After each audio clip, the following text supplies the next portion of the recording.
Meeting for the Anchorage Assembly for Municipality of Anchorage for December 3rd, 2013. Madam Clerk, would you please take the roll call? Assemblymember Birch. Here. Assemblymember Dabowski. Present. Assemblymember Steele. Here. Assemblymember Starr. Here. Assemblymember Flynn. Present. Vice Chair Trombley. Here. Chair Hall. Here. Assemblymember Gray Jackson. Honored to be here. Assemblymember Johnston. Here. Assemblymember Honeman. He's working his way here. He will be here very shortly. Assemblymember Trainee. Here. Chair, you have a quorum. Thank you. Ms. Dembowski, would you lead us in the Pledge of Allegiance?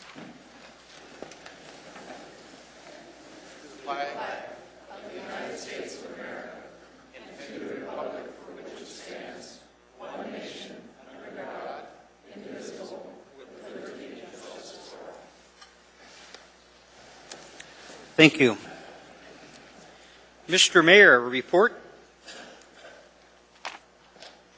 Just a quick summary of our last meeting, of course, was the first day of the AML conference, and we had a great conference. We're the permanent hosts of AML going forward, and I think our team and certainly the AML staff did a tremendous job hosting hundreds and hundreds of visitors from around the state. It's gotten bigger and bigger, and we've been selected as the permanent host because the other cities just can't accommodate the amount of folks anymore. And between the clerks and the attorneys and the finance officers and all the various groups, very, very productive sessions. So it was very worthwhile, and look forward to doing it again next year. Also, you received an audit report on travel in the municipality, and it's just worth noting that in 2008, the travel budget expended for the city was $1 million more than it is today, just an indication of some of the cost-saving measures we've been able to implement without impacting municipal services. That's it today, Mr. Chairman. Thank you, Mr. Mayor. I'm going to apologize in advance. I have what I consider to be a fairly long report. I'm going to try to do it quickly, though. First thing is I'd like to call to the attention of my fellow assembly members some talking points from me in how I'm going to attempt to run the meeting this evening, and that is I would like to propose a rule on decorum and debate in the taxicab ordinance because we have an interpreter here for an hour and a half. We have 19 amendments plus the main motion that's before the body, so we've got a lot of ground to cover. And I'm going to propose that each member be limited to speaking on each amendment for no more than 3 minutes. Not that I'm asking every member to speak on every amendment, but if you do, I'm going to limit you to 3 minutes. And then on the main motion for no more than 3 minutes as well. Is there any objection from the body in regards to this for this evening? Hearing none. Next, I'd also like to remind members about other provisions of Robert's Rules of Order to facilitate our debate on the taxis tonight. And that's number one, confining your remarks to the merits of the question. And second, it's contrary to Robert's Rule to speak adversarially on a prior motion not pending. And third, is to refrain from attacking members' motives. When a question is pending, a member can condemn the nature or likely consequence of the proposed measure in strong terms. However, members must avoid personalities, and under no circumstances can a member attack or question the motives of other members. And we really haven't had an issue with that, but just a point of order in regards to that. Second thing I want to share is anyone that's here for item 14N, which is the wetlands issue that we've got coming before us. We are postponing that item until the 28th of January. It's a rather large item. We're going to need to have times to do a good work session on that. So if anyone is here for that particular item this evening, we will be postponing that until the 28th of January of 2014. I also want to share quickly with the body, I've been asked about a meeting that I had along with Vice Chair Trombley and Assembly Member Mr. Bill Starr in regards to the funding in AO 37, Senate Bill 18, Mr. Stoltz wanted to sit down and have a chat about with that. And what he shared with us was he was very open in that the number that he had dealt with was a number of $4 million that he had received from another legislator. But what he was also very clear in pointing out was that in that particular Senate bill, there were two items that were number specific.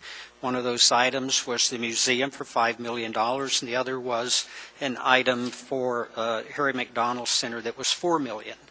But he was leaving to the discretion of the municipality, of us, to make decisions on how those funds were expended. And I appreciated the fact that he did that and shared that with him. But it was a nice meeting and informative. Anything that you'd like to add? You were in that meeting, Mr. Trombley.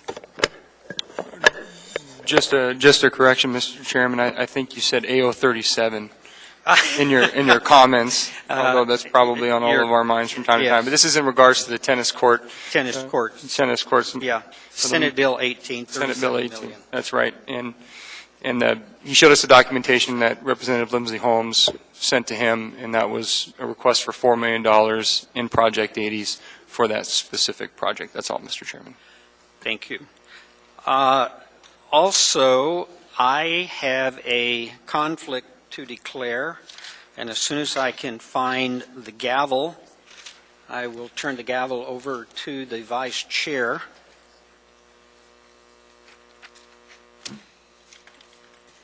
Submitted a tennis coach? Yes. Sorry, Ernie. Mr. Hall, I understand you wish to disclose a potential conflict for Agenda Item 13D, authorizing a lease of municipal property to United Way. Yes, Mr. Trombley, thank you. I remain a member of the United Way Board of Directors. I am, unfortunately, unable to be an active member, but United Way keeps the seat warm for me. To my knowledge, I took no action on this item on behalf of United Way. I have not been able to attend United Ways during this past year, and I have no financial interest in the lease. My private interest is limited to the services on the United Way Board of Directors, active past service and much less active but current board membership. Under the circumstances of your current but inactive board service and the fact that you did not participate in the matter on behalf of United Way, I rule that you have no conflict on item 13D. There is a comment from the body. Mr. Flynn. Yeah, well, as long as we're bragging about community involvement, I've chaired the day caring agency committee, I've chaired the campaign committee, and I've chaired the Tocqueville committee, and I'm still on it. So I'm guessing that I get the same forbearance that Mr. Hall does. But if you could give a ruling, Mr. Chairman, I'd appreciate it. Mr. Hall, are there any other comments from the body? Mr. Hall, you may participate in the I item. think you should direct that of Mr. Flynn as well. And you too, Mr. Flynn. Thank you for that consideration. We will now go through and give committee reports, beginning with Mr. Birch. No report, thanks. Ms. Dembowski. Thank you, Mr. Chairman. By way of disclosure tonight, we have item 9E3 concerning the contracts awarded for the month of October 2013. Among these contracts awards are items that will benefit the Anchorage Fire Department, including the purchase of foam trailers, tire chains, and dispatch consoles for the dispatch center. I have no financial interest to disclose, but as I have indicated previously, I am married to an Anchorage firefighter. I am confident I can act in the public interest on these items. I make the disclosure so you and the Assembly can rule on any potential conflict for me. Amy, thank you for your continued diligence. We appreciate the disclosure. As with the other items of this nature, I recognize no conflict for you. Does the Assembly concur? Mr. Traney? Mr. Chairman, can we just add an item down here, like item 7A, Amy's minute? We will give Just being irrelevant, serious. Mr. Chairman, thank you. We'll Thanks, give Amy. serious consideration. Thank you, Mr. Traney. Seeing no opposition, Ms. Dembowski shall participate. Anything else, Ms. Dembowski? Just an item for community awareness.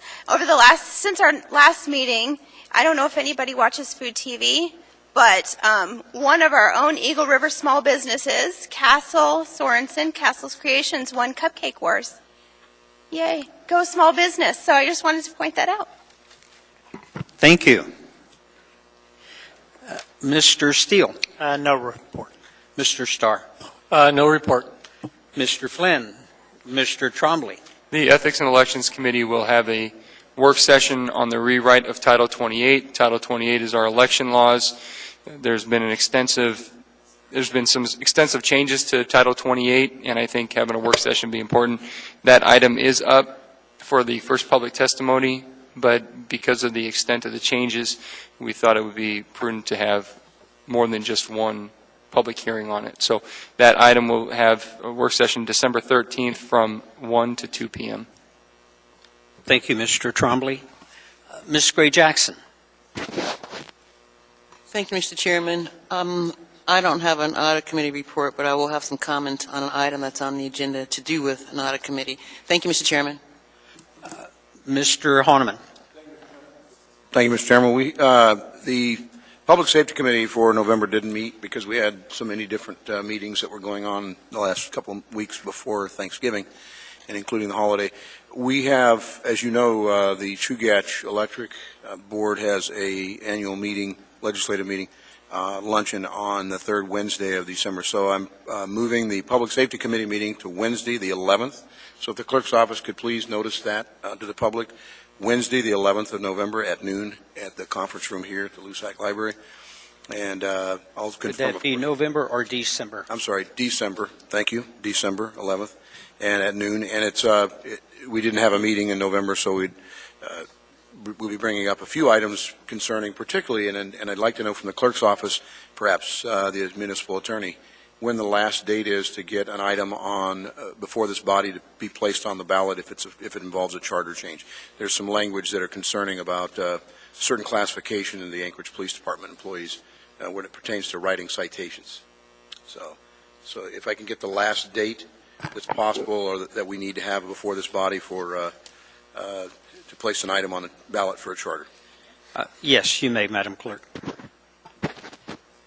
Through the chair, items need to be before the body at the January 28th meeting for public hearing, so they would need to be introduced at the January 14th meeting Thank you. January 14th. for introduction and January 28th for public hearing. Okay. I'll refresh the memory of the municipal attorney, but it has to do with the community service officers and charter language that talks about, only those employees sworn to the Anchorage Police Department can write citations, and there's a concern we need to make sure that we address that. It may be able to do that under the ordinance, but I suspect it may require change in the charter.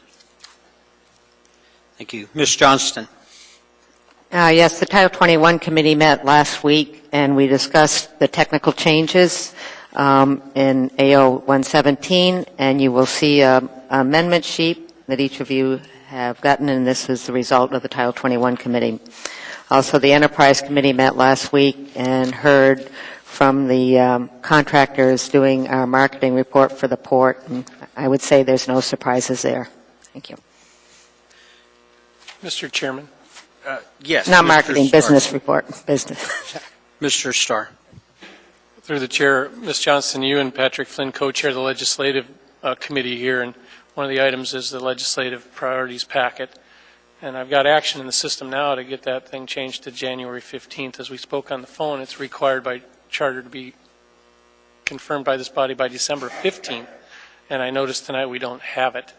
Do you have any idea where the draft legislative priorities packet may be and where you're at in the committee review of that? Mr. Mayor? Yeah, it's in draft form today to be introduced on the 17th, and Mr. Starr is right. Traditionally, over the last number of decades, that date has never been met, and so I think the move of the date is probably appropriate to make sure that we're in compliance. I guess the question to our committee through the mayor then is when will the committee see it? Well, it'll be, again, introduced on the 17th, but I think the committee could probably have it before that date if they want, because it's in draft form now. There were some corrections that came in, and so I would say within the next few days, we should have a draft that should be acceptable for committee review. Just because if we get it on the 17th, that only gives us really one meeting then to work on it before January 15th. Yeah. I think the committee could have it definitely 10 days before that. Okay, thank you. Mr. Trainee. Just want to thank the Assembly for the work session we had on Friday on the taxi ordinance. Appreciate you all being there. Thank you, Mr. Chairman. Yes. Thank you, Mr. Trainee. Mr. Trombley. Mr. Chairman, I'd like to move to reorder the agenda and taking up item 14G after 11G after 14J. We need to approve the AR before the AO.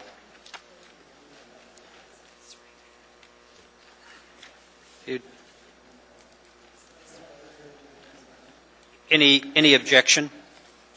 Just say again the numbers. 11G after 14J, and I figured I'd just do it now because we're gonna take up those items, at least the 11 items before our dinner break. So I didn't want to. Can I get a second? No, any objection? Seeing none, we will reorder the agenda for those items. We're now to addendum to the agenda. We have no addendum, but we do have laid on the table items, so I'd have a motion to incorporate the laid on the table items. Move to incorporate. Second. Any objection? I will read the laid on the table into the minutes. We have 9E4. It's an AIM number 138, a letter of agreement between the Municipality of Anchorage and Anchorage Municipal Employees Association regarding certain provisions in the successor collective bargaining agreement, including participation in the 2014 through 2015 Standard Municipal Benefit Plan. We have 9F8. AR number 314, a collective bargaining agreement between the Municipality of Anchorage and the International Union of Operating Engineers, Local 302, and that is accompanied by Assembly Memorandum number 692. We have F9, which is AR 315, and this is Fleet Maintenance Assistance, the Americans with Disability Act, ADA, paratransit services, operational support, and facilities maintenance, and that is scheduled for public hearing on 12/17/13. We have 9F10, AR number 316, construction of intermodal facilities and improvements to the Diamond Transit Center, scheduled for public hearing on 12/17/13, and that is accompanied by AM 694. And I missed on F9 under AR 315, that also has an AM accompanying it, number 693.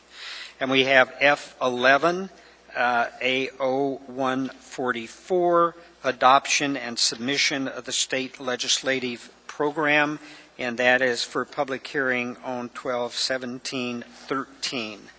Under old business items 11D, we've got AM number 621. It is Plant 2 South Staging and Storage Area and Gas Piping Upgrades Project. Did I miss the number? Okay, and we also have an AIM 139 accompanying that. And I have item 11E4, AM 56, a resolution of the Municipality of Anchorage appropriating State of Alaska grant in Senate Bill 18 when tendered of $10,500,000 to the Public Works Department for various facility improvements, and that is an A1 version. And I have 11H4, AIM 140, and this is a Teamsters Local 959 resubmission of summary of economic effects for general government and enterprise activities. And that completes our laid on the table. We now have before us the consent agenda as amended, and would ask for a motion to approve. Move to approve. And clerk points out we missed on the vote to incorporate. No, we did that earlier. Pardon? Okay. Okay. Vote on the motion to incorporate.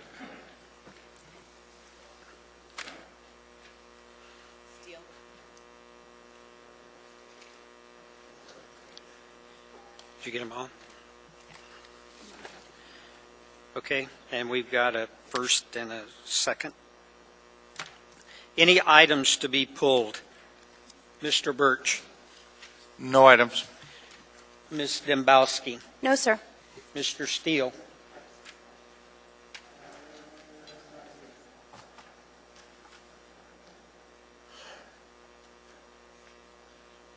No, I don't. Mr. Starr, No items. Mr. Flynn, Mr. Trombley. 9 Echo 4.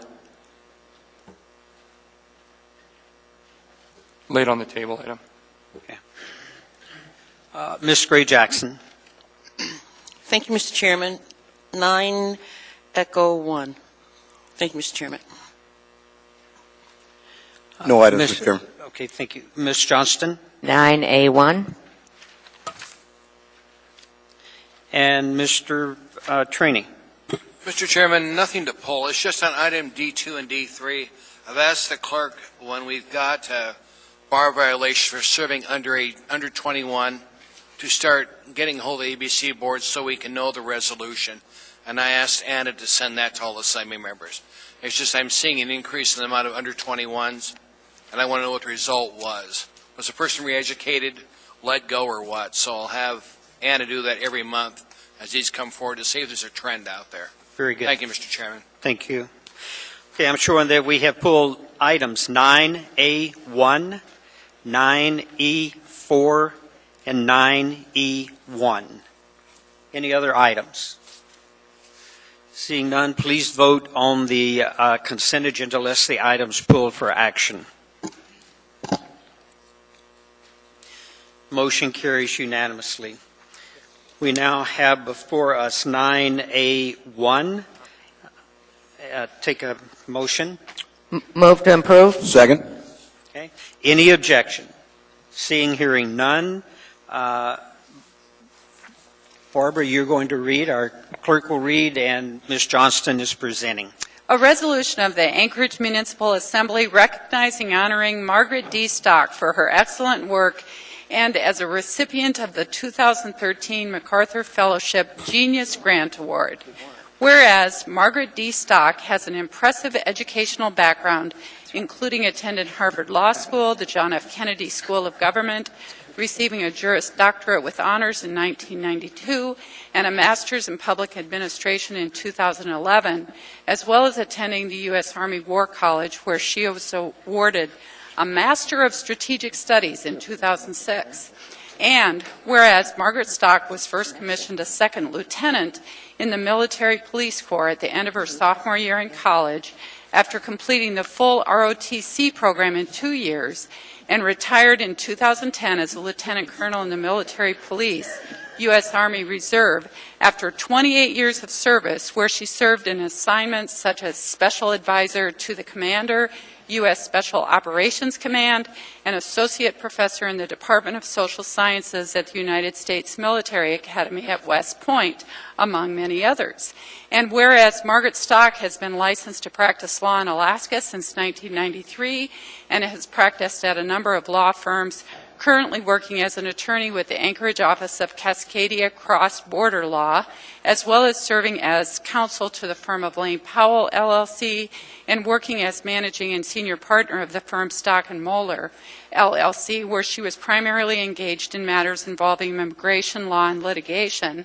And whereas in 2008, drawing upon her experience as an attorney, a lieutenant colonel in the Military Police Corps, and a professor at West Point, Margaret Stock dedicated herself to the successful implementation of the military accessions vital to the national interest, program, MAVNI, which recruits foreign nationals into the U.S. Armed Forces who hold rare, essential, and exceptional skills. The program was approved by then Secretary of Defense Robert Gates and has had a significant impact on the lives of the 65,000 foreign members serving on active duty in the U.S. military. And whereas Margaret Stock, having seen firsthand the plight of limited income military families in dire need of legal assistance, created the American Immigration Lawyers Association, AILA, Military Assistance Program, MAP, which pairs volunteer attorneys across the United States with those military families in need of services. Margaret mentored many of her 11,000 immigration attorney colleagues nationally and enabled people throughout the U.S. military to make significant professional contributions to assist these military families. And whereas Margaret Stock also prompted the intergovernmental program, Naturalization at Basic Training Initiative, designed to promote and expedite the naturalization of military personnel by reducing processing times and providing naturalization ceremonies at basic training locations. And whereas Margaret Stock still had time to represent individuals in immigration matters, including a 21-year-old woman from Alaska who was 7 months pregnant and facing deportation to a country she had not lived in since she was 1 year old because she had been convicted of a drug offense. Yet even though her client was taken into custody and transferred to a holding facility far from Alaska and her family, Margaret Stock went to battle for this woman who was poor, vulnerable, and facing the full weight and power of the United States government, and won the case, resulting in the woman being released 1 week before her baby was born and being granted a U.S. passport, which formally recognized her American citizenship. And whereas, due to a professional career of achievement and contributions on the important issues of immigration and national security, on September 24, 2013, Margaret Stock was selected as one of the 2013 Genius Grant winners, a MacArthur Fellowship from the John D. and Catherine T. MacArthur Foundation, which identifies 20 to 30 exceptionally creative individuals with the potential for important work and provides them with financial support, $625,000, to allow them to pursue their most innovative ideas. Now therefore be it resolved, the Anchorage Assembly hereby recognizes and honors Margaret D. Stock for her excellent past and anticipated future work on immigration and national security, and as a recipient of the 2013 MacArthur Fellowship Genius Grant Award, passed and approved by the Anchorage Assembly this 3rd day of December 2013.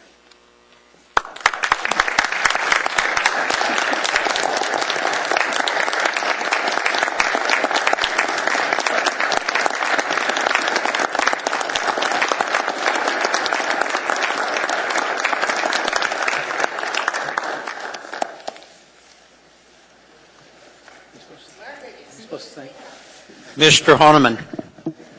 Well, I'll let Ms. Stock, Dr. Stock here. I just want to say thank you so much. I am deeply honored and grateful. Thank you. Ma'am, Mr. Honeman. Ma'am, I just wanted to say thank you for your years of service to our country, our nation, and of course, continuing your service to the residents of our great nation. So thank you. Thank you. Ms. Johnston. And I just want to say it's pretty amazing. We have 3 MacArthur Fellows in the state of Alaska. She is our 3rd, and we have 2 in Anchorage, and 4th, oh shoot. Anyways, it's an honor to have you here in Anchorage, and we really appreciate all your work. Thank you. Thank you. Thank you.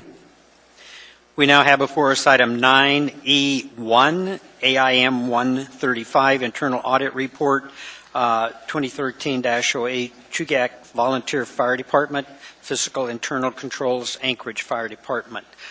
Ms. Krajak. Thank you, Mr. Chairman. Move to postpone until the meeting of December 17th. Second. And, Mr. Chairman, if I may, quickly explain why I'd like to postpone this, accepting this audit report. First off, I want to thank the internal audit department for doing another fine job of an audit. And I really appreciate the work that they do on behalf of the municipality of Anchorage. But it's the audit committee's responsibility to selectively review management action that's taken towards to implement audit recommendations that are contained in all reports of audit. And this audit, there were several findings, and I had a conversation with Ms. Osiander, who's on the Board of Supervisors, because she has 2 pages worth of comments addressing the findings, and she did a really good job doing that. But I really believe that this audit, it warrants that a meeting of the Municipal Audit Committee be scheduled soon, because I think it's really necessary to discuss the findings further with the appropriate parties there, the recommendations and the steps taken to remedy some of the issues, and also to review the current contract that's in place. So, Mr. Chairman, I'm asking our clerk to schedule a meeting of the Municipal Audit Committee before the December 17th Assembly meeting. Thank you, Mr. Chairman. Thank you. Ms. Dembowski. Thank you, Mr. Chairman. I would just like to reiterate the fact that of what Ms.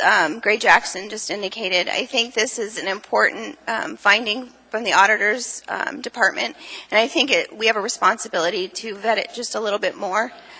We need to understand what's going on here and what the path is forward. So I fully support postponement, and I would encourage the body to do the same. Okay. We've got a motion to postpone till December the 17th. Any objection from the body? Seeing, hearing none, this item is postponed to the meeting of December the 17th. We now have before us item 9E4. It's AIM 138, letter of agreement between the municipality of Anchorage and the Anchorage Municipal Employees Association regarding certain provisions in the successor collective bargaining agreement, including participation in the 2014-2015 standard municipal benefit plan. Mr. Trombley? Move to approve. Mr. Chairman, AO 2013-129 was previously approved, but the C attached to that, summary of economic effects, was incorrect. And the Anchorage informational memorandum that's attached is the corrected summary of economic effects that's presented to the Assembly. So I move to substitute the corrected summary of economic effects on AIM 138-2013. Okay, and I need you to change your motion to a motion to accept the first one. Move to accept. Okay. And then your second motion. Again. Yes, please. I move to substitute the corrected summary of economic effects on AIM 138-2013. Second. No discussion. Any objection? Seeing, hearing none, please vote.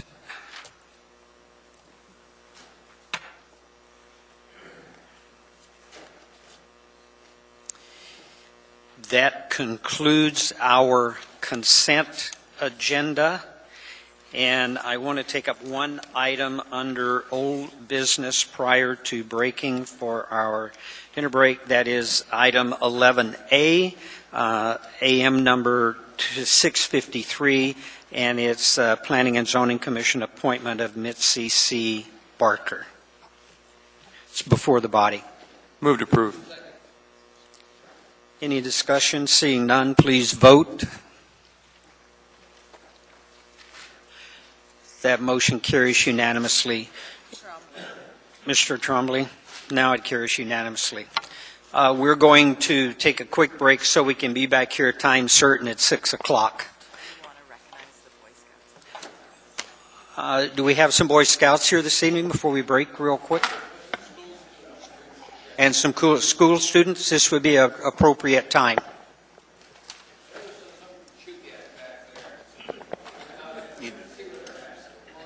Come on up and introduce yourselves. We know you're hiding, so come on up and introduce yourself. I am Buddy Ingram. I go to South, and I am with Troop 26. Thank you. I'm Kyle McClendon. I'm from Troop 26, and I go to Golden View. Thank you. I'm Natalie Stark, and I go to Chiac High School. Hi. Danielle Bose, and I go to Chugiak High School. Hi, I'm Paige Nelson. I go to Chugiak. I'm Alyssa Flynn. I'm a senior in the seminar program at Service. I'm Sydney Clark, and I'm also in the seminar program at Service. I'm Janae Hitchman, and I'm also a seminar student from Service High School. Thank you. And is by any chance Mitzi Barker here? Okay. We're going to break. We'll be back at 6.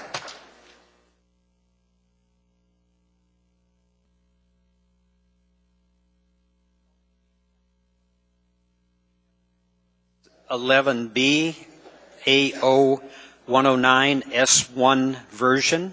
Mr. Chairman, move the S1 version just in case I hadn't before. We have a second. Elby, would you second it, please? So we get Yes. Okay. Mr. Flynn? Thank you, Mr. Chairman. Once the motions are done here, I'd like to move to postpone this item 11B indefinitely, and I do so with some degree of hesitation because I recognize there's been a lot of work put into this by members of this body and the staff. But I think we have bitten off a little more than we can chew here. I'd like to sort of remind members that this started with the question of how do we better provide service to the outlying areas. It's grown substantially. We have almost 20 amendments in front of us tonight. I just don't think we're going to produce a good product, and I think it's best to go back to square one, take a smaller bite at the apple, and do this right. Thank you, Mr. Chairman. And I'll second that for discussion. Okay. Mr. Trainee? Mr. Chairman, I'm not going to vote to postpone this item. We've spent a lot of time with this. We need to move forward with it. The amendments are rational amendments. Let's vote the amendments up or down, then vote on the main motion. I'm not going to support postponing indefinitely this item. Mr. Honeman? I respectfully have to agree with Mr. Trainee here. The rewrite or the attempt to rewrite the taxi cab ordinances and some of the problems were addressed were more than just and greater than just the outlying areas. And through the Public Safety Committee, through public safety issues, this matter has been being, if you will, making the sausage through the grinder for better than 2 years now. So it's just not a surprise that there's been some potential changes coming to the taxi code. It's just a matter of what changes and how much. So I think we should take the amendments up and take on the ordinance. Thank you. I see no one else in the queue. Please vote on the motion to postpone indefinitely.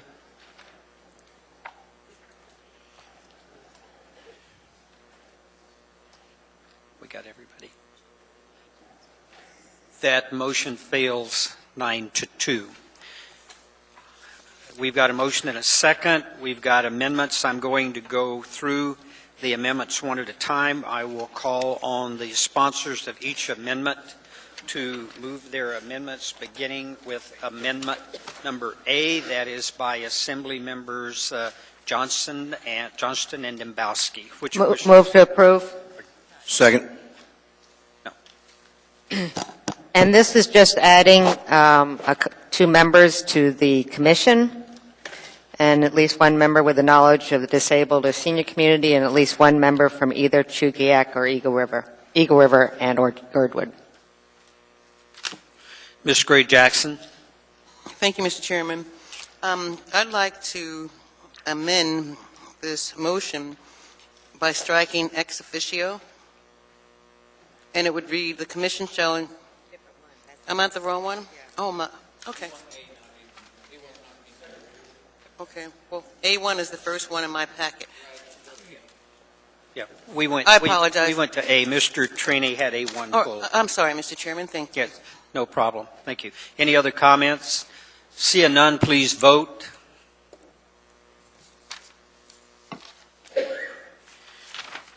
We now have before us Amendment B, and that is Dembowski and Johnston.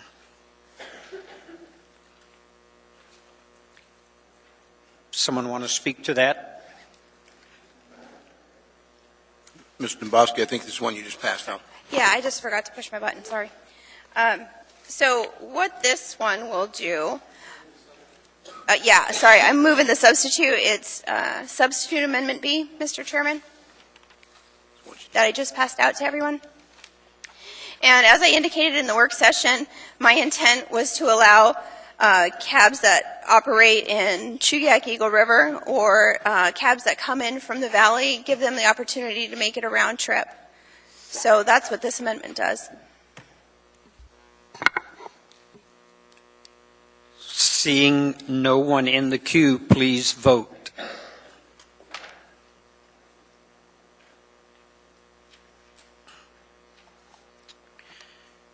Motion carries 9-2. We now have Amendment C, Johnston Dembowski.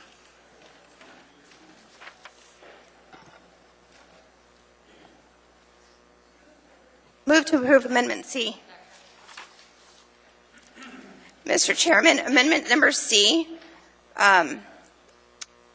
will, currently the way the draft is written, it only allows individuals the opportunity to acquire a permit if they've been operating in Anchorage for 2 years. This removes that restriction, and I think it'll give more people the opportunity to enter this market. So I think this will open up the market for competition and allow for a broader array of opportunity for people. Seeing no one else in the queue, please vote.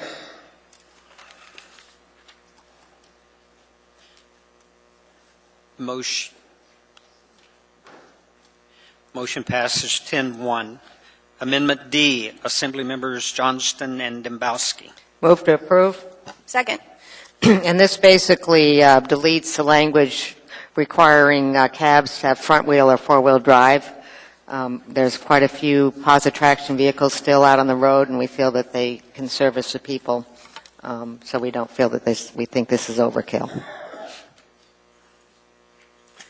Seeing no one in the queue, please vote. Motion carries unanimously. Move to approve Amendment E.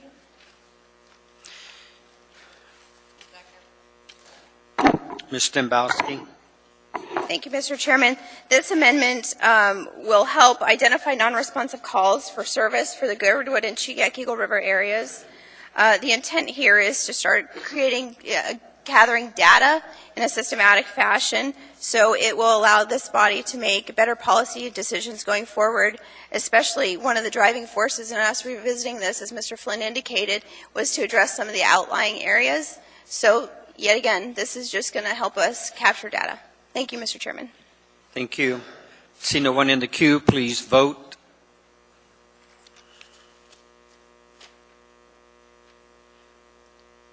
Motion carries unanimously. We have before us Amendment F, Assembly Members Dembowski Johnston. Move Amendment F. Ms. Dembowski. Thank you, Mr. Chairman. This, yet again, this will add accountability. It's similar to the one previous, which is essential, but also it will incorporate non-responsive calls to not only rural communities, but the disability community. So I would urge approval. See no one in the queue, please vote.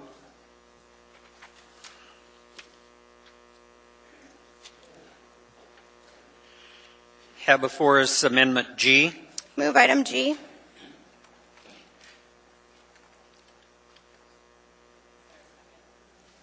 There a second?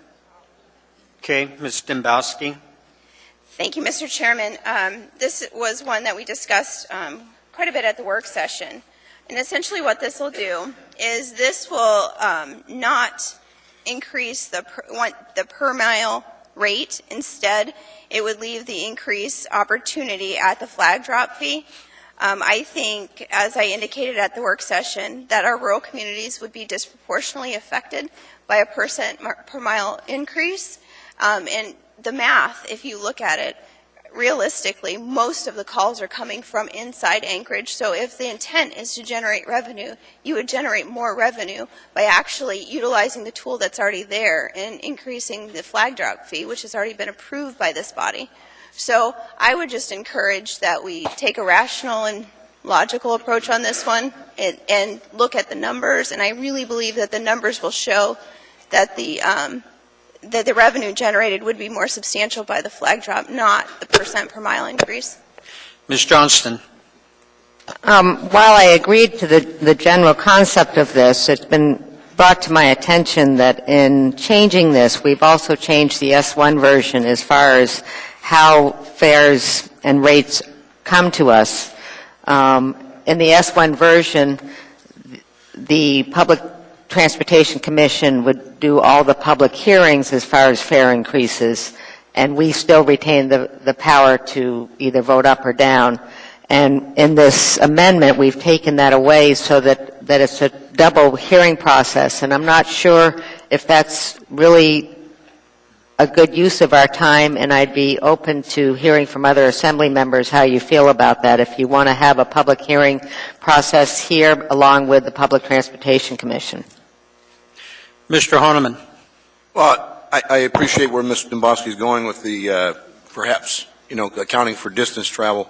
I'd be more than willing to consider a motion to outside service area or long-distance service areas for a reduction rate. But one of the things that have been repeatedly stated over and over is the concern that rates have not risen for, for the cab industry for many years. In fact, one of the things I think we're going to address later on in the amendments is something to do with the dispatch. There's a bottleneck, some approval to some fares increases, but that's been bottlenecked at another entity, and so we're going to try to address that. I was just recently in another city, and they're getting 30 and 35 cents a mile on it, and so I don't see where we're too far outside the scope of reasons here. Thank you. Mr. Trombley. Ms. Domboski, you talked about running the numbers and what is more profitable, what is less profitable. But on the amendment, there's a box at the bottom that says whether there be any public or private economic effects of the proposed amendment. You check no, but my assumption is that there will be if we're changing that. Do you have a summary economic effects attached to this? The numbers that you're talking about, is there something that we can look at that you can show us? No, I don't. The reason I made that generalized statement is because the transportation inspector indicated that overwhelmingly, those were the words he used, that most of the fares come from Anchorage. So it was, in my opinion, it conceded to the fact that it's probably a logical assumption. So that's why I made that. Okay. Mr. Flynn. Well, thank you, Mr. Chairman. I'm not sure she meant to, but Ms. Domboski sort of gets to the reason for my objection to this, which is we're essentially asking urban cab users to subsidize rural cab users if we approve this amendment. And so in that case, I'm going to oppose it, particularly since I represent a lot of urban cab users. Mr. Trainee. Thank you. Mr. Flynn, you don't have any rural people in your area? I find that hard to believe. I'll be voting against this. Thank you, Mr. Chairman. Have no one else in the queue, please vote.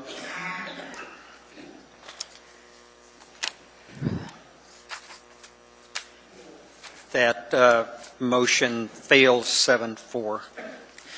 We have before us Amendment H, Assemblymember Dembowski Johnston.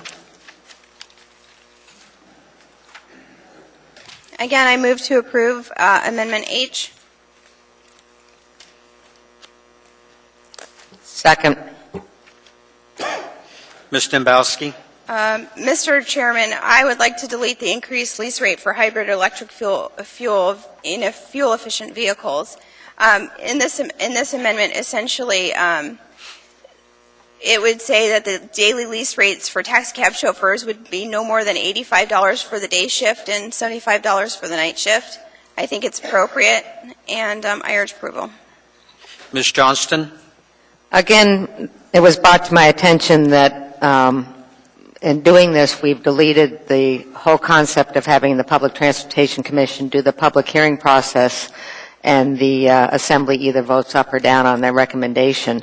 And with doing it this way, we will be having public hearings with the Public Transportation Commission and with us.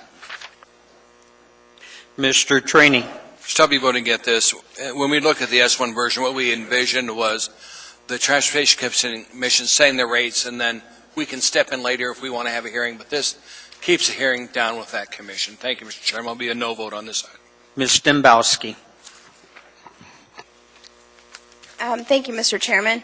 As I'm listening to this, one of the things that I'm hearing, if I'm understanding Ms. Johnston correctly, is we would have to have hearings with the Transportation Commission and here. Last I checked, that was our job. That's all I'm saying. I refuse to circumvent my responsibility to interact with the public and to hear directly from them to another commission that's not elected by the people. So I will be voting in support of this, and I will be voting for the opportunity to hear people come before me when we're going to affect their livelihoods. Thank you, Mr. Chairman. Thank you. No one else in the queue, please vote.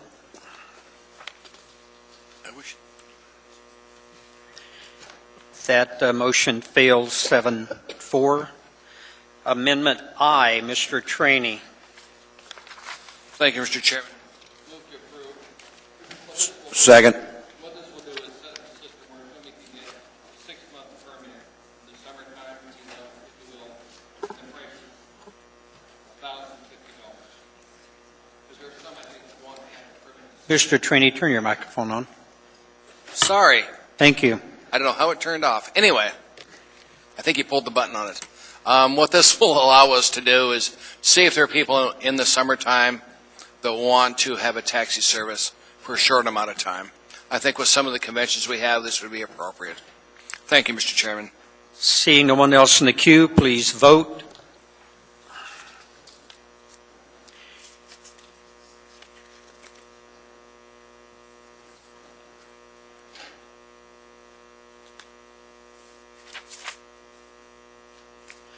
That motion passes 9-2.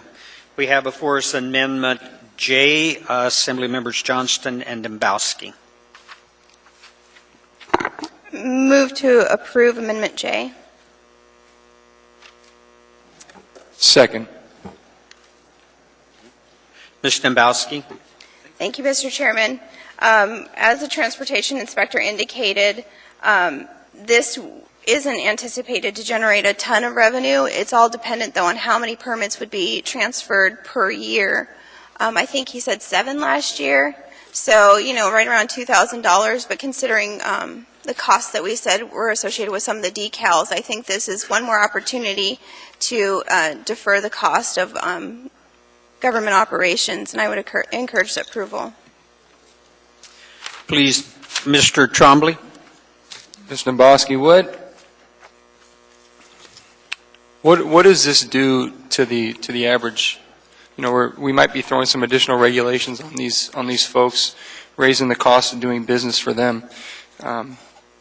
What does this do to the average permit holder as he's trying to formulate his business plan? And my concern is that as we add on additional regulations through the rewrite, allowing access to the rural areas, that we're drawing there's going to be more competitive aspect to it, so maybe their profits will go down. This is a for-profit business, and now we're going to raise the ability for them to raise the cost for them to actually do business. So what's I'm still a little bit confused as the justification for making it more expensive for them to operate. Sure, Mr. Trombley.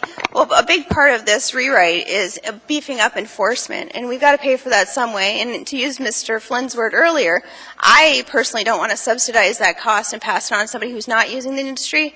They have a very expensive, very lucrative permit, and to ask them when they go to sell that permit, it's going to cost them an extra $250, I think is appropriate, especially considering the investment we as a government are going to make in hiring new transportation inspectors. So I look at this as, this is the cost of this industry doing business, and they have to bear some of the burden, and a majority of the burden. So I think it's not excessive. I think it's reasonable, and that's why I put it forward. Okay, Mr. Trainee, when we just approved the 2014 budget and we approved the fees, you had a budget amendment which we never voted on because we were going to deal with the fees. Right, the gentleman next to you. And we did. We screwed up on that one. No, I think he was fine. It's just, well, I'm not casting aspersions. No, I understand.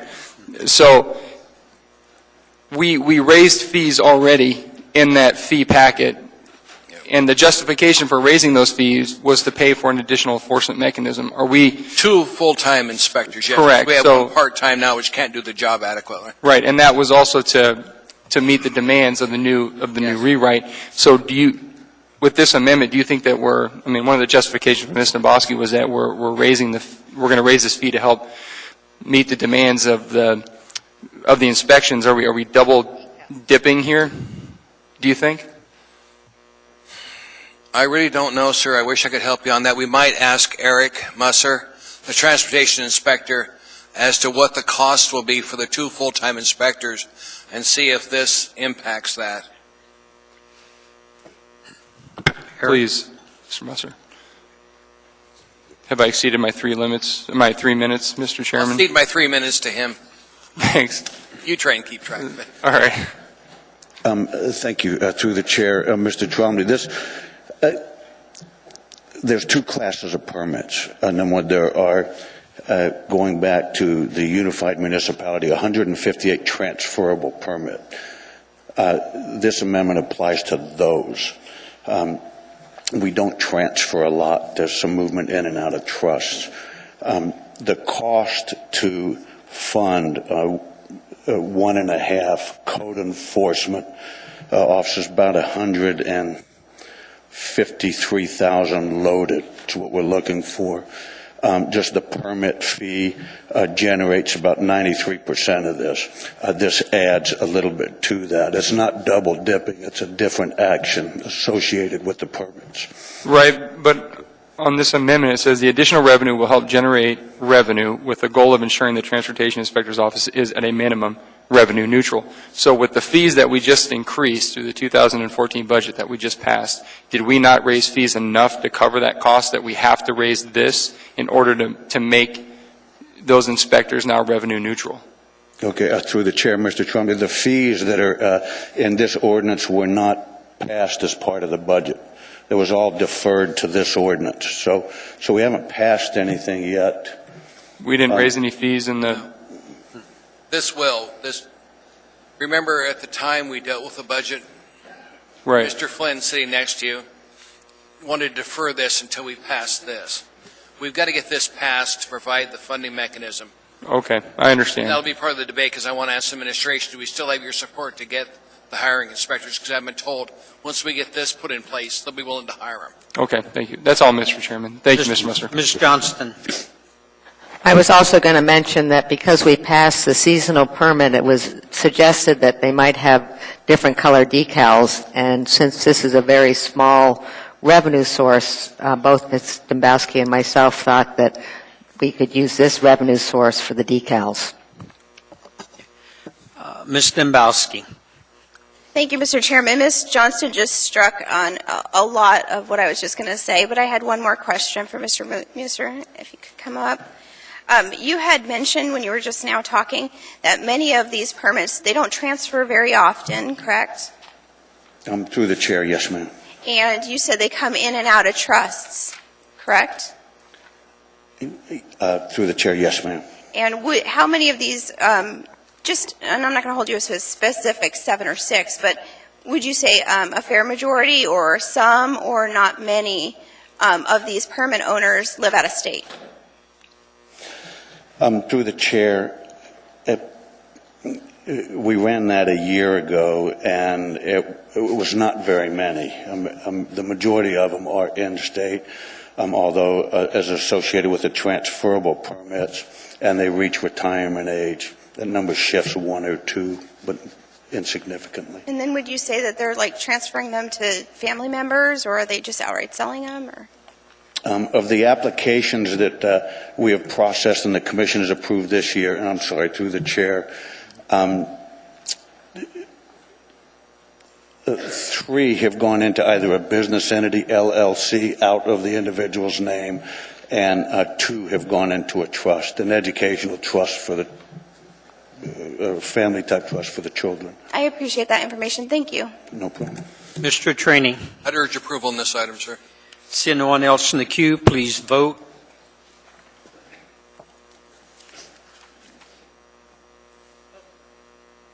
Yes. Did we miss you, Mr. Trombley? It's not the same without Mr. Trombley voting. That motion carries unanimously.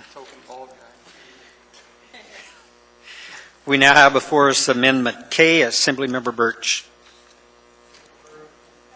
Second. Thank you, Mr. Chairman. If I might continue, I would like to amend this based on this, the recommendation of the Transportation Commission and as an outgrowth of our work session to delete the provision requiring the delay of posting for the signage. If I get a second, that would be delete paragraph Second. A. If I might, this amendment was promulgated by discussions with Visit Anchorage and their interest in having a waiver for vans that are used not as so much as taxi cabs, but to transport passengers to and from commercial businesses where the passengers are pre-known to the carrier and they're not particularly inclined to have the cameras in there. And so this amendment would basically remove those cameras for a 9-month period, and then the Transportation Commission would take a look at that and hopefully extend that at that time. Mr. Birch, could you give to the clerk specifically where you're making the deletion? Delete on the amendment on the first page where it says under text of amendment where it says paragraph A, 6 by 8 inch prominently displayed signage of the telephone numbers required for the filing of complaints with the Commission. To delete that, which will have the effect of leaving that in, if you will, as a requirement on those vans. And I think Mr. Trainey had mentioned that he thought it would be helpful to have a complaint phone number in there, and that's probably a nominal intrusion. Thank you. Okay. Mr. Trainey? Thank you, Mr. Birch, because I think this will solve the issue with these people that came up and testified. And thank you for leaving this form in there. That way the people, if they do have a complaint, they'll know who to get a hold of. Thank you, sir. Please vote. Voting on amending the amendment.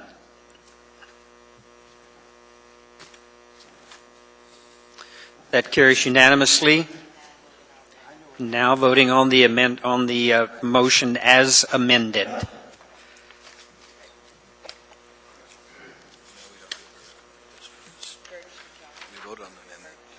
Mr. Birch. Motion carries unanimously. We now have before us Amendment L. Mr. Trainey. Move to approve L.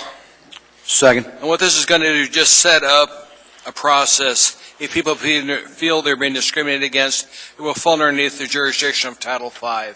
If we do nothing else with this ordinance, I want to see this one put in there because we hear so much anecdotal information about people being discriminated against. They need to have a vehicle to express that discrimination and figure out how we root it out. Thank you, Mr. Chairman. Seeing no one in the queue, please vote.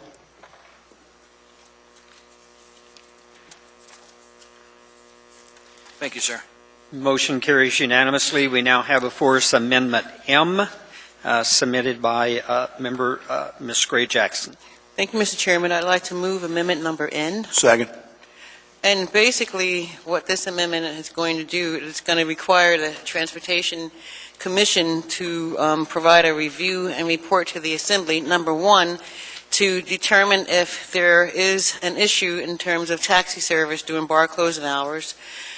And the second report that they're going to have to provide for the Assembly is if they determine that there is an issue with taxi service at bar closing hours, they have to provide a written review and recommendation on the Public Safety Limited Permit Program.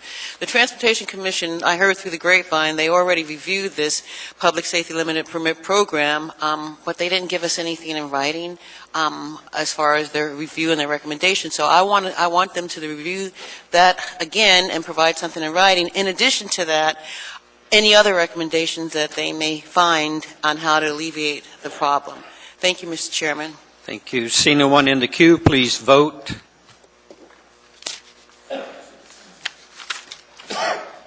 We now have before us Amendment N, submitted by Assembly Members Gray Jackson and Mr. Steele. Move to approve. And, Mr. Trainey. Second. Mr. Chairman. Yes. I'm happy to address this on behalf of my two colleagues. What this amendment, basically, we've heard a lot through email and phone calls from folks in the community on issues with dispatch, and we're trying to deal with or address some of those concerns. And so right now the dispatch service is provided on the basis of the nearest taxi cab or in the order of a line of waiting taxis. And this provision is going to assist in dispelling the potential for conflict of interest when the ownership interests of a dispatch service share coincident ownership interest or operational control of taxi cabs under the same dispatch, Mr. Chairman. And I would urge approval of this because at least it's not going to solve the problem, but it is certainly a step in the right direction. Thank you, Mr. Chairman. Yes. Mr. Trombley. So, Ms. Gray-Jackson, this doesn't preclude a dispatch company from, if the nearest available cab has that relationship with the dispatch company, they don't have to overlook them, correct? Thank you, Mr. Chairman. If I may address Mr. Trombley's comment, if you look at the language, it basically says what you just said, the text, and in Part B. Okay, thank you. Thank you, Mr. Chairman. Seeing no one else in the queue, please vote. We now have before us Amendment O, submitted by members Trainee, Gray-Jackson, and Steele.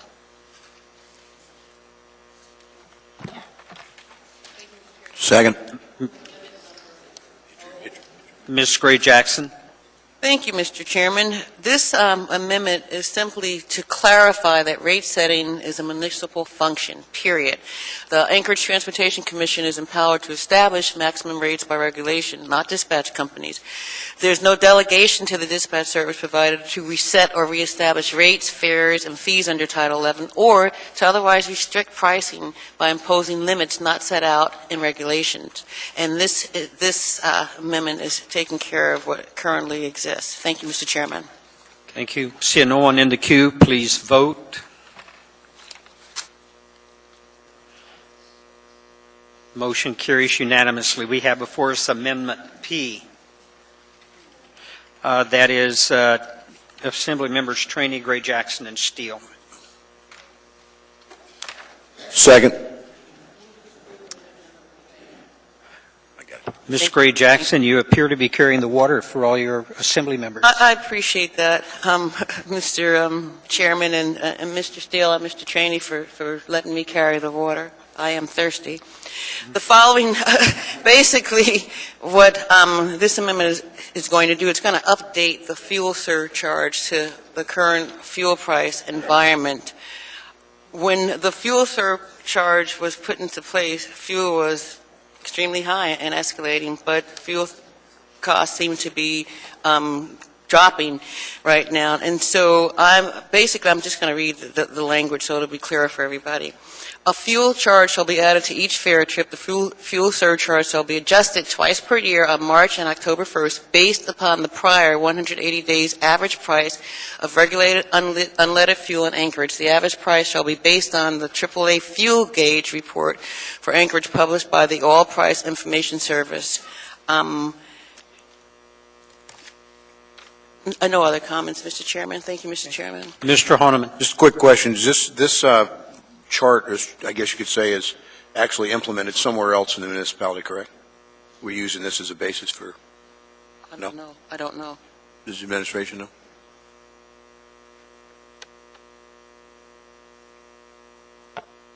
Mr. Gates may have some info on that. Mr. Chairman, if I may. Through the chair, if we're asking if this chart is somewhere else in the municipal code, is that correct?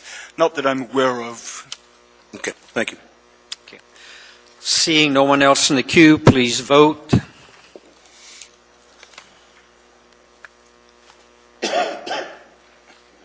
Motion carries unanimously. We have before us Amendment Q, Assembly members Gray-Jackson, Steele, and Trainee. Amendment. Second. Thank you, Mr. Chairman. Move to approve Amendment Q. If I may, Mr. Chairman? Yes, you may. Thank you, Mr. Chairman. This is a new section for an additional report to assist the process envisioned by this ordinance. Dispatch service is provided on the basis of the nearest taxi cab or in the order of waiting time for a group of taxis.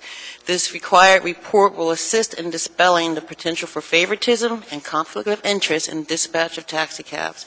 The report will be presented to the Anchorage Transportation Commission by the Transportation Inspector for review and recommendation prior to presentation to the Assembly. Mr. Chairman, this is another issue that was brought to our attention throughout the month from various sources, and it's another attempt to address some of the issues with the dispatch companies. Thank you, Mr. Chairman. Thank you. I see no one in the queue. Please vote. We need to reset.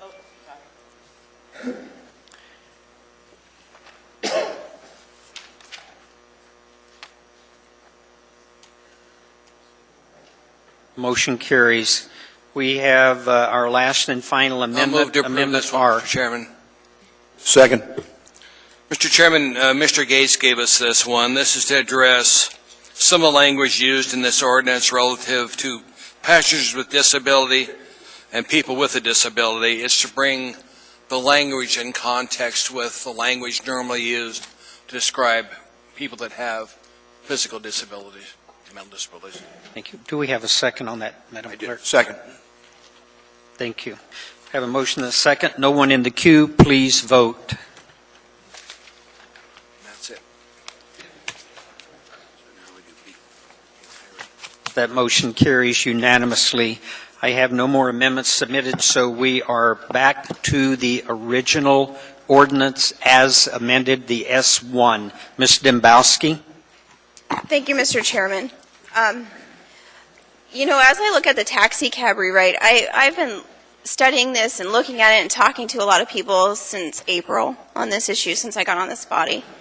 And the one thing that is abundantly clear to me is the reason we're going through all these all these amendments and we're tweaking this and we're tweaking that is because our industry is so heavily regulated, makes it very expensive, as Mr. Trombley indicated, to operate in. Absolutely true. The permits go for well over $100,000. But the reason that everything's so expensive is because it's so heavily regulated. And, you know, the real issue in dealing with these problems is the regulation itself.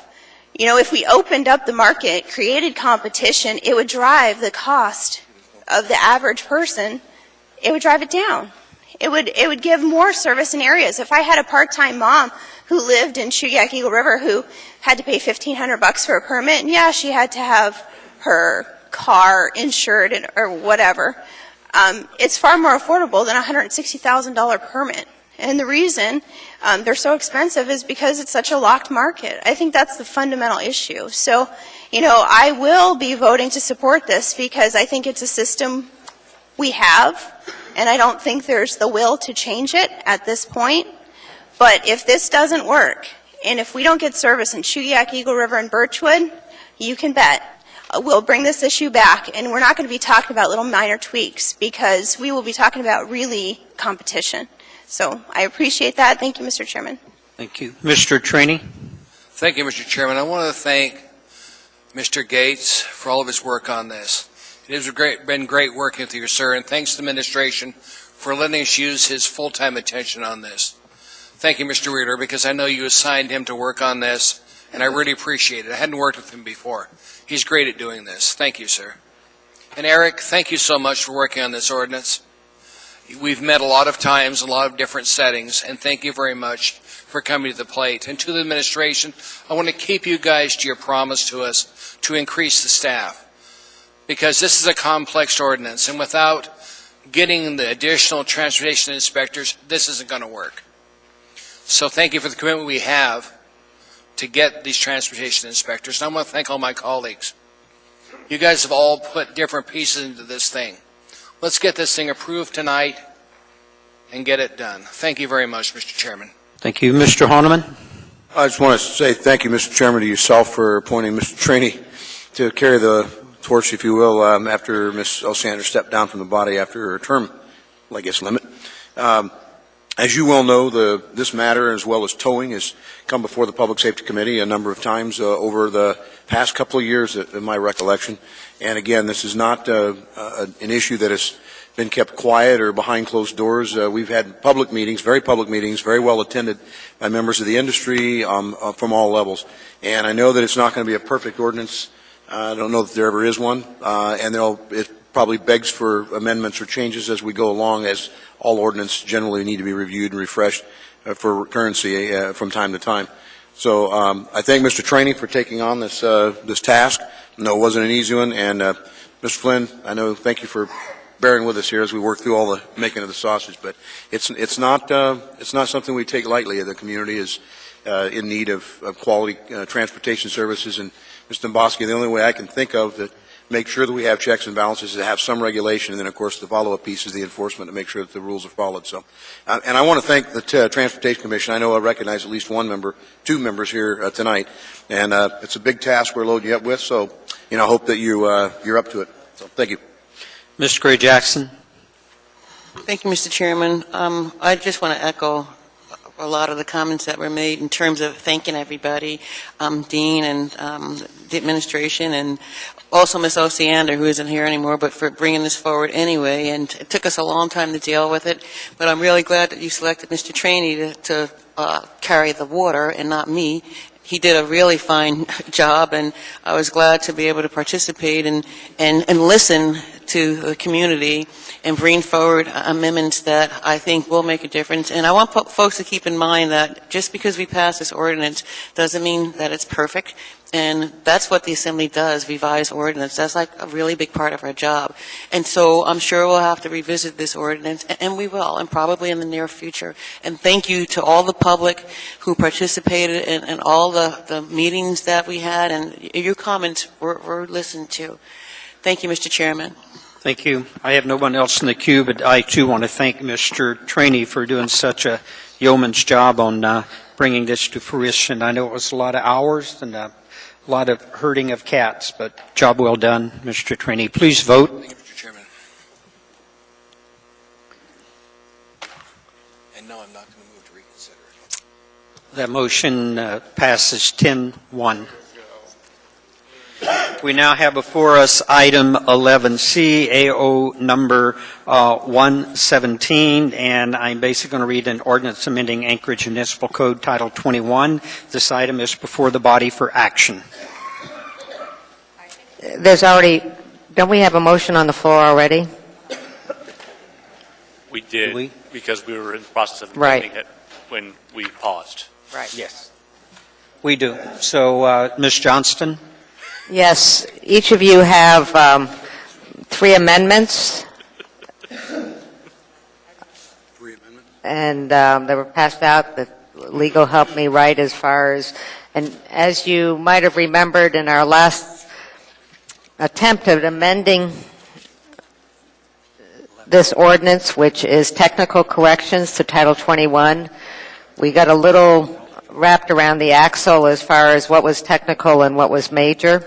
And so after doing a couple of amendments, we stopped, and we did have a Title 21 committee to address the rest to make sure that we were within the realm of technical versus major amendments to the ordinance. And so I'd like to move first Amendment number 1. Second. And this is the vehicle display area may occupy required snow storage area only from May 1st through September 30th. And urge approval. Seeing, yep. Okay. Seeing no one in the queue, please vote.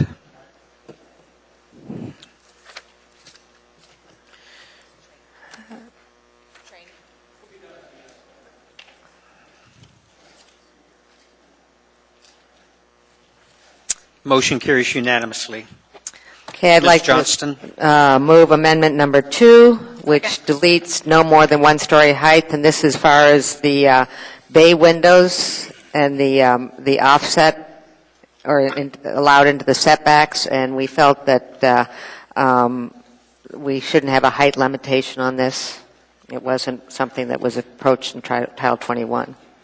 Urge approval. Do we have a second on that? Second, Mr. Chairman. Okay. Mr. Honeman? Well, do we have someone here that could speak to this from the building department or permitting? Or And I see Mr. Weaver, I see Ms. Walsh. Is there an issue with this particular deletion? I see where it says may be problematic, but I'm not sure if the building codes or if it's just an issue, because I know normally there's like headers and footers and all that, and the taller you go, structurally there's a concern. Is this an issue? Through the chair, Mr. Honeman, Erica McConnell with Current Planning. I think the concern with this amendment was that it did not fit under the title. It was actually a substantive change rather than a clarification.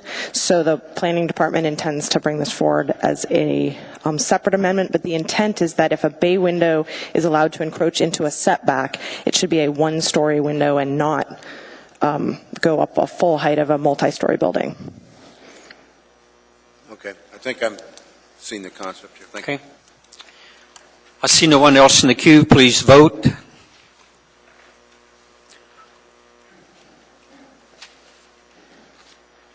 Motion carries unanimously. Ms. Johnston?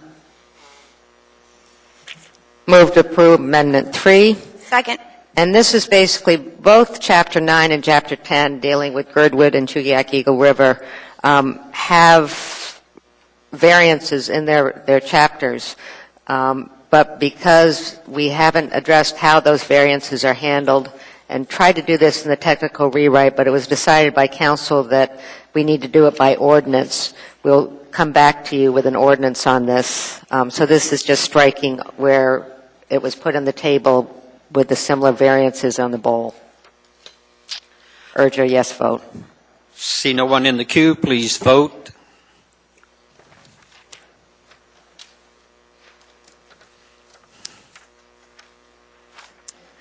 That's all the amendments. Motion carries unanimously. Ms. Demboski? Mr. Chairman, as we go back to the main motion, I just wanted to take the time to thank the body for indulging me last time when I had concerns about this, as well as the multiple hours that staff and legal put in on this. I really appreciate it. If we're going to change something, I appreciate the fact that we do it in a thoughtful process and adhere to a good public process.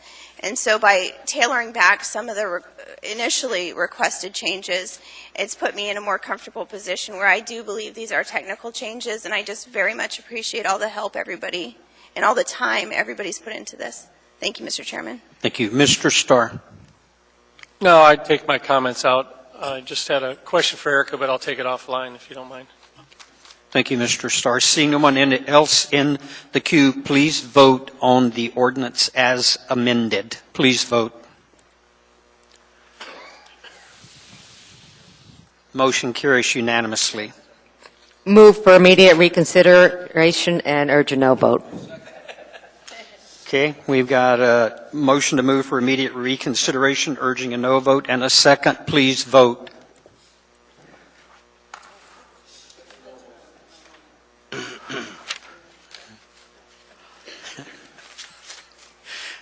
Motion fails 10-1.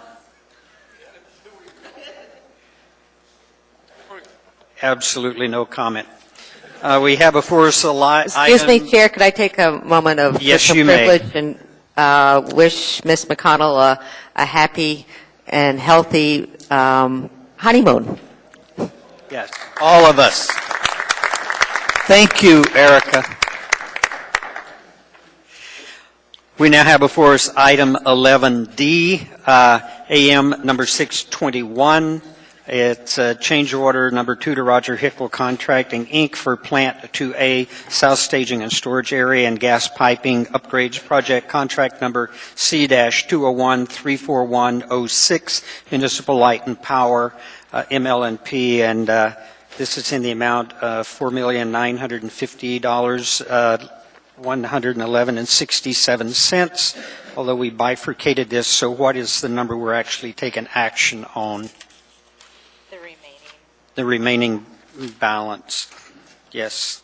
Need a motion? Yeah, the item is before us for action. We need to bring our screen up to. I thought we already had this one before us.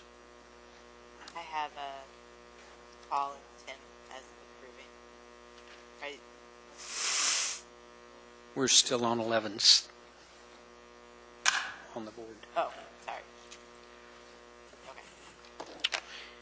Okay, we've got a motion. We need to reflect that actual number that we're discussing. It's in here. That's what we paid. We authorized. I believe that. the remaining amount, Mr. Chairman, is $1,341,662.46. Thank you, Mr. Flynn. I appreciate that. Okay, we've got a motion and a second. Mr. Flynn? Yeah, thanks, Mr. Chairman. My expectation this is going to pass this evening, and one of my colleagues was made the comment at a previous meeting that they were going to hold their nose and vote for this. I'm going to take a slightly different bodily approach. I'm going to put my foot down. And I have no issue with the contractor in this particular matter. My concern is that the information we have received is that the senior management of ML&P knew about this overrun while they were asking us to approve a $200 million contract award and chose to not share that information with us in contradiction of municipal code. And I can't condone that behavior, Mr. Chairman. Thank you, Mr. Flynn. Mr. Honeman? I read with interest the AIM and the information of what has been underlined, and I want to just get clarification that Roger Hickle Construction has not requested, nor has MLP authorized any standby, delay, or suspension costs on this contract. Does that mean, for clarification, does that mean that they're not asking for money for standing by, they're just asking for money for the increased cost when they went to 7/12s to try to meet the deadline? Is this where the money's coming from? And I'd like to ask that question be answered by someone in the ML&P.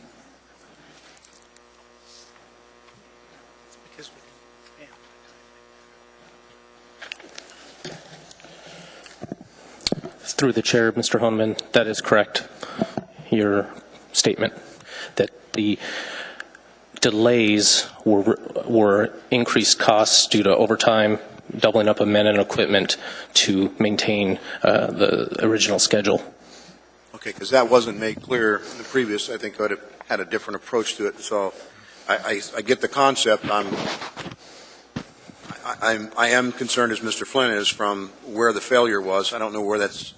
I'm not looking for a pound of flesh per se, but I am looking for compliance on municipal code and particularly in the area of contracts and such. Because we're not talking peanuts here. We're talking the ratepayers of ML&P, and we're talking about money that well exceeds what was in the contract and was even proposed and budgeted. So it's a substantial hit to our ratepayers that we're going to have to essentially eat, and we have to do it with. And I'm not saying with holding nose or putting feet down or the analogy. It's disturbing. It's disturbing. Thank you, Ms. Johnston. May we get your name, complete name? Eugene Ori, MLP. Thank you, Ms. Johnston. Yes, Mr. Ori. You can sit down. Actually, you can stay up if you'd like for a minute. I would love to have the luxury that Mr. Flynn is taking, and because this has more implications than just ML&P in the city. This is truly, this is our word that's been given, and the process wasn't handled. And I don't really hold you accountable, Mr. Ori. I hope you've learned a lot from this. I particularly hope you've learned a lot as we go forward with this mega project that ultimately is going to be a $300 million project. I have to say that many times I've wished I hadn't even started down this road and we just had gone in partnership with Chugach and put in another generator over at the SPP, which came in under budget and early. So you've got a lot to live up to, Mr. Ori, but I also look forward to our new general manager. I hope, I understand that there's going to be advertising going out for that position. I think it's time for a new general manager. This is a major project, and I don't think we'll ever see this happening again. Thank you. Mr. Starr? I asked a lot of questions and I got a lot of answers. I think that's only prudent for what our branch of government does. And so the idea that somehow or another we don't have the right or opportunity to ask questions was initially how it was toned. And I find, Mr. Flynn's comments about when we knew and all that important, but I think one of the vital functions of bringing actions to the Assembly for guidance is that perhaps we can help in the situation. And I find my role is that it is important to do that. Had we seen some of the challenges that you faced, we could have asked questions. From time to time, we've had lawyers that have sat up on this bench. I've experienced some of the same challenges that you have. Mr. Birch knows about the infamous eagle tree out at the airport, for example, on sort of the Bird Migratory Act, some of the substandard soils challenges that we have, and we all understand contracts.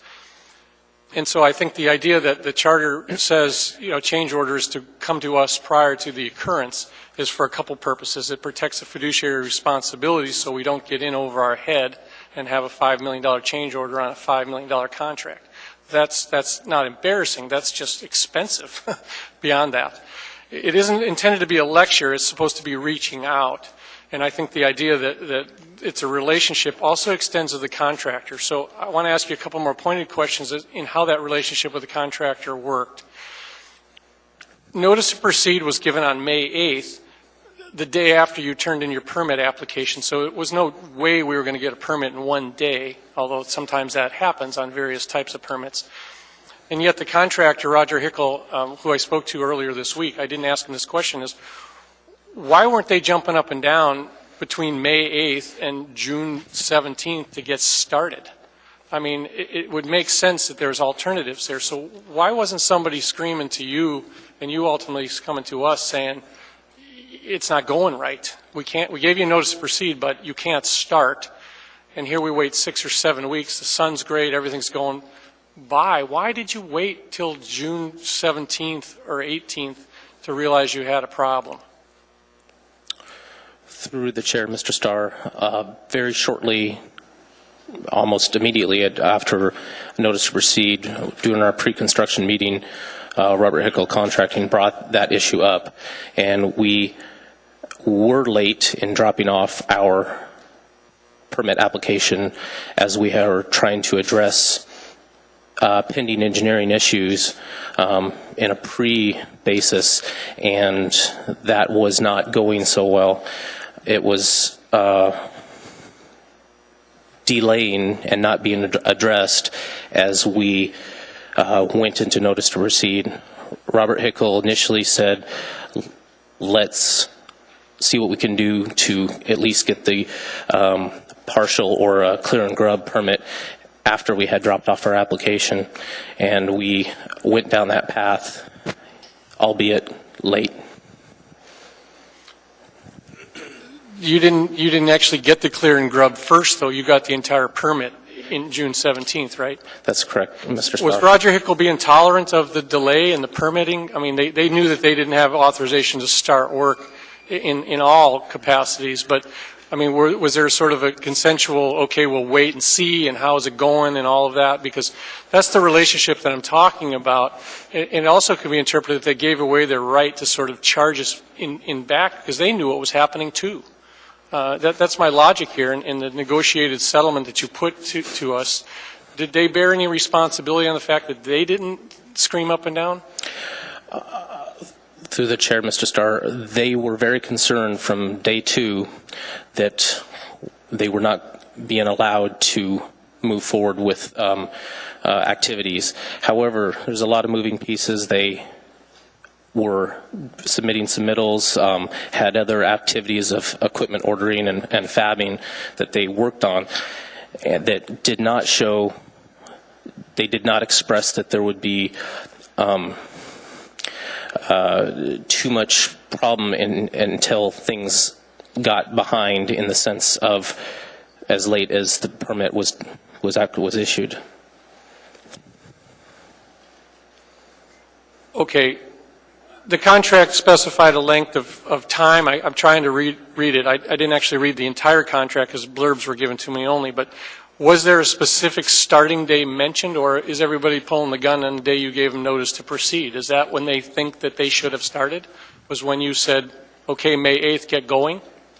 Or what did the contract say? Mr. Starr, get going, there's a lot of activities that the contractor was very interested in getting going on, and they were able to do some of those activities. It's my understanding through discussions with their contractor, their bid was for the window that they had bid upon. So What window was that? That was my question. What window was that? roughly 5 months worth of work. Okay, so there was not a specific date to start, is what you're saying to me now when you give me that answer. Yes, sir. Okay, and I guess, we can beat it up all day and we can try to be nice here, but, I'm very worried we don't have a mechanism in place to handle a relatively routine project, albeit expensive. I'm concerned that we have our way forward. We don't have a good track record going into this, and it's no big offense to yours, but it's your mechanism. This may be when we axed out the board. Maybe it's a board requirement. Maybe we shouldn't have been so quick to get rid of that and turn it over to the oversight of the municipal manager, or Mr. Posey should have had it greater. Assure me that we have a mechanism in place that's more than just you. And it's not an offensive statement, Eugene. We've worked together. I ask you questions, you give me answers. But are you the guy walking the field and you're it out there? Where's the rest of the mechanism so the next $250 million I feel is well spent?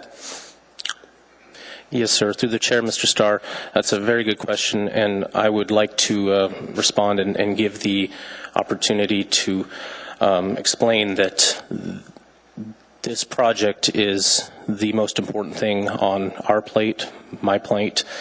Going forward, we have brought on a very experienced team to manage it, essentially on behalf of the owner, the MOA, and we're very proud of that team, IEC Engineering, excuse me. And as far as ensuring that this type of activity does not happen, I can pretty much guarantee you that it will not, as I will be giving biweekly meetings specifically to municipal manager, monthly meetings to MLMP Commission, and quarterly meetings before this body.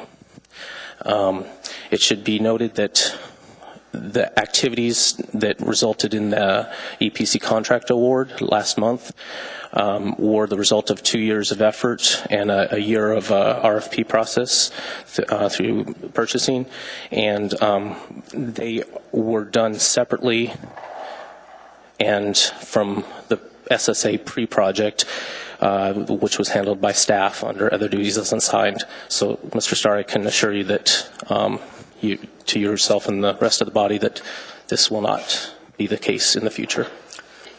And I get that, and it's not time to be sarcastic, but we planned it out for 2 years, and we submit the permit application 1 day before we give notice to proceed. That doesn't lend a lot of confidence, Mr. Yes. Horry, and I'm trying not to beat you up, but I would have liked the contractor to come back to us and say, I get it, the delay. We gave them $3.5 million last time. In my mind, they should be paid for the time of the delay when they noticed you, which was in June 27th or June 17th, whenever they wrote to you and said, hey, we've just now experienced a delay that's going to push us out. They backcharged us all the way to May and kicked us back for a lot of different items. Heat and cover, they pre-billed us for certain quantities of dirt. And I'm almost there, Mr. Chairman, last point. Please. When I talked to Roger Hickel, they indicated to me that they were comfortable and felt that they would be able to stay on track. Are we going to see a change order to a change order? Through the chair, no, sir, Mr. Starr. The change order that was ultimately brought forward as we got our head and around the quantity of the material and the depth of material, et cetera, is a bid to completion. And in fact, they were able to get out of the ground, if you will, due to favorable conditions this fall, and we will be actually well below the requested change order amount. Yes, sir. Okay. Now, when you get that, give us a summary of that. And I'm comfortable with some of the dirt quantities going up and going down, but $350,000 for heat and cover, some of the transitory costs and just the general sense that, Roger Hickle's a partner in this as well. They bear some of the responsibility for not bringing it forward. Through the chair, Mr. Starr, I wanted to make one final comment. I definitely understand your concerns and this body's concerns. I wanted to bring a comment forth from the EPC contractor who is interested in getting started on this project, and they have said to me that these pre-projects that we did to make a flat spot and assign it to the contractor was one of the better things we could have done to take away the risk of the unknown that we did find with this SSA project. And it would have been far more expensive had we just assigned a green site to them, and they found it in terms of their schedule jamming up and additional changes. So that's just a comment to outline that what we were trying to do is reduce risk to the overall project by attacking this piece first. Thank you, Mr. Story. Mr. Story, I need to move I'll on. wrap up, but I'm not going to challenge you on that, but we could have cleared trees, we could have moved ahead, so I get all that, Mr. Ori. So it's a professional operation that we run and we own, so there shouldn't be any excuses, and that's the tone. I'll keep going. I appreciate the diligence and review and the change order, which is a record on my watch, by the way, $5 million. Ms. Gray Jackson. Thank you, Mr. Chairman.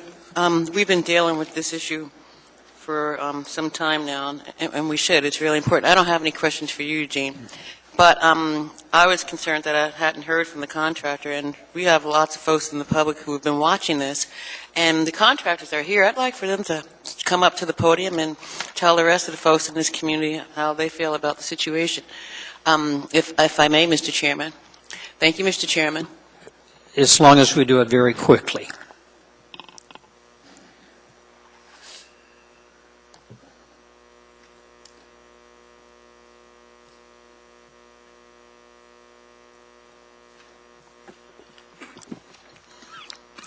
Good evening, and thank you for being here. Yes. I'm Mike Shaw, president of Roger Hickle Contracting. And I'm Mike Pollock, vice president. I had a chance to talk to some of you on the phone. I tried to contact all of you. Mainly, I had reviewed the tapes of the previous assembly meetings, and what Ms. Gray Jackson just stated that, hey, where's the contractor? We felt at the beginning if we showed up here that we would be trying to prejudice the system and stood back to see what developed. There was some comments about the delay and the migratory bird window, which I think needed to be addressed, which I talked to Mr. Tromley and several of the assembly members about. I have to state that, as it's been said, we acted in good faith. We felt it was important to keep the job going, which was my decision, even after the first assembly meeting where it was voted down. Roger Hickle, myself, Mike Pollock said, okay, guys, what do we do? What can we do? Do we stop? Do we demobilize the job site and see where the cards lay? And the answer is to us, obviously, we can't. That hurts the project worse than anything that we could have done. We felt it very important to continue on. Hopefully I made the right decision, but that decision falls flat on my shoulders. There was a lot of unknowns on this project, from unusable to 3 different permits, BML permit, building permit, Migratory Bird Act, that it just did not come together for ML&P. Mr. Starr, we did work with them. We did let them know that there was going to be costs. And the most important thing is we didn't get paid from May 1st, May 8th to July 15th for not doing anything. We didn't submit costs for that. We submitted costs for taking a $5 million 5-month job that turned into, do it in 2.5 months, $10 million project. So which increased the equipment, the manpower, of a job at 5/10s, small crew, to a project at 7/12s, continually running trucks, continually running equipment, and a very concerted effort with Eugene and the MLP group that, hey, we're a good contractor, and we're going to do our contract, and we're going to get it done. We submitted you costs because you came to us and said, hey, we can't extend the date. We can't extend the contract. We still need this work done in this time period. And we accomplished that. Okay, thank you. I would ask that anyone else be very brief. We need to move on. We've got a large agenda ahead of us. Ms. Dembowski. Thank you, Mr. Chairman. Mr. Shaw, I just wanted to comment. I know you had called me 2 or 3 times, and I intentionally didn't call you back because the only reason, Mr. Pollack, I saw your look, the only reason is because we have an active contract in front of this body that has a potential for litigation because we didn't pay it right away. And I knew that, and I was concerned about ex parte communication. And so I felt the appropriate and prudent path forward was not to engage the contractor outside of a public arena. So I hope you understand that. I wasn't meaning not to call you back, but that was my reason. My look was not one of negative. We hesitated in calling everyone because we weren't sure what the impact would be. We did not want to try to sway the system. We hope that the merits of what we've done was sufficient. I appreciate that so much. I just didn't want you to think I wasn't calling you back. I was ignoring you. There was a reason. Okay, thank you. Speaking strictly to the motion, Mr. Honeman. Well, and I appreciate your, and I do know Roger Hickle Construction is involved in a lot of projects around the state, and I appreciate that you're a good contractor. And it did clear up some things for me, because I was under the impression that you were getting paid for standby, if you will, and for not getting anything done, but basically paying crews to stand by. And I know the labor pool in the summer, moving people from one job site to another is challenging, but oftentimes you can make up the crew time otherwise. So I was concerned that this was one of those government projects that get zapped with a cost overrun. That sometimes happens. I mean, we've seen this at the port. We've seen this at a couple other places that in the municipality, and you just add to the state and go to the federal government. It happens a lot. So I appreciate the information. I didn't contact you back because we did get the memo from the municipal manager, and I thought I had most of the answers, but I wanted to clarify that one. So thank you. Thank you. Ms. Gray Jackson. Thank you, Mr. Chairman. I just want to say thank you very much for being here this evening. Thank you. Thank you. Mr. Starr, please, brief. How about if I make a motion to pay him off the balance? Will that work for you, Mr. Chairman? That would work, Mr. Starr. Great. I'll make a motion to continue payments on the change order request of $1,341,662.46. Second. We got a motion and a second. I see no one in the queue. Please vote.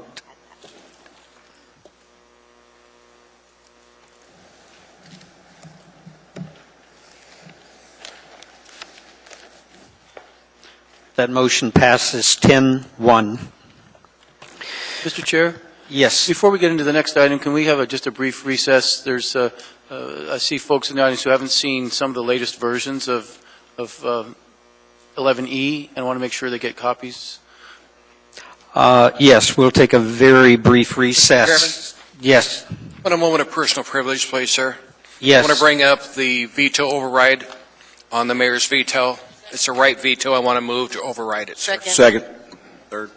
Okay, we have a motion and a second on the override of the mayor's veto. I see no one in the queue. Please vote. Mr. Wheeler. Mr. Chairman. Chairman, could you, for the record, specify what veto you're talking about? This is the mayor, if you'd let me, Mr. Chairman. This is the mayor's veto on Amendment 15. it was about $750,000 for the SROs. That is the one I'm trying to override. Sir, did he have another veto I didn't know about? Mayor Sullivan? Yes, it's just good to have it on the record, Mr. Trainee, what exactly item we're referring to. But just on that item, as we know, the Assembly approved $750,000 for the summer months, essentially, for the SROs because they are more out in the neighborhoods, perhaps, than in the schools. An additional $750,000 was added to that amount to make a total of $1.5 million. We agreed to the original $750,000, which covered the summer months, which we felt was reasonable. So that's why I vetoed the additional amount. And I think the press maybe confused that a little bit, but we're not eliminating our funding for the SROs. We're just limiting it to the summer months of $750,000, 1/4 of the $3 million total. Okay. Ms. Dembowski? Mr. Chairman, for clarification, I didn't hear how that was stated. Is an affirmative vote to override, or is an affirmative vote to uphold? No, the affirmative vote will, sorry, Mr. Chairman, will be a vote to override. Right. It takes 8 votes to override the administration. Thank you, Mr. Trainee. Mr. Chairman, can I continue, sir? Yes, I've got a couple other people in the queue here, Mr. Trainee. When you look at the mayor's veto message, he says that $750,000 come from the taxpayers, property taxes. It doesn't. If you remember the last time we met, we cleaned up and fine-tuned the tobacco tax ordinance to move it from $22 million to $23 million. So you could just as well say this money's coming out of the increased revenue from the tobacco tax, which is now our number 3 source of revenue to the city. These are full-time police officers. When they came originally to us, it was a gift from the feds with strings on it. Every year, it ratcheted down. At one time, we funded them completely out of our tax base. Now the school district is, with all the things they're facing. With the state law that says we can't give them any more money because they want a parity between the city and the small cities. This allows us to give them $750,000 out of the tobacco tax revenue so they can increase and keep static some of the programs they've got now. I don't want to see them to keep cutting back programs that serve children. These police officers are vital to the security of our children in the schools, and they function as police officers. Thank you, Mr. Chairman. Mr. Honeman. Pretty much what Mr. Trainee said. The school resource officer program was paid 100% by the municipal budget. It's just in this administration that we went from 100% being paid out of general government budget to 50-50 for a couple of years, and this will be the 3rd year in a row, is my recollection. Well, actually, it'll be the 1st year that we've come back a little bit and given them a 1/4 of percentage-wise. With the challenges that the school district budget has faced, I'm tempted not to. I'll say for the record, I may even put in a resolution form. I can't, in good conscience, vote for a school district budget that doesn't at least show that they're being serious on reducing costs that are not in classrooms and not going towards education. These school resource officers are vital. But before the school resource officer program, I can tell you, if you read your email today, the police department responded to all the calls in the schools from the day shift patrol, and we would lose half a shift, if not more. So I hate to be impassioned more about it, but I hope you read your email. I hope that helps them clarify. These are police officers. They're not a school police department, and these are general government positions. Ms. Gray-Jackson. Thank you, Mr. Chairman. I have never felt that the school district should be paying for police service within the schools. Frankly, parents and teachers, they're already paying taxes. We have an Anchorage Metropolitan Police Service area, and that's, it's there for a purpose, and to have to pay taxes twice for police protection is unacceptable. Any money that the school district gets should be used to educate our children, period.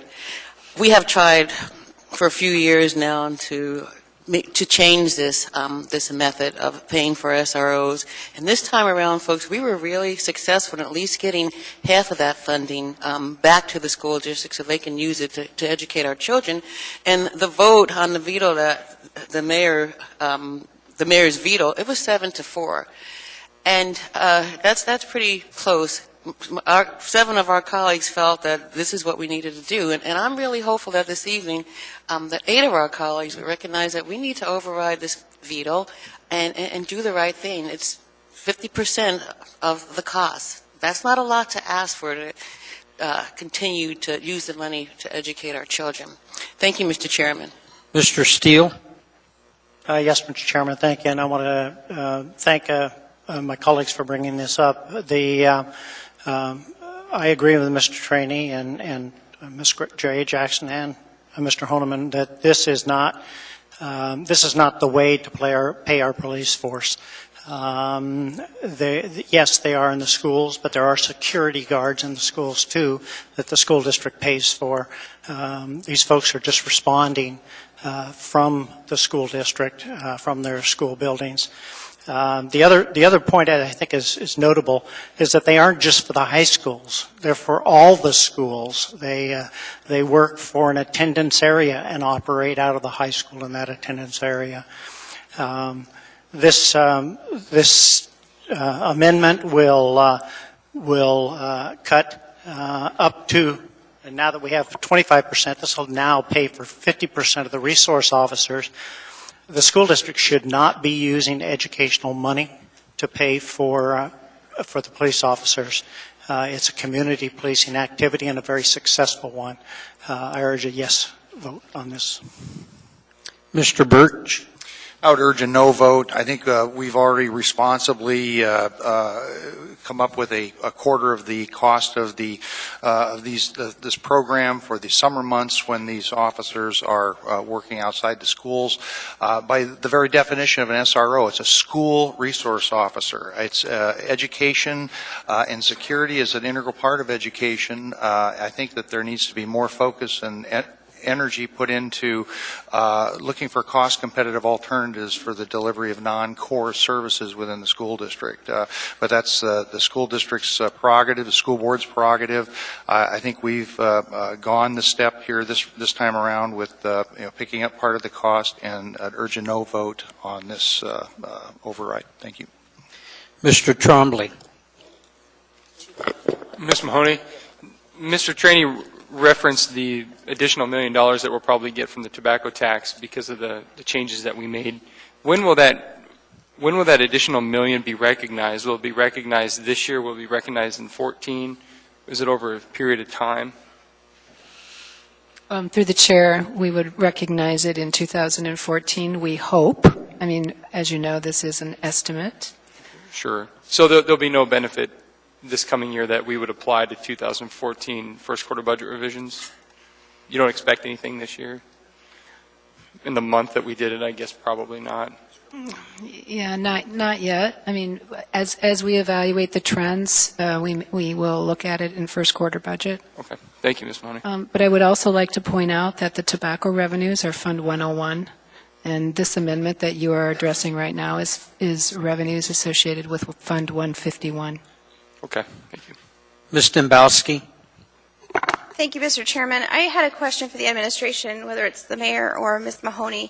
My question is, as I look at this, if I'm viewing this as another IGC like IT or other ones, obviously this is a significant use and a significant need in public safety, but do you view this as an IGC? Well, from the accounting perspective, the way it works is the police officers are charged direct to the police department budget, and then we bill the school district for revenues that we receive.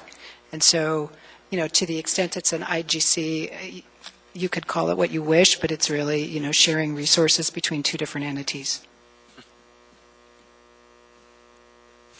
Mr. Honeman. I just want to be brief. We just had an incident a week ago yesterday, actually a week ago today, just outside of Bartlett High School on the way to Muldoon, through along Muldoon. A young lady was going to school and she was attacked, and the victim ended up running to the school, and the SROs responded, as did some day shift patrol. By the time they got the SROs in there, they were able to kick the day shift patrol guys loose, a majority of them anyway. And this is how it's supposed to work. It's the layering effect. And I got to tell you, we don't bill the federal government separately when we send police officers to their building, and they have their own security. We don't bill the state, and if they go to the state building, I just think it's ludicrous. We're taking out of each side of the wallet. Half the wallet goes for the schools, and the other half goes from the city. For God's sakes, which side of the wallet we take it is what we're arguing over. Mr. Trainee. Lucinda, quick question, ma'am. Didn't we capture some money from last year on the tobacco tax from people that have absconded from paying the correct amount? If I remember correctly, there was a sting that was done, and we should be getting some of that money, about $1.5 million. Yes, through the chair, the investigation revealed about $1 million or so. However, we have not seen a dime of that, and I'm not sure that we ever will. Of course, we will try, but at this point, we have not seen any of that funding. Thank you, ma'am. Mr. Steele? Yes, excuse me, Mr. Chair. I just one follow-up question. When do you build school district for resource officers? I don't remember. I had the invoice at the budget meeting 2 weeks ago, but I don't have it with me now. And isn't it the same property tax that we're talking about? So this is not an increase to the taxpayers of Anchorage. They're paying for it one way or another?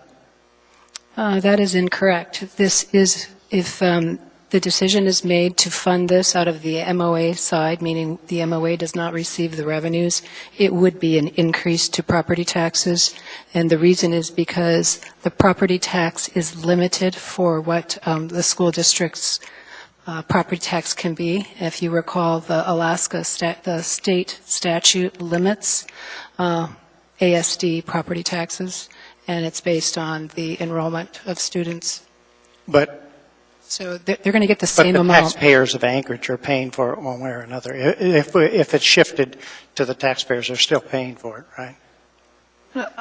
No. This would represent an increase to property taxes. So where does the money come from that the school district pays? They have to take it out of educational funding? If this amendment would pass, the mayor did not veto it, what would happen is it would increase capacity within the school district's budget to spend that $750,000 on something else. Like education, like sports? It's an offset of costs is what it is. No. It's a reduction in the cost that the school district has to pay the bill. If the school district has a fixed property tax allotment, if you will, of $200 million, let's say, and the $750,000 is paid in that $200 million budget, that would be a cost to the school district. If the $750 goes to the other side of the equation, like on the MOA side, then it just frees up $750,000 for them to spend on something else, and taxpayers would be increased by $750. I won't argue the point. I'll talk to you offline. Ms. Gray-Jackson? Thank you, Mr. Chairman. Just to shed some light on the $750,000 that taxpayers would be paying, according to Ms. Mahoney, and I'm just doing a really, really quick estimate in my head, that would probably be, and I could be wrong, but this is a quick estimate, probably about 25 cents per $100,000 of assessed valuation. That's a drop in the bucket to protect the education for our children in our community. Thank you, Mr. Chairman. Mr. Wheeler? Mr. Chairman, I was just trying to help clarify what the CFO was saying in that there's a two-step process here. You've done one step, which is to change the municipal budget, but there hasn't been a second step, which is to change the school district budget to reflect that movement. And I would point out, with respect to the taxing issue that Mr. Steele was asking about in terms of taxpayer equity, when you move the cost from the school district on an area-wide basis to the Anchorage Police Service Area, those residents in Girdwood and others that are outside the police service area but receive the service when they send their kids to the schools do not pay for that service. Mr. Steele? If you don't send them a bill, then they get to keep the money that they have to spend on education. If you send them a bill, they have to pay it. And therefore, it is if we're saying to the administration, don't send them the bill for $750,000 or $750,000, and you don't spend it, that means they don't have to write a check. It's true. Mr. Trainee, last comment.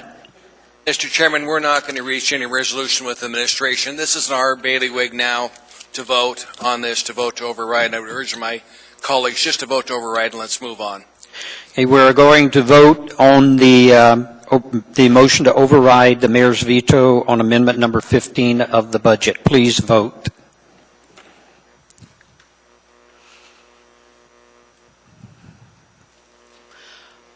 The motion to override fails with a 6-5 vote. We're going to take a 5-minute at ease, and then we will come back and pick up at 11E.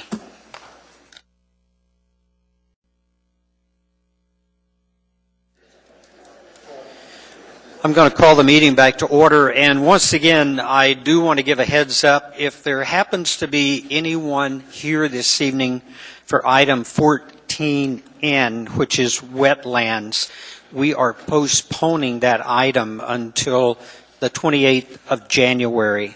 So just a heads up, if you're here for that, it is going to be postponed. We now have before us item 11E, AR number 256, a resolution of the municipality of Anchorage appropriating state of Alaska grant in Senate Bill 18 when tendered of $10,500,000 to the Public Works Department for various facility improvements. This item is before us for action. Mr. Chairman, I move to approve AR 213-256. And of note would be a substitute AM labeled that we laid on the table tonight, a 564-213 with an A1 designation would be the point to discuss with the AR. Second. Okay, we've got a motion and a second. Mr. Starr? Yeah, I'll be brief. I hope it's not argumentative on the attempts to sort of feel our way through this, and that's the idea that we do here is we exchange information. And I think we've exchanged a fair amount with the public over 4 public hearings, and we heard from them what they wanted. I think we heard what they thought they got, and then we moved to do some things. One of the things that we've already done is the remaining appropriation was $37 million, which of the items after the state grant, which was well over $107 million. $70 million moved through the system. $26.5 million was appropriated by us sometime back 8 weeks ago. And so that leaves us to the question to this. And the $26.5 million and the $10.5 million, you may not have picked up on it. They were entered into the system the same night. They were entered in on an idea that we could put it all out there. I gave a copy to the administration pretty early on of the $26.5 and $10.5, and here we are. I think with the A1 version, if you look at the page on the back of the AM is the spreadsheet probably of discussion, and then the third page attached to that for an understanding, of course, is the combined allocation by facility with the 252 and the AR that we're talking about now. And again, the modification in the A1 is from the earlier approach that I had to perhaps fund the tennis request through a purchase of the North facility owned by Alaska Club, and that was what you saw in the A version of that. And so the A1 makes a few changes that really move it back into sort of a fairly common action for us, and that's to take some of the money that the state has given us and sort of pocket it into a place that's reserved with intent, put out there with an intention of getting more money, perhaps, of a buy into the project, but yet we acknowledge that it's not fully funded. And that can allow funding sources to come in from other avenues. Another dip at the apple, our capital budget did put in a $10.5 million project, for example, that would be a good target goal to come at it with. And so the idea that we've got just over $4 million in an indicated account that says we're committed to the multi-use facility, just not the full $10.5 million. It provides additional appropriations. These amounts, as the second sheet shows you, this provides what I think is my primary goal for bringing this forward is to fix up what we already own. We've got the need to take care of those aging facilities, whether they were built in the 70s or the 80s or two years ago. If we don't maintain them and we don't have an operational budget to do so, we really just do the public a disservice.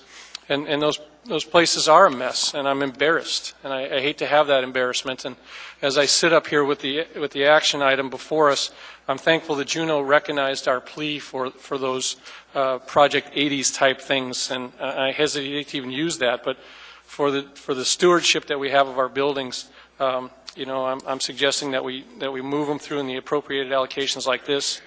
We've come a long way. We've talked about new ice systems for the Sullivan, requirements for outbuildings and upgrades that'll keep these buildings going, hopefully for another 10 or 15 years. That's all I have. Chop it up, take care of it. Just trust that I've worked it hard. I've put a lot of effort into it, and the ideas have all been with a genuine intent to do the right thing. Thank you. Mr. Chairman. Mr. Trainee. Got a question. Do we move the 2013 A1 version? Was that what was moved? Because I'm looking at the screen in front of us. It says 256. It doesn't say the A1 version. Mr. Trainee, the AR has not changed. The Assembly resolution, what's the intent is the backup statement. The AM is our legislative intent, if you will, on how we want the money to be spent. Thank you. So the action on 256 appropriates the $10,500,000, and then the AM supports the distribution and the allocation of that. Thank you, Mr. Starr. Mr. Honeman. Well, thank you, Mr. Starr, for the explanation, and I do appreciate the efforts that you've gone through in trying to, if you will, be fair with the funding that was granted by the legislature. And I appreciate it. You probably saw that I made the request of the chair and the vice chair, and I know you probably at the meeting now with legislative co-chair of the Legislative Finance Committee at the House.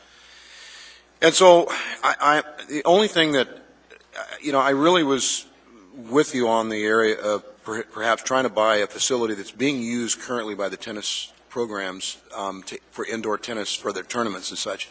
So as much as I really have no qualms with having a publicly funded indoor tennis facility, I don't.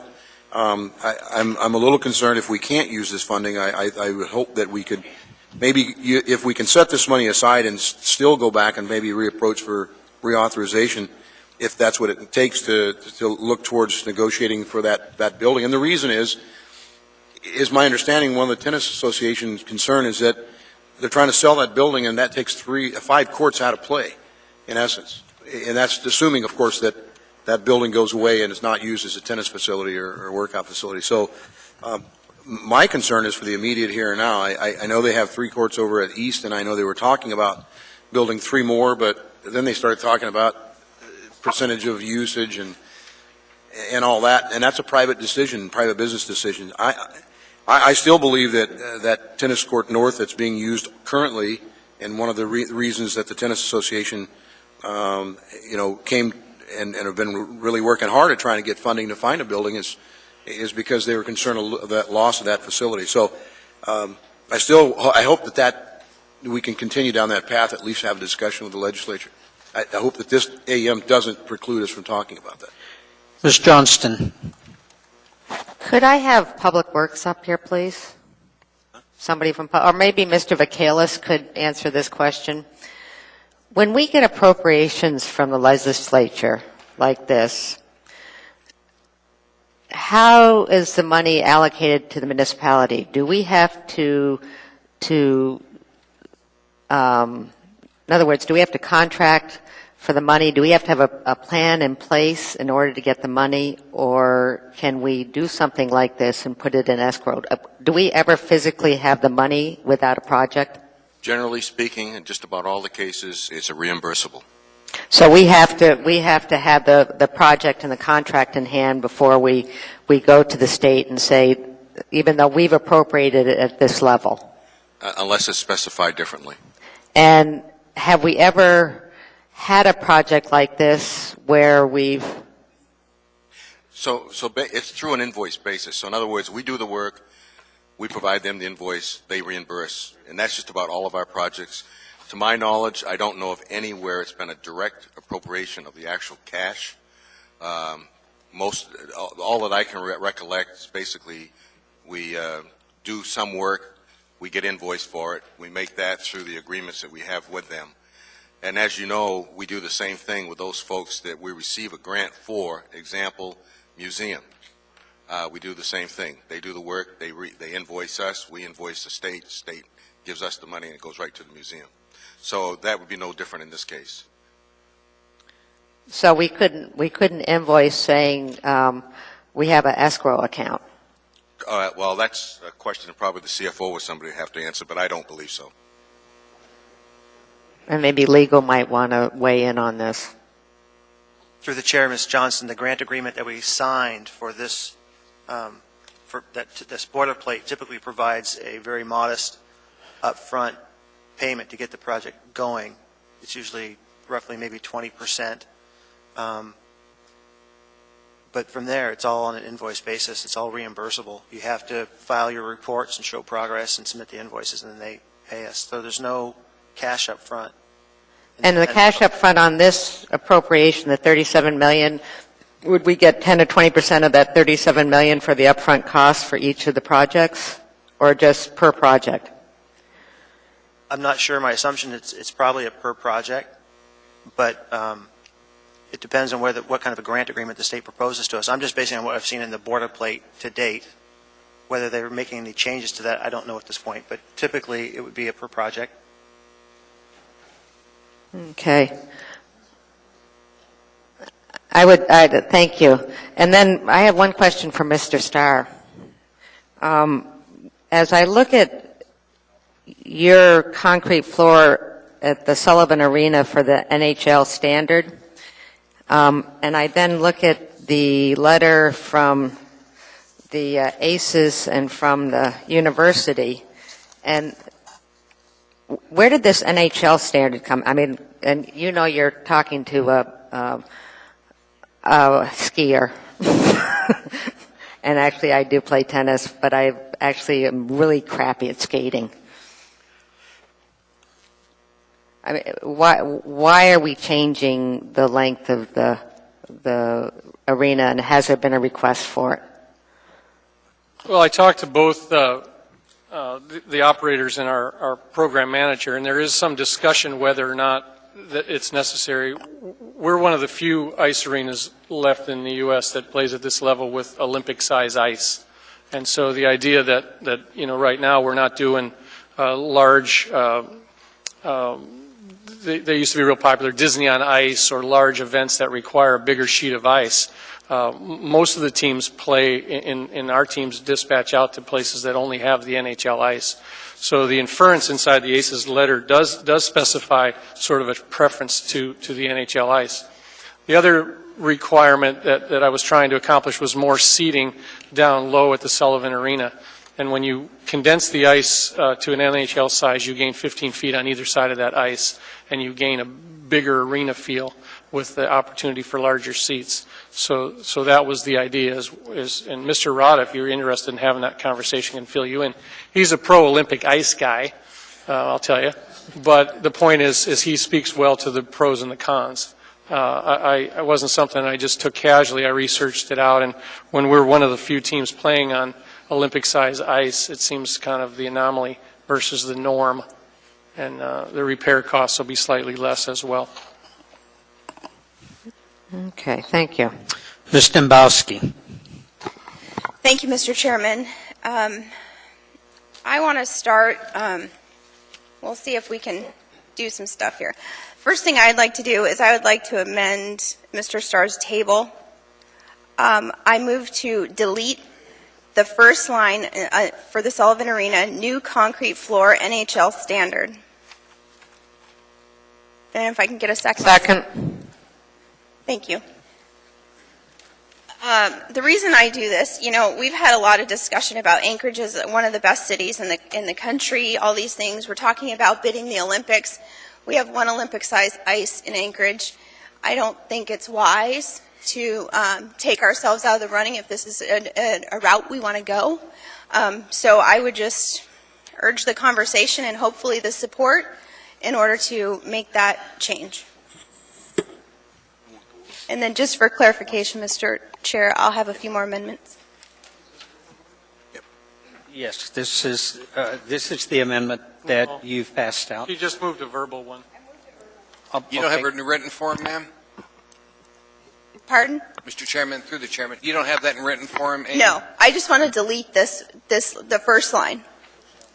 The very first sentence. How would it read in your view of the world? The first paragraph would start, upgrade to new ice plant. Okay, thank you. Okay. Any other questions? Anyone to speak on the motion? Just real briefly, we've had some discussion of perhaps trying to become a Winter City Olympic host site, and the international ice rink at the Harry J. Mack as well as the Sullivan Arena is Olympic ice, and it's actually a bonus to have. So I'd have to agree with Mr. Dombrowski. I have a question on the amendment. Yeah. No, just a moment. Ms. Dombrowski, restate your amendment so the clerk can get it straight. Sure. I would like to delete the first line under the description of the Sullivan Arena, starting with new concrete floor, in parentheses, NHL standard. Yep. So the first sentence. Yes. Okay, thank you. Mr. Chairman, can I ask if she would entertain a friendly in terms of leaving the word new concrete floor in there and just remove the parentheses items? It may I'd agree to cause that. some change to that, and the new concrete floor is going to be on the Olympic size. It's already. I'm fine with that, Mr. Thank you. Chairman. I just want to make sure we get the new concrete to go in, so that'd be fine with me. Okay. Madam Clerk, are you good? Okay, anyone want to speak on the amendment? I just have one question on the amendment. Mr. Trombley. Mr. Starr, the NHL standard, was that a request by UAA and the ACES? Only generally, and I'm not going to fall on the sword over this one. It can go either way. I think the idea was to provide a different venue, and I'm going to elaborate just a little bit because it comes to also the seats in the discussion. The Sullivan Arena seats, as they join in the yellow section, if you will, if you've been there, it comes really tight down to the front of that, and so we typically don't have pathway avenues for teams outside the seats. They have to walk on the ice at the arena there's a lot of benefits in having the additional 15 feet. It may be that the ice benefit is better. I'm not going to argue one way or the other. So the trade-off for me was to accommodate perhaps a less confined space down at center court and not so much the emphasis on the ice, which I didn't hear any negatives to saying that. They're comfortable playing on NHL ice because they do it every league game throughout the country. Sure, and I'm not asking you to fall on your sword over it. Yeah. The reason I ask is that as much as I want the Olympics to come here, that will be a one-time event, but my hope is that UAA and the ACES are going to be around a lot longer than a one-time event of the Seawolves. So I'm not opposed to leaving that in there, being that they're going to be the main user of it. Mr. Honeman on the motion. Just briefly, to answer Mr. Trombley's question and my colleagues, it's been my experience in talking to my son played at UAA and several players that played at the ACES, and the advantage we have on home ice is we practice and we play on the Olympic size ice. When we go out and play on the smaller ice, we have more stamina, quicker speed. When they come here, it slows them down. We have a bigger vision. So tactically, strategically, Olympic ice helps us, not so much on the other end. So the justification for just deleting it is a competitive advantage. Absolutely. Got it. All right, go ACES and UAA. We hope you continue to. All right, gentlemen. outlast. Mr. Trainee. Thank you, sir. Let me ask Mr. Coffey, since he came back to grace our presence, he has something to do with the ACES. Let me ask him, Olympic or not Olympic ice? I know you can't skate, but just tell me. You've got kids that know. Yeah, been skating for years. Thank you, Mr. Chairman. Mr. Trainee, I'm one of the owners of the Alaska Aces. I discussed this with the managing partner, Mr. Parks. For two reasons, we do not wish to change the size of the rink. One, competitive advantage, and it really does matter, as all of our coaches have told us. And secondly, as there are structures under that concrete floor which would have to be substantially modified in order to accommodate a smaller rink. And really there's a third reason too, because of the slant of the seats. If you take them out farther, declines and would diminish the view of the ice from the spectators. We did not support it and we didn't ask for it, nor did UAA in the letter.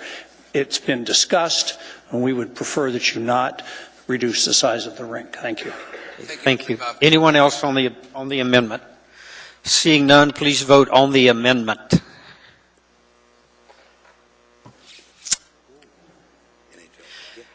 Motion passes unanimously. Ms. Dembowski? Thank you, Mr. Chairman. My second amendment will be under the Dempsey Anderson Ice Arena 2. I believe, Mr. Stars, this A1 version reflects the fact that the mezzanine has been taken out, but it's still in the verbiage. So I'd like to remove the third sentence reading, construct interior upper level mezzanine connecting rinks 1 and 2 with fan viewing areas, and that's a motion, sir. As I've stated in the past, I think this may be a great idea, but I think I would rather have more of a public process than having it in here. So I would urge approval of the deletion. Anyone, Mr. Trainee? This would be a nice thing if we ever decide to send it to a bond, let the public in Anchorage vote on the mezzanine. But right now, I would support pulling it out of there. Mr. Trombley? We've changed the Sullivan Arena description, and we're changing the Dempsey Anderson description. There's going to be a dollar amount associated with that. Do we have to have corresponding changes to the dollar amount? Trombley, there isn't any. It's actually, as Mr. Coffey noted, and I'm sorry to jump in the queue, it is actually more expensive to do the NHL ice modification. That's in fact true. And Ms. Dembowski is correct. I'd already removed the funding out of here in my version to generate the $4 million availability. She's right in the fact that the mezzanine came out. If you'll notice off to the left-hand side, the number 2, which I believe probably has been removed on this reprint, but number 2 specifies what the change was from the original one. There was a table that's not made it to this, but in parentheses 2 removed the mezzanine from that, and the price was reduced. So the only change to that is to add $850,000 to the previously appropriated amount. That's what that does. The mezzanine was $1.2 million, so there wouldn't be enough money in this amendment to even add the mezzanine if you wanted to. And for the Sullivan Arena, there's no dollar amount? No, there's no dollar amount change. If anything, Mr. Coffey's correct in that the change to the smaller ice would actually probably cost us some money. That's what the report generates. Anyone else on the amendment? Please vote on the amendment.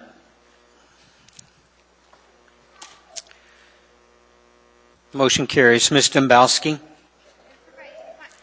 Sorry, thank you, Mr. Chairman. For my final resolution, it's been passed out. It is in writing here. I would like to move the floor amendment that everyone has in print. And essentially what this, I'll wait and see if I get a second. I'll do a second for discussion. Okay, thank you. Essentially what this would do is the last line where Mr. Starr has created a tennis reserve fund for future multi-purpose facility, that would delete that item, and it would read for members of the audience, on behalf of the municipality of Anchorage, the Anchorage Assembly declines to accept $4,015,000 of available funds granted through SB 18 for Project 80's facilities as currently proposed. The table is amended as follows. Just as I said, it's deleted. And then the administration is requested to submit an appropriate amendment to the legislative program to reflect a request to the state to reappropriate the funds to needed infrastructure projects identified in the capital improvement program. And ultimately, speaking to this particular amendment, the administration and Mr. Starr have put in so much work on this project, and I appreciate it. And both have tried to alleviate my concerns. But ultimately, when we come back to it, Project 80's deferred and critical maintenance, to me, is just that. It's for deferred and critical maintenance. It's not for building a tennis facility. It's not for buying a tennis facility. It's for deferred and critical maintenance for existing structures. And that's the position that I'll support, and I would urge support. Thank you, Mr. Chairman. Anyone to speak to the amendment? I do, Mr. Chairman. And I've run Mr. Starr? I've been sort of trying to lighten the day, and I have said it several times, I'm kind of making this stuff up.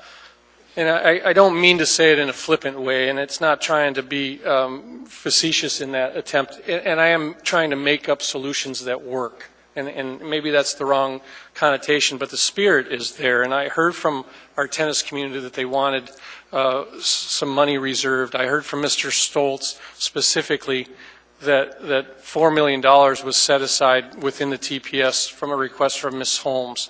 So I feel like I'm comfortable acknowledging that energy and that effort I recognized early when you look at all the facilities requirements to fix up what we already own, there isn't enough money to give more. And that may be an opinionated statement, but there's reports well beyond the Stevens report that talk about the conditions of our facilities. And when we struck that common theme through campaign speak and other commitments that we were going to fix up what we own before we built anything new, I think I speak that way from stewardship. So this is an attempt to do something that states our intent, not the removal. The removal, to me, sends it back to Juneau, and I don't want to do that. I'm not committed to sending it back to Juneau for their clarification. I think we want to send clear legislative intent that we want the money. And Ms. Johnston, I want to speak to your concern about this, and I hope you can listen, because this is critical to me, is that we've had experiences of losing the money that we wanted. And I think you may have seen an email exchange, and I'm going to ask Mr. Wheeler to speak to this, because we had $4.1 million appropriated to us for South Anchorage Sports Park, and Mr. Wheeler, where is that money, and what happened to it? And I can show you in HB 18 where it went if you don't know. Through the chair, Mr. Starr, of the $4 million, the city has been able to use $80,000. The state, through SB 18, took back $1,050,000 and appropriated that to a series of state projects. The remainder, 2.87, we originally thought had been taken back by the state as well. We learned today through contacts with the state that may have been an error on the state's part, and we're working to get that corrected so that can still be used in the South Anchorage projects. The appropriation through this body sent $4 million to the South Anchorage Sports Park. Yes, sir. Right, and so we don't have that left. It's gone. We don't have it to spend. For the South Anchorage Park project, we believe we have 2.87 available for that project. Well, HB 18 sent back $2.1 million when they reappropriated. No, sir. They took $1,050,000. Okay. The point on the topic, and maybe it wasn't as, I never got your answer first, Mr. Wheeler, whether or not I asked it timely enough isn't the point, but we run the risk of if we don't send legislative intent or speak to it on the record or put it in a reserve account or whatever, we run the risk of losing it. I've learned that we can unappropriate the money. Maybe the next assembly comes along and isn't pro-tennis, and they decide to go back through whatever procedure and unappropriate the money and do something else with it. I'm making a big commitment here to put that money in a place that's that.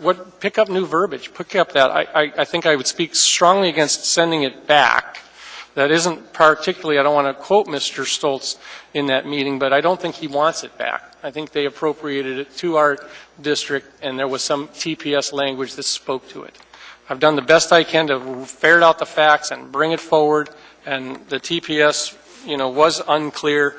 It was clarified through a meeting that we had with Mr. Stoltz, and I'm comfortable leaving it in. So if it's right, wrong, legal, or not legal, let's please put on the record legislative intent to free up some money, and if they want to move a multi-purpose sports facility at a greater amount, they're free to do so.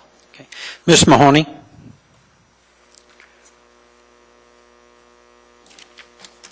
Yes, to the chair. I have a clarifying question to Mr. Starr in regard to the Sullivan Arena. Okay. Before you pass this, I do have a question in regard to how we can implement a certain component of what has been placed in writing here.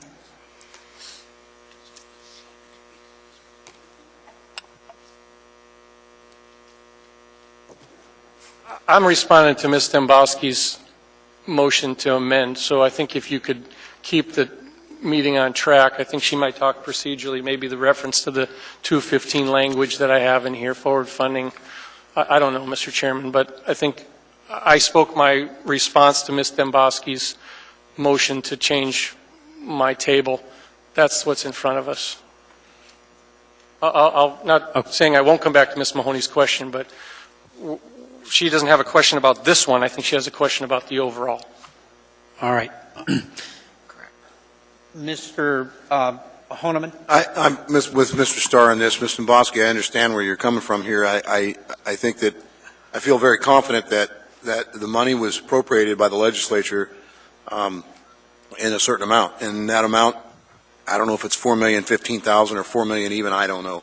But I think we can wiggle $15,000 out of the appropriations. And I understand there was a conversation in the conversation, some latitude or flexibility on the amount. But I think the intent was, yes, Project 80s, and it's unfortunate for whatever reason the $4 million was kind of added in there in Project 80s with a facility.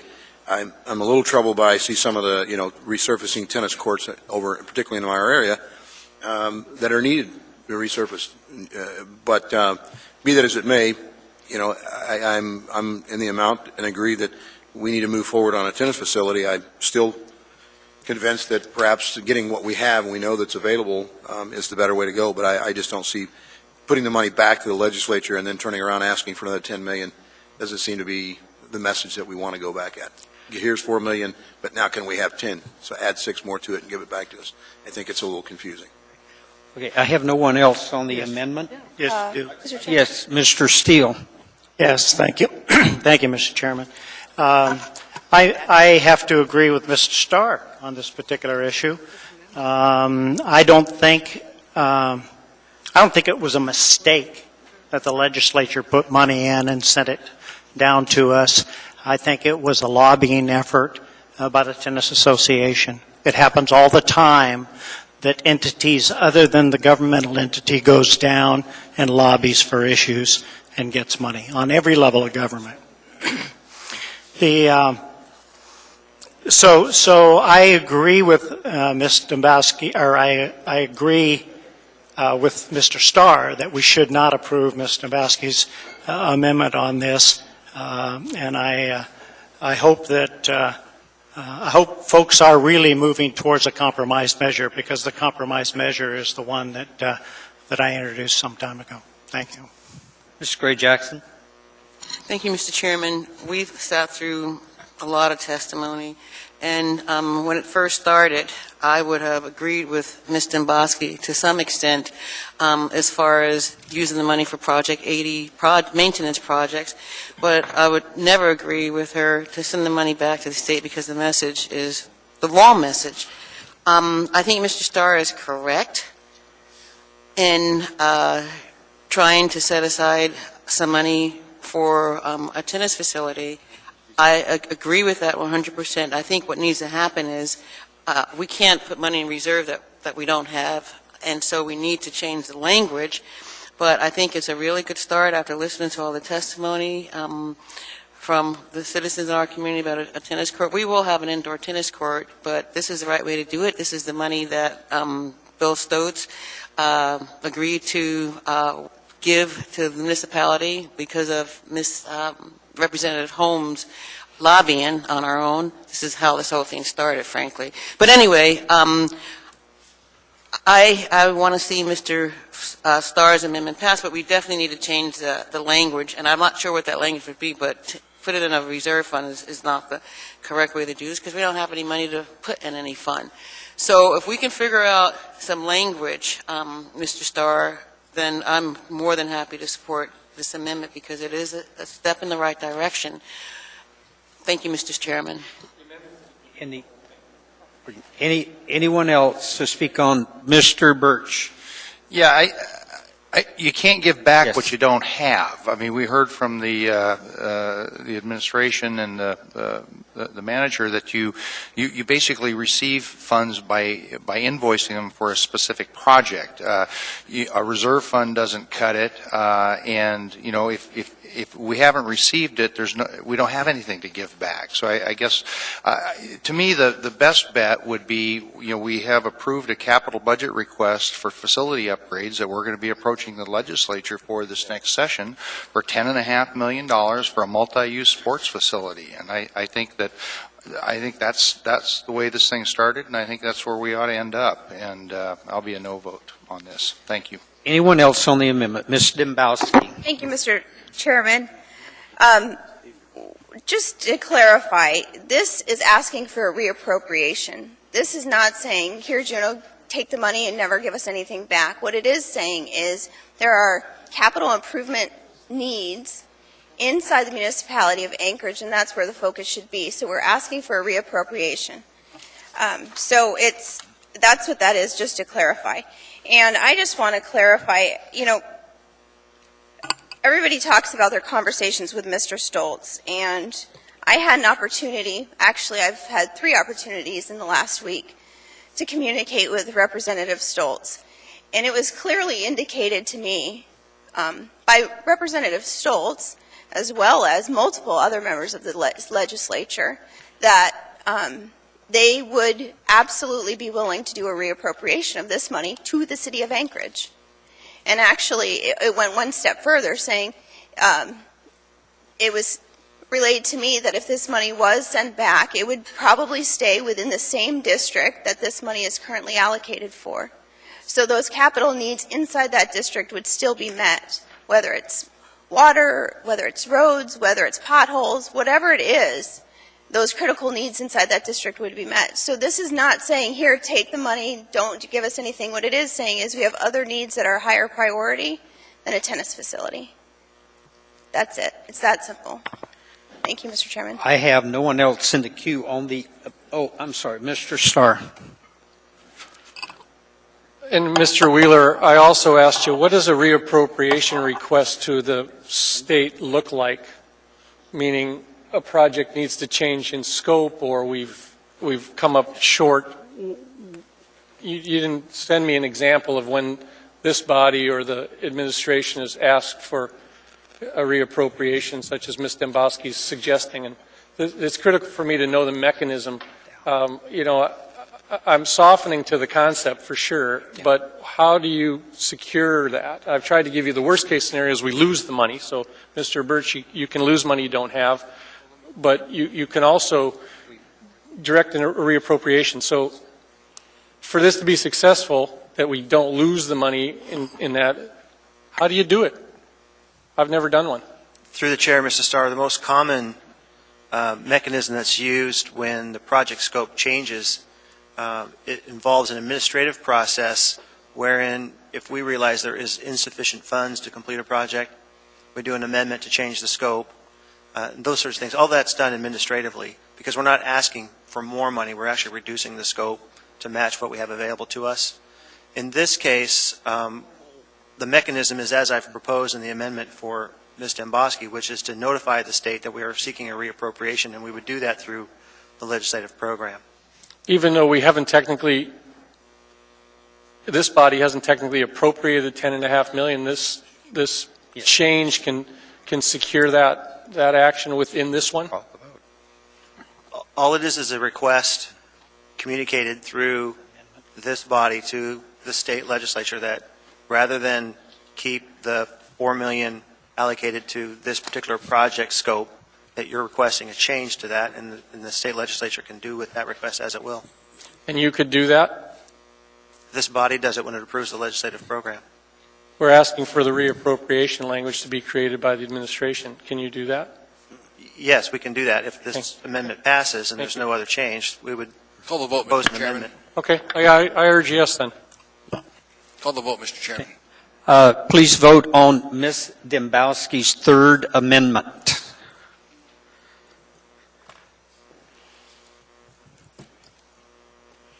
Steele. Who are we missing? Steele. I hit, it didn't light. That motion fails 8-3. Ms. Dembowski, that was your last amendment? Yes, sir. Thank you.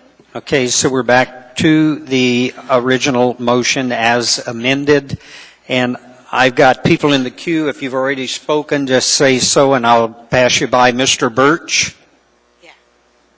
Yes, when you have the item in there for tennis reserve fund for future multipurpose facility, I think it just needs to avoid the concern about reappropriation. I think what you need to do is have some specific language in there. If you want it to go back into that district, then you need to say Dempsey, Anderson, ice arena improvements. Multi-purpose facility. You just need to use a language that's that actually is something specific rather than a reserve fund. Reserve fund is a non-starter. The description right next to it, Mr. Birch, has it in there. So I'm not trying to be obstinate here. I do say that when the description of what we want to spend the money on says multi-purpose sports facility, parentheses, volleyball, tennis, basketball, to accommodate a greater population and growing demand for indoor sports.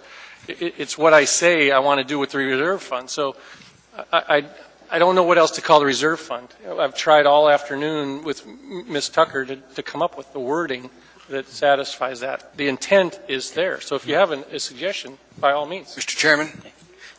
Yes. Move an amendment. I want it to read future multipurpose sports facility. That's it. Just end of story. That's all it has to say. Second. Perfect. Okay. We got anybody to speak on that amendment? Are you? Yes. And I want you all to know we are within 15 minutes of our 1 hour time on this. Mr. Chairman? Thank you. Am I up? Mr. Chairman, am I in the queue too? I keep punching in, but I don't seem to get in the line there. Mr. Mayor Sullivan, you just showed up on the queue here. Let me get Ms. Gray Jackson. I'll defer to Ms. Gray Jackson, thank you. Yes. Thank you, Mr. Chairman. Mr. Trainey's amendment is a good amendment, and it's the right amendment, and it's the only amendment that we need to make this happen. We have capital projects in our capital budget and program and legislative program often that say future whatever. So that's all we need to do, and we can vote on this and move on. Thank you, Mr. Chairman. Very good. Anyone else on the amendment? Mr. Steele? Yeah, I would, as a friendly amendment, I hope we can take future out and just say multipurpose sports facility, which is what they allocated the funds for. Are you okay with that, Mr. Trainey? Yes. Okay. Anyone else on the amendment? Please vote on the amendment.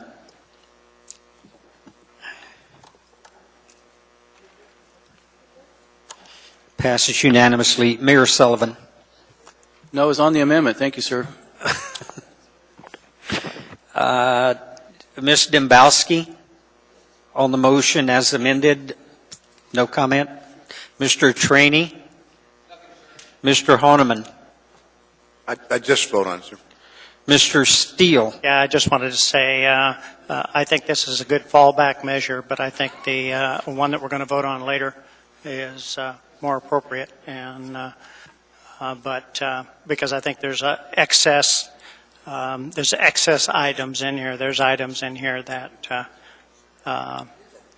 funded that we have funding for, or that we have funding requests for, and so I think there's more money there.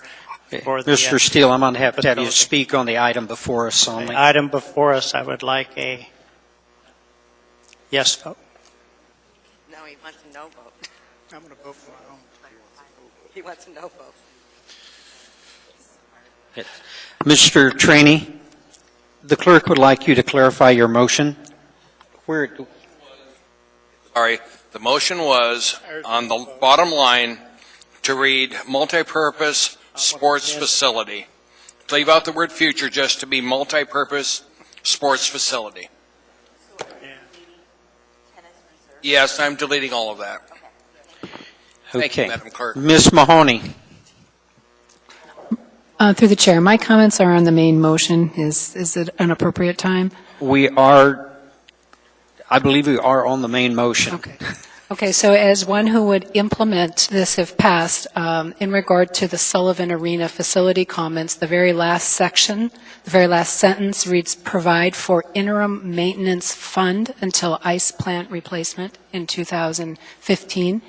Is the intent truly a fund first question, because we would have to implement based on what is passed. And second, it's questionable whether or not the state of Alaska would reimburse for the maintenance component of this. Typically, their grants are capital in nature, and maintenance is not usually reimbursable. Here's my intent to answer that question, and I can do it through an amendment. I think the word fund should have said funding. So if you want to read along with me, provide for interim maintenance funding until the ice plant replacement. And I can drop the words in 2015 as an amendment as well, which I didn't make quite yet. But let me explain to you where we're at, is that I think any failure of that ice system over there is going to require capital investment.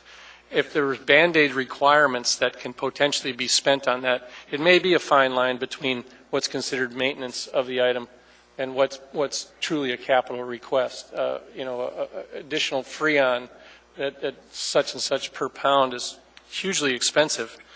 It's going to exhaust our maintenance budget quickly if that plant should fail or become tremendously. So all I want is a fallback here, folks, and the intent is that we provide enough of the money that if this has to be ramped up, because we've heard from PM&E that the ice plant can't be fixed until 2015, that's dangerous. So I can move an amendment for clarifying language if you have a problem forward funding into 2015. It isn't my intent to set up a maintenance fund, so I guess I'll need to do that if the chair will allow it. Yes. And just to be clear, did we vote on, I guess, it was Mr. Trainey's? Yes, we did. We did vote on it, so Yes. we're on the main motion now. We're on the main motion. Okay, I'll need to make an amendment then on this AM to reflect this wording on the Sullivan Arena box, provide for interim maintenance funding until ice plant replacement. Second. Any discussion on that amendment? No, I'm done. And I guess call the question. I just have a question on that. I'm not sure if we could do that. It's not in the title, is it? I mean, is that? I mean, I really think that that's our responsibility. I don't think we could do that with the state.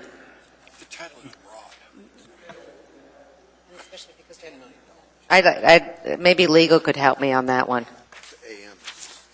Yeah. Could Mr. Wheeler? I'm sorry, Mr. Chairman, I was talking to the CFO. I missed the question. Even though I think the intent is good, I'm not sure if we could have this even, it's in the AM, and it doesn't seem to go with the title of the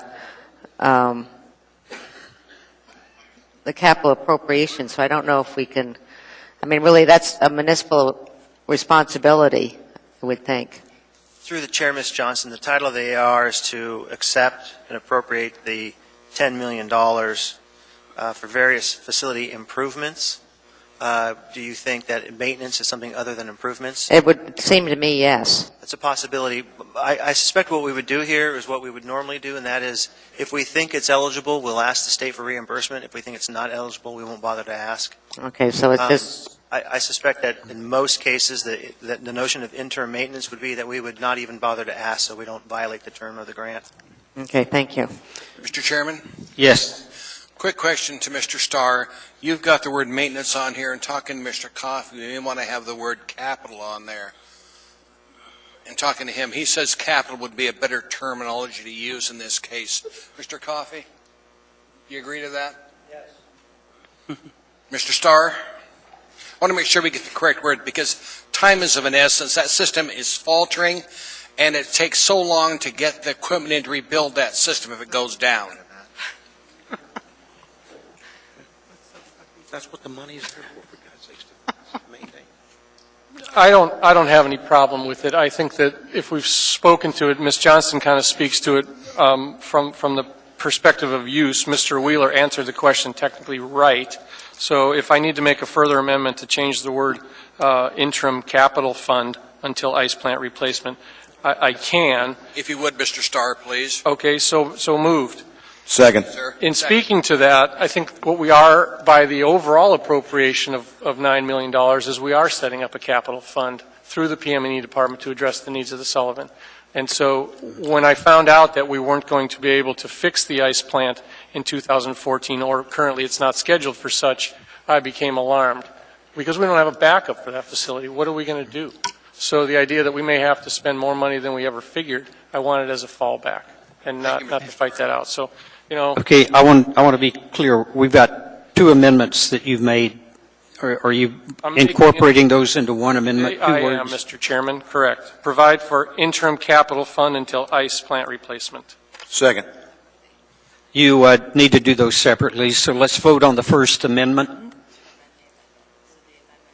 Funding, okay. Yes. Yes. That's the first amendment. Please restate the motion. Restate the motion, Madam Clerk. We are voting on the amendment, or amending the amendment, so replacing maintenance, capital for maintenance. And that. Fund instead of funding. Yeah, we were doing the other one first. We had the funding instead of fund. Call the question, Mr. Chairman. Let's Yes. get this vote going. Please vote. We're voting on the motion to change the word fund to funding. That's the second motion. He moved them both at the same time. Okay, then move them as, have you got that to move it as one motion? He's changing two words. Okay, please vote. On the amendment.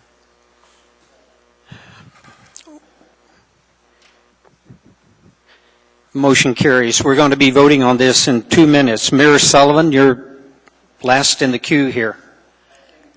Thank you very much. I know we're on the main motion now, I'm assuming, right, Mr. Chairman? That's correct. Okay. It's when we take votes on one word, it's you get lost. I appreciate Mr. Starr's efforts here. It's an attempt at, I think, trying to listen to the community that spoke very loud and clear that how hard they had worked to get funding for their new facility. But at this stage, I would urge a no vote. It does several things. It does not provide enough funding for a project, and going back to the legislature for half a project is becoming more and more challenging. We've already heard that this year's upcoming capital budget is going to be very, very tight, and the odds of completing a project when the funding's already available, I think, is very slim, and it doesn't do anybody any good to have half a project.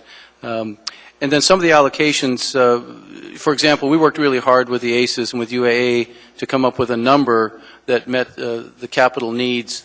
And I think, in the terms of that agreement, it was about $8.1 million, which is the amount reflected in Mr. Steele's proposal coming up next. And one of the things that people have to keep in mind is that, between our bond monies, between SMG's capital account, we're able to take care of a lot of these additional needs. There is other sources of funds, and we have to remember that we don't have to take all of this money and apply it, because there is a capital program that the operators maintain. There is bond funds that we have been very successful in getting the public to support. There's already some in the queue for these facilities, and so I think I would urge a no vote, but I do appreciate Mr. Starr's efforts at coming up with a compromise. Okay. Ladies and gentlemen, we're timed out on this. I'm going to have you vote. Please vote. I just wanted to clarify that I urge a no vote on this, not a yes. Please yes, vote. Mr. Steele.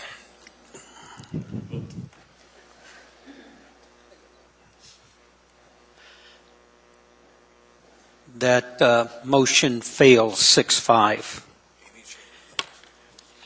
We now have before us item 11F, AR number 277, a resolution of the municipality of Anchorage appropriating and reappropriating State of Alaska grant and Senate Bill 18 when tendered of $37 million to the Public Works Department for various improvements, including funds for a new multipurpose facility.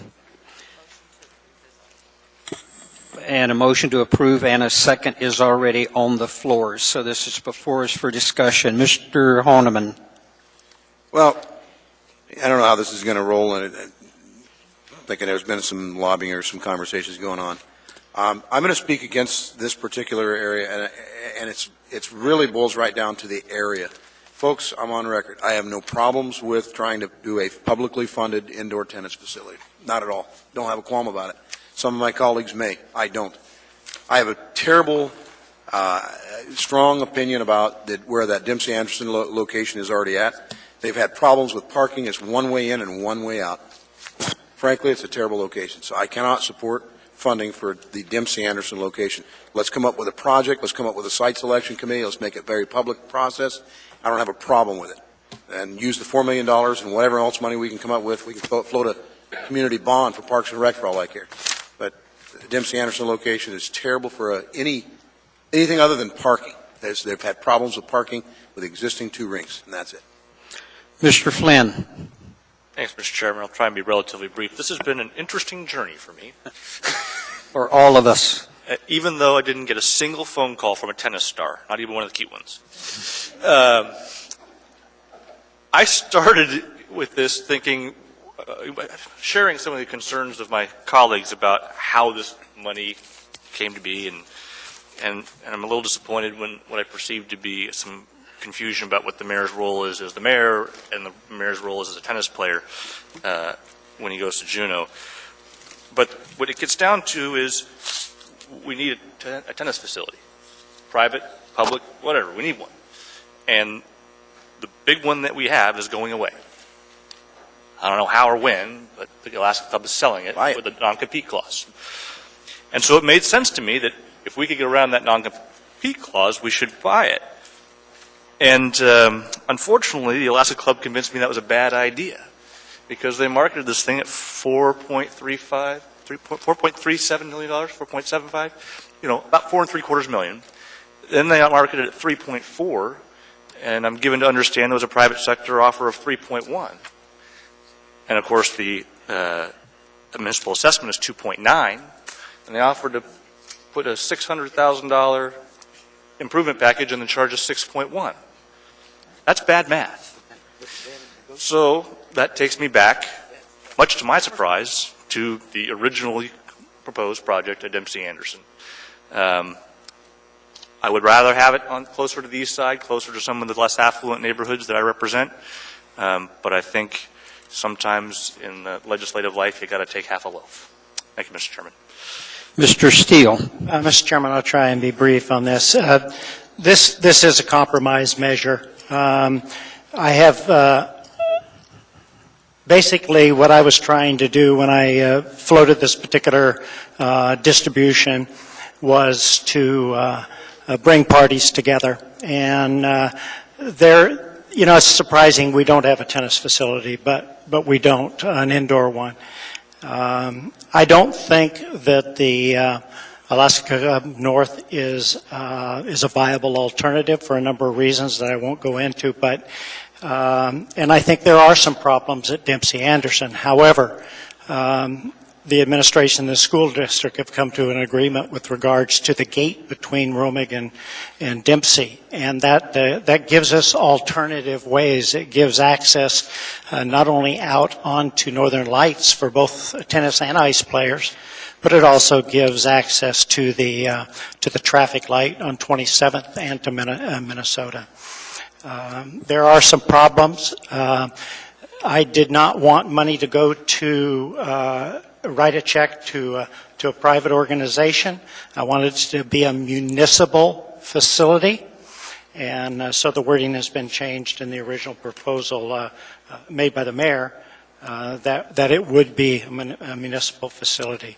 I think the allocation here is more reasonable. I took out a few of the more pricey items that weren't asked for in various things. And I also looked at funding that was available or that was already requested or had been requested for capital projects. I think it's a good alternative, and I hope folks will vote for it. Mr. Birch. I just want to speak in support of this compromise measure. I think it's hopefully it finally puts this issue at rest. I think it's the Tennis Association did a great job of working with the legislature to identify a needed facility, and particularly in light of the closure of the existing privately owned facility. I think it's a positive move. It's good for the community, and urge a yes vote. Thank you. Mr. Trainey. I'll be a no vote. I'm one of the few that goes to the Dempsey Anderson Arena. And to put a tennis court on top of the parking there is ridiculous. I suggest you go there on any weekend. It cannot go in there. Otherwise, the people are going to park over in the car's parking lot and have their cars towed. So work with me on the impound ordinance, because that's where the cars are going. Thank you. Mr. Trombley. Mr. Mayor,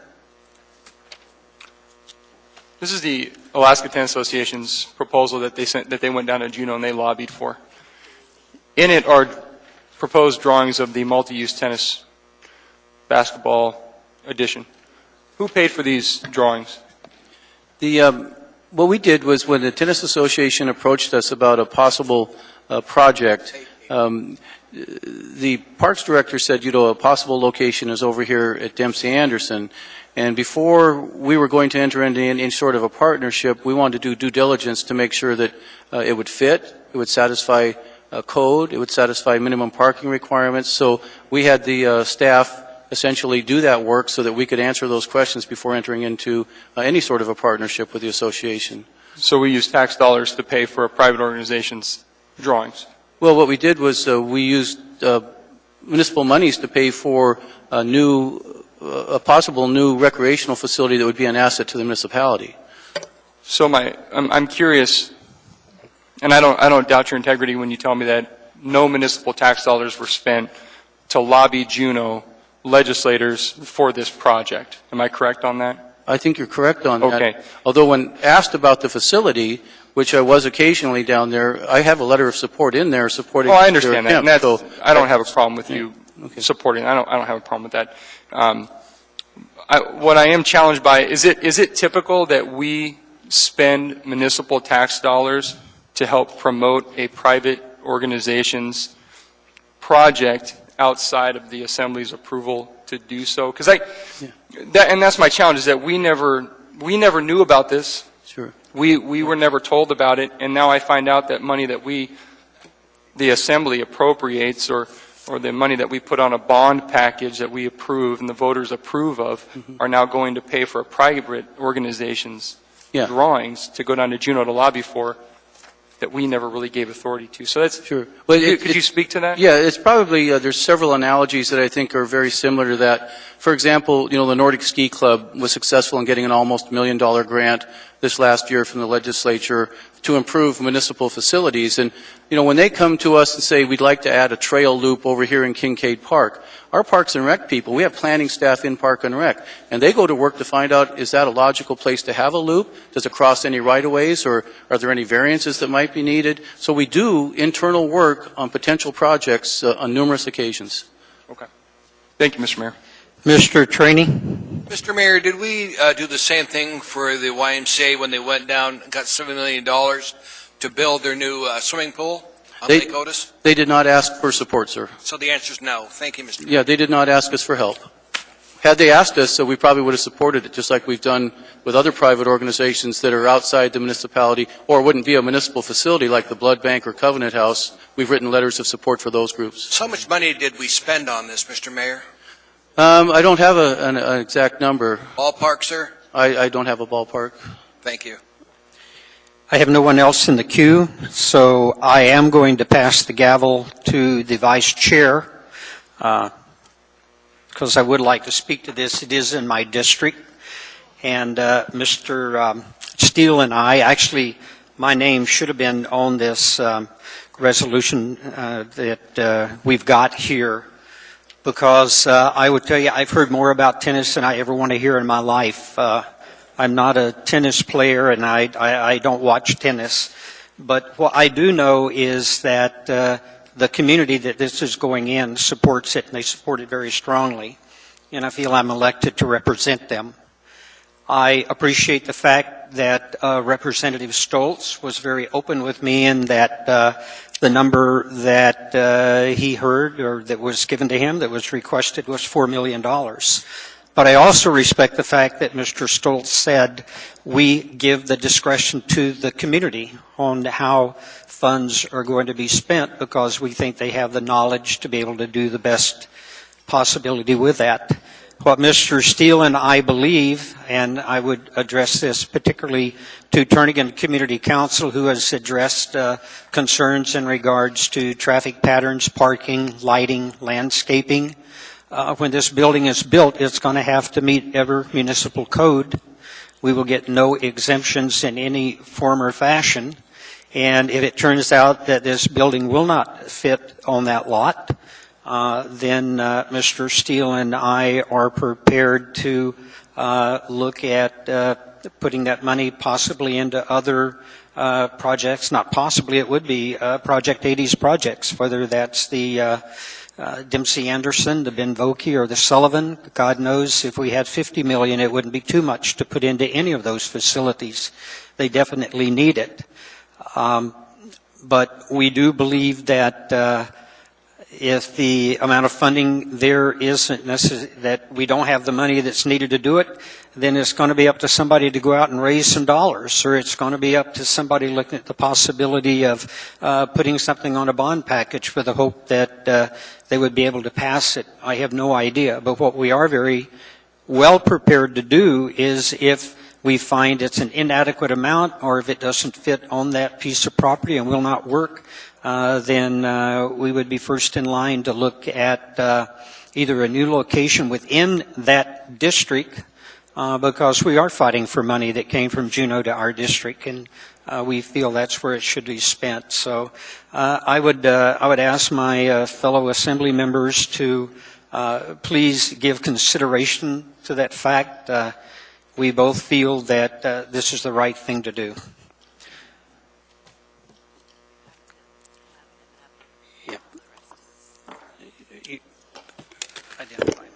Mr. Honeman. It doesn't escape me that we have Eastside community that has just over the matter of many years has been asking for one consideration of an area for a regional park, Muldoon and DeBar, the old Alaska Greenhouse properties that the municipality owns, and it wouldn't take much to give the same effort, elbow grease, and support to do something. They're not asking for a multi-use facility. The amount of $12 to $14 million is what it would cost. That's what. Let's be realistic. $4 million, $7 million, it's not going to get it done. It's just not.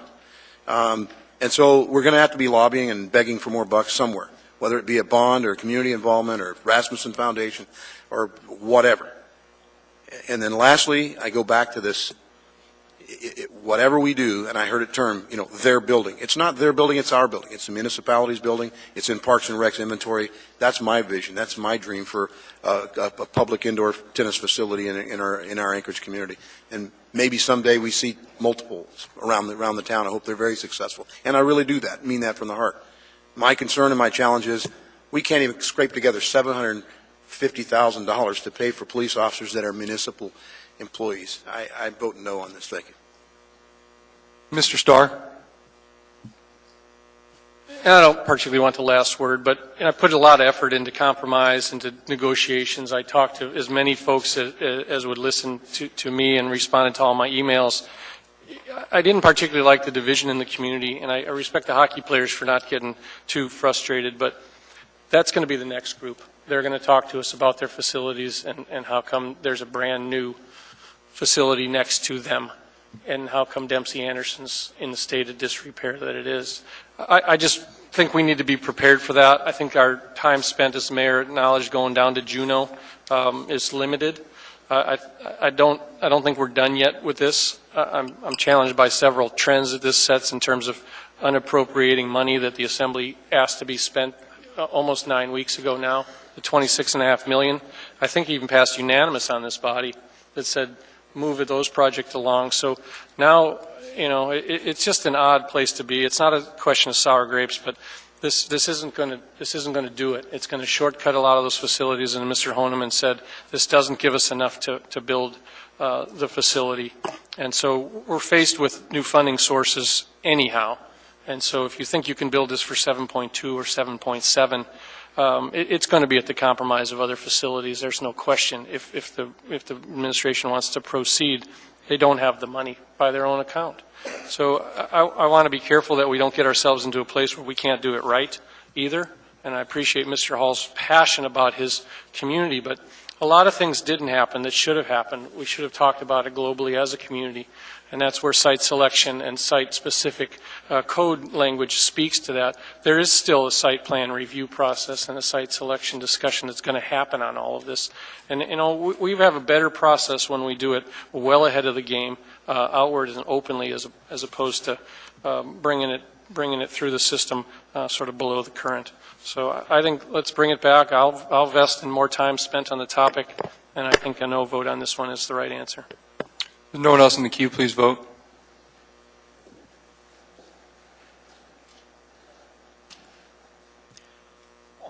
Motion fails 6-5. We now have before us item 11H. And I'll notice I didn't skip G. We reordered the agenda, and that is coming behind 14J. Have before us item 11H, AR number 297, a resolution approving a letter of agreement between the municipality of Anchorage, the General Teamsters Local 959, regarding an amendment to the collective bargaining agreement for participation in the 2014 Standard Municipal Benefit Plan. This item is before the body for action. There is a motion. Yes, sir. There's no motion on the.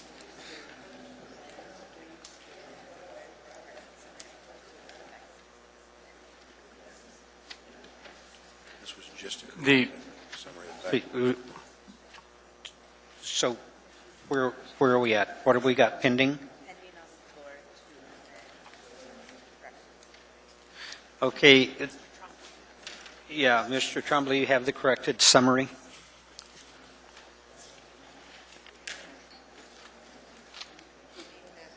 I did that with 11, with the Right here. laid on the table item, didn't I?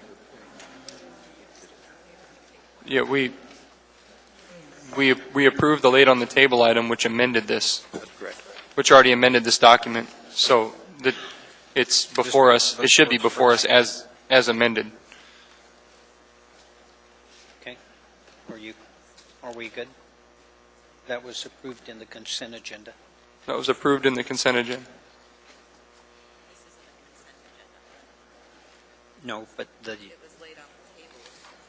I'm sorry, laid on the table. It was a laid on the table item that we approved. It's not part of the consent agenda, so now it needs to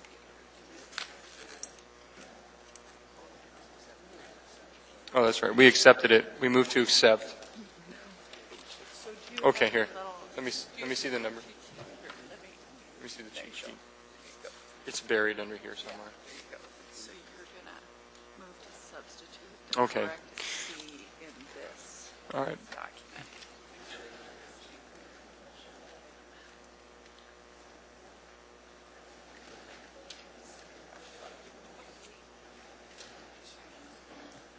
Mr. Chairman, can we take a 5-minute break to figure out where we're at in the agenda?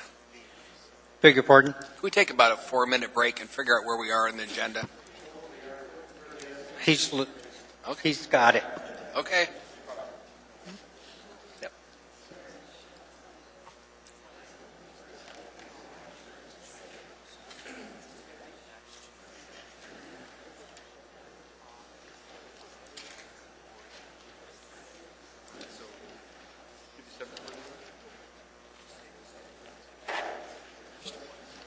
Mr. Chairman, I move to attach the summary of economic effects attached to AIM 140-2013. If I can get a second. Please vote.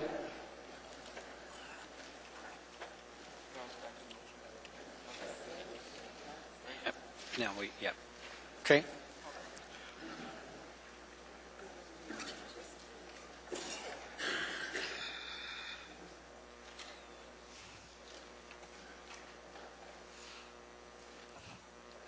And we are now voting on the item as amended. Please vote.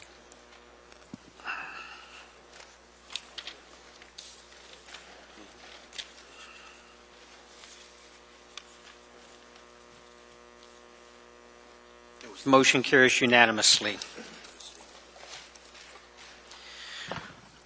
We now have before us item 13A, AO number 60, an ordinance of the Anchorage Municipal Assembly to amend Anchorage Municipal Code and zoning map of the Municipality of Anchorage by enacting a new chapter under Title 21 establishing the Eklutna Village Overlay District.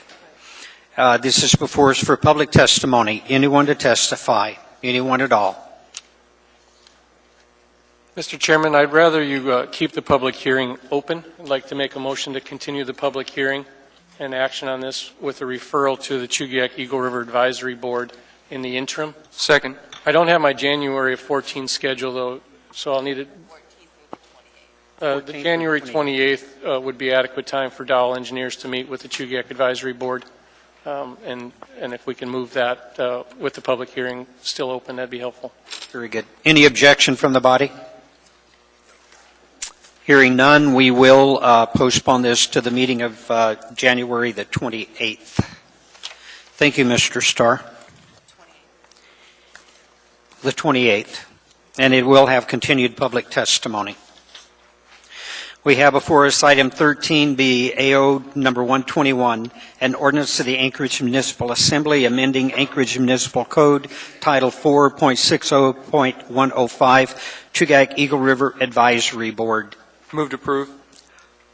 This item is before us We for have to have a public hearing Public first. hearing Yeah. first, Mr. Item is before us for public testimony. Anyone to testify? Anyone at all? Seeing, hearing none, this item is before the body for action. Mr. Chairman, I have a corrected version being passed out for this. Basically, it preserves the existing language inside our Chapter 10. Ms. Tucker just handed it out. There's no language changes other than the asterisk continuations on it, and it's just specific. In essence, what this does is it takes away the requirement for an alternate. And you're moving that item, Mr. Starr? I'm moving, The S version, no, I'm moving the corrected version. corrected version? 2013-121 as corrected. Okay. I don't have a copy of it. We have a second. Julia just gave it to you. Second. I don't know where. What are you giving us? Seeing no one in the queue, please vote. It's the same thing? Yeah. I don't get that. Yeah, she didn't hand me one. She skipped me. Okay, move this first. I know, but that wasn't moved. Corrected one. The Yes, corrected is the mayor the, never- Yes. it's no, not the yes. The corrected motion has been moved. The S version, I'm not moving that. Yes, because we never moved the other one. You haven't voted yet. Okay? Mr. Chairman? Yes. We've just passed out the S version that we think is probably the more appropriate version for this. It's, I moved the 2013-121 as corrected version. Second. I already seconded it. We've already voted. mhm. Voted. No.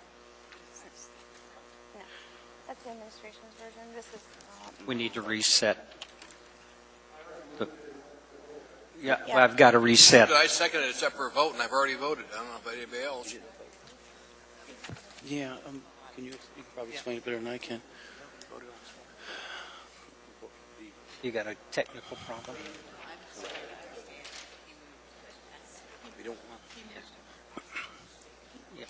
Mr. Starr, restate your motion, please. There's an item that was put in front of you marked AO number 2013-121 parentheses corrected. That's the item that I want to have moved and voted on. Urge approval.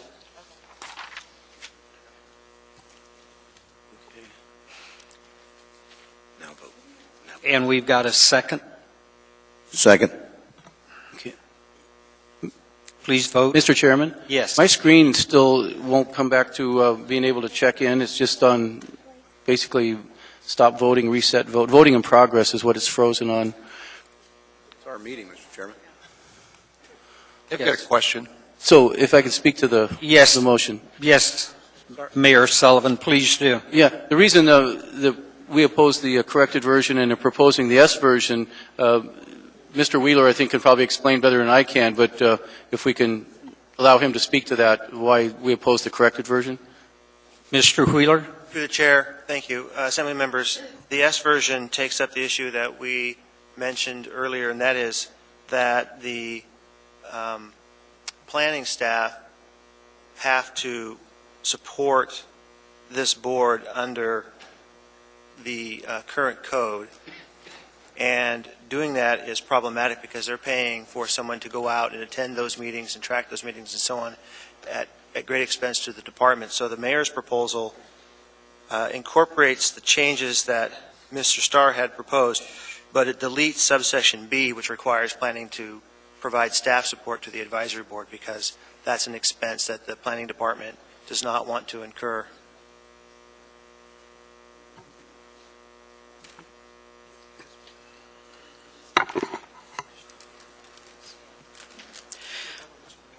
Yep, we've got to finish voting on this one, then we'll vote that. But There's no motion, but yes. just so the body knows, if you vote on this one, then you preclude voting on the S version. That's fine with me. Mr. Chairman, I voted twice on this. We have yet to complete a vote. You got funding for my staff? Johnston and Birch.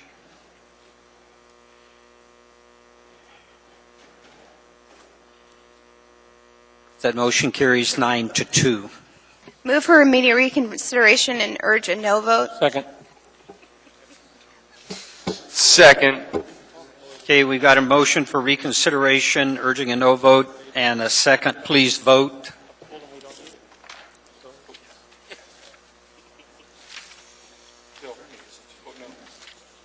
Right now?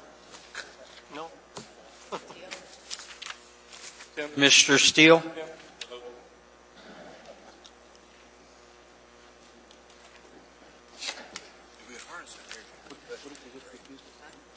That motion fails.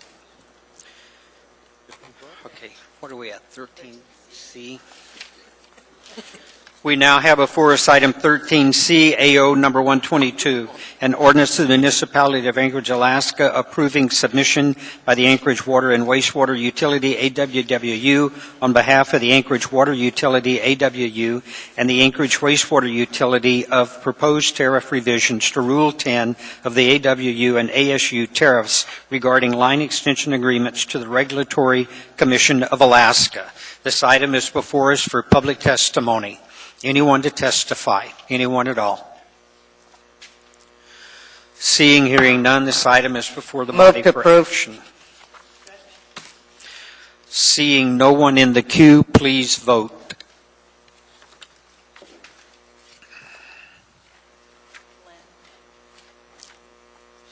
Item carries unanimously. We have before us item 13D, AO number 126, an ordinance authorizing a lease with United Way of Anchorage, a nonprofit corporation at 1305 East Street, Anchorage, for an administrative operations center. This item is before the body for public testimony. Yes, ma'am. Good evening. Sue Brogan. I'm Vice President of Income and Health for United Way of Anchorage. Chairman Hall, members of the Assembly, Mayor Sullivan, and your staff. We would like to thank you for supporting the co-location of Alaska 211 at the Emergency Operations Center, and to encourage your continued support by approving the lease agreement. This is a partnership that has worked and worked very well. To date, over 100,000 calls have come through the call center that's located at the EOC. The staff at Alaska 211 play a key role in disaster response, as 211 is the published number for people to call for help. They have trained and been a part of several tabletop exercises, so they're ready when and if they're called upon. Alaska 211 serves everyone, those in extreme need and those looking for information and help for others. Thanksgiving blessing happened a couple weeks ago, and 211 was there to answer the call. The staff answered 369 calls that one day, which is a record for Alaska 211. Those were folks looking for food for the holiday. And with gift coming up in the next couple of weeks, Alaska 211 will also be there to connect people that are looking for toys and food. The stability that location provides the staff and the statewide system is a key element of success, and I thank you again for your support and would be happy to answer any questions. I have no one in the queue. Thank you. Thank you. Anyone else? Anyone at all? Move to approve. Item before the body for action. We got a motion and a second. Seeing no one in the queue, please vote. Motion passes unanimously.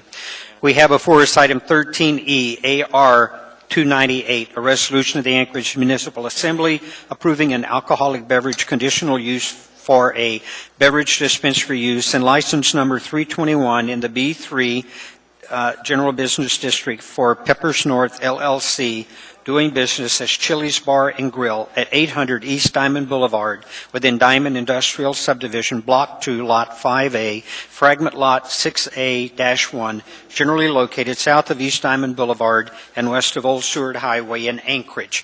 Anyone to testify? Anyone at all? Seeing, hearing none, this item is before the body for action. Move to approve. Seeing no one in the queue, please vote.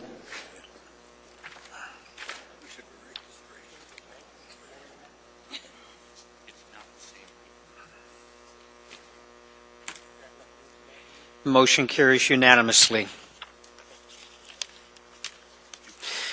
We now have before us item 13F, AR number 287, a resolution of the Anchorage Municipal Assembly appropriating $241,641 from the U.S. Department of Justice, Office of Justice Programs, Office of Juvenile Justice and Delinquency Prevention, and $5,314 as a contribution from the 2013 Anchorage Police Operating Budget, Anchorage Metropolitan Police Service Area Fund, to the General Federal Grants Fund, Anchorage Police Department, for the continuation of the Alaska Internet Crimes Against Children Task Force. The item is before the body for testimony.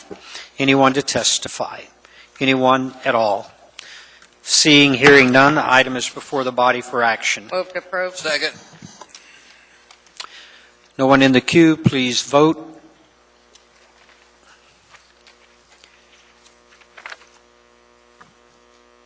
Motion carries unanimously.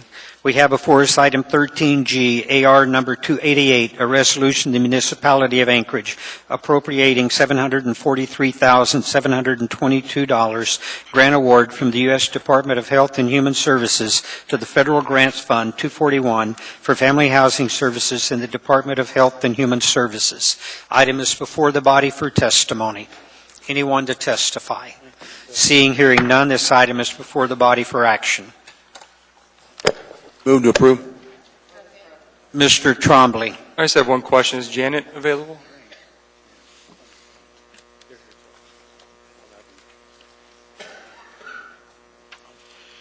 Do we, with this money, do we purchase and provide contraception? Through the chair, Janet Fittmeyer. No, we do not. Okay. Through operating, we do not. Okay, and under the clinical reproductive health services for low-income women, men, and adolescents, for the women, do we send them to Planned Parenthood? Are there any abortion counseling involved with this kind of money? We don't have the ability to send anybody anywhere. What we do is we educate people and we counsel people. We don't advocate for any one option. Okay, all right. Thank you. You're welcome. Ms. Dembowski. Janet, I have a question. Thank you, Mr. Chairman. When I took a tour of DHHS, I had asked if your department provided in that clinic, if they provided any abortion-related services or termination of life services, and it was indicated to me that the morning after pill is supplied. Is that accurate? Through the chair, that is accurate. They are dispensed as well at all drugstores. I appreciate that, though that wasn't my question. Secondly, is any of this money going to go to fund that service? Title 10 grant money funds that service. So nothing to do with this, or yes? Ask it again, please. Is any of this money that we are No, appropriating? none of this money is going towards that. Okay. Oh, wait, excuse me. No, you are. This is grant funding. This is not operating. It's not taxpayer dollars. Title 10 covers these services. So my question is, does any of this money fund any aspect of termination of life services when it deals with pregnancy? Yes, it funds the day after pill. Thank you. That's all I was asking. Yes. Thank you. You're welcome. Anybody else? No, thank you. you. Seeing no one else in the queue, please vote.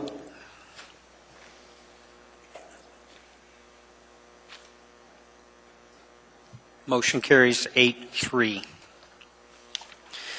We now have before us item 13H, AR number 289, a resolution of the Municipality of Anchorage appropriating $199,000 from the South Central Foundation to the Department of Health and Human Services Federal Grants Fund 241 to partially fund the Emergency Alcohol Community Services Program Anchorage Safety Patrol contract.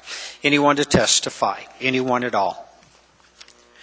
Seeing, hearing none, the item is before the body for action. Move to approve.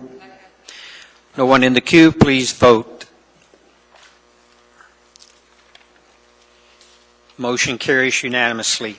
We have before us item 13I, AR number 290, a resolution of the Municipality of Anchorage appropriating $152,000 of land sales cash revenue and $43,000 of gain on property sale revenue to the Area General Operating Fund as a contribution and appropriating said contribution to the area-wide General Capital Improvement Project Fund 401 for remediation of contaminated municipal lands, all within the Real Estate Department. Item is before the body for public testimony. Anyone to testify? Anyone at all? Seeing, hearing none, this item is before the body for action. Second. No one in the queue, please vote.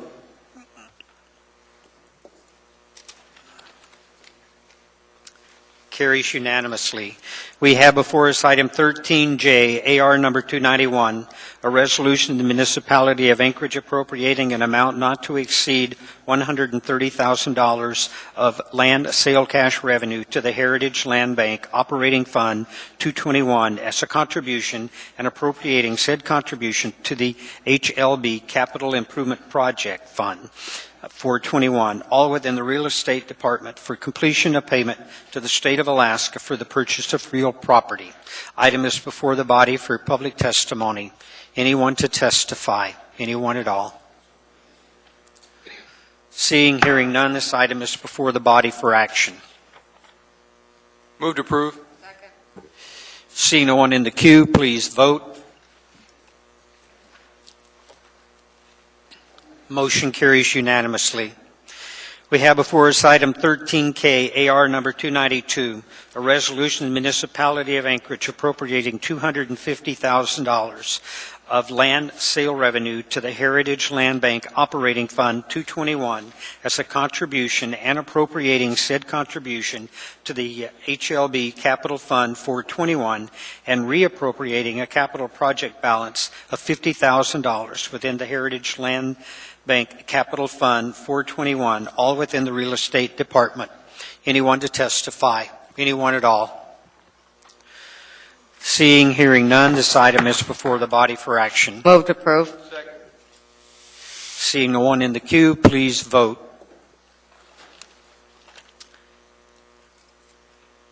Item passes unanimously. We have before us item 13L, AR number 293, a resolution of the Municipality of Anchorage appropriating amount not to exceed $118,102 as a contribution from the 2013 operating budget Real Estate Department Area-Wide General Fund 101 to the Area-Wide General CIP Fund 401 for the payment of principal and interest on an interfund loan from the Eagle River Town Center in the Real Estate Services Division. This item is before the body for public testimony. Anyone to testify?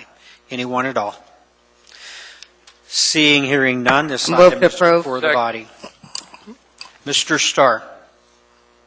Through the chair, Mr. Vacalis, have we had any discussions on tenants for that vacant spot on the end, the 20,000 square feet? Yes, sir, we have. Are we in negotiations now? Yes, sir, we are. Is it looking good? Great. I'm just encouraged by that public-private partnership. So as we commit, this hopefully won't occur next year. This is a contribution to a local building that we own that has our library in it. And we had a meeting there once, and so it's all good. Thank you. Thank you. No one else in the queue, please vote. Item passes unanimously. We have before us item 14A, AO number 133, an ordinance authorizing a ground space lease located on a portion of Tract B2, Turnagain View East subdivision between Anchorage Water and Wastewater Utility and Celco Partnership, doing business as Verizon Wireless. Anyone to testify? Anyone at all? Seeing, hearing none, this item is before the body for action. Where someone makes a motion. Second. Mr. Birch. Yes, we've had some issues with cell tower constructions in and around neighborhoods, and I guess I'd want, I guess this is on AWW property, and I guess I would like to have some sort of description of how much community engagement was involved, and the community councils participated, and we got kind of in a tangle over there on the fire station over by Discovery Heights, and I just want to make sure we don't get in the same box here. Thanks. We sure did, Mr. Chairman. Mr. Birch, we had some considerable discussion on some other cell tower sites, particularly where new towers were involved, and particularly where there had been no tower in an approved site plan. In this case, there's an existing tower on the site operated by another carrier, and the ground space lease is actually for additional facilities for Verizon for facilities that will be mounted on that existing tower. So we're not actually having any new vertical impediment to the view shed. And the ground space lease will be used just for the additional facilities that Verizon will need in addition to the original tower constructor. As a result, we did not consult with community councils, nor did Verizon consult with community councils on this particular development. And their building permit, I think, is in place. Is that right, Noah? I'd like to introduce Noah from Verizon.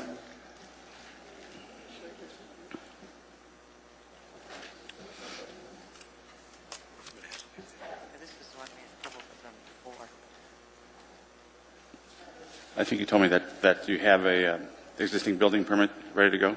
Yeah, just want to introduce myself, Noah Grothson, representing Verizon Wireless.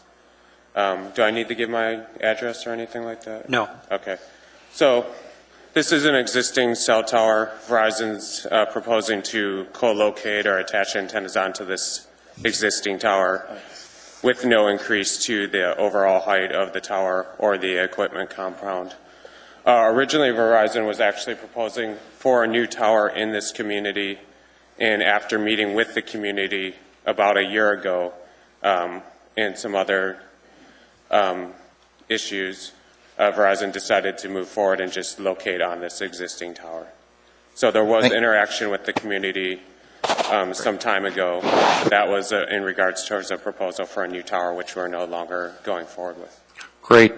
Thank you very much. Through the chair, how do you guys map this out? I mean, is it just kind of, how do you know if you need a new tower, or if you can hang stuff on an existing tower?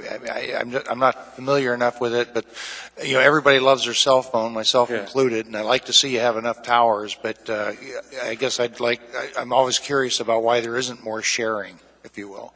Well, on Verizon's behalf, this is a project that started about 2 years ago, a little bit more than 2 years ago, to bring Verizon to Anchorage and Alaska, the greater Alaska area.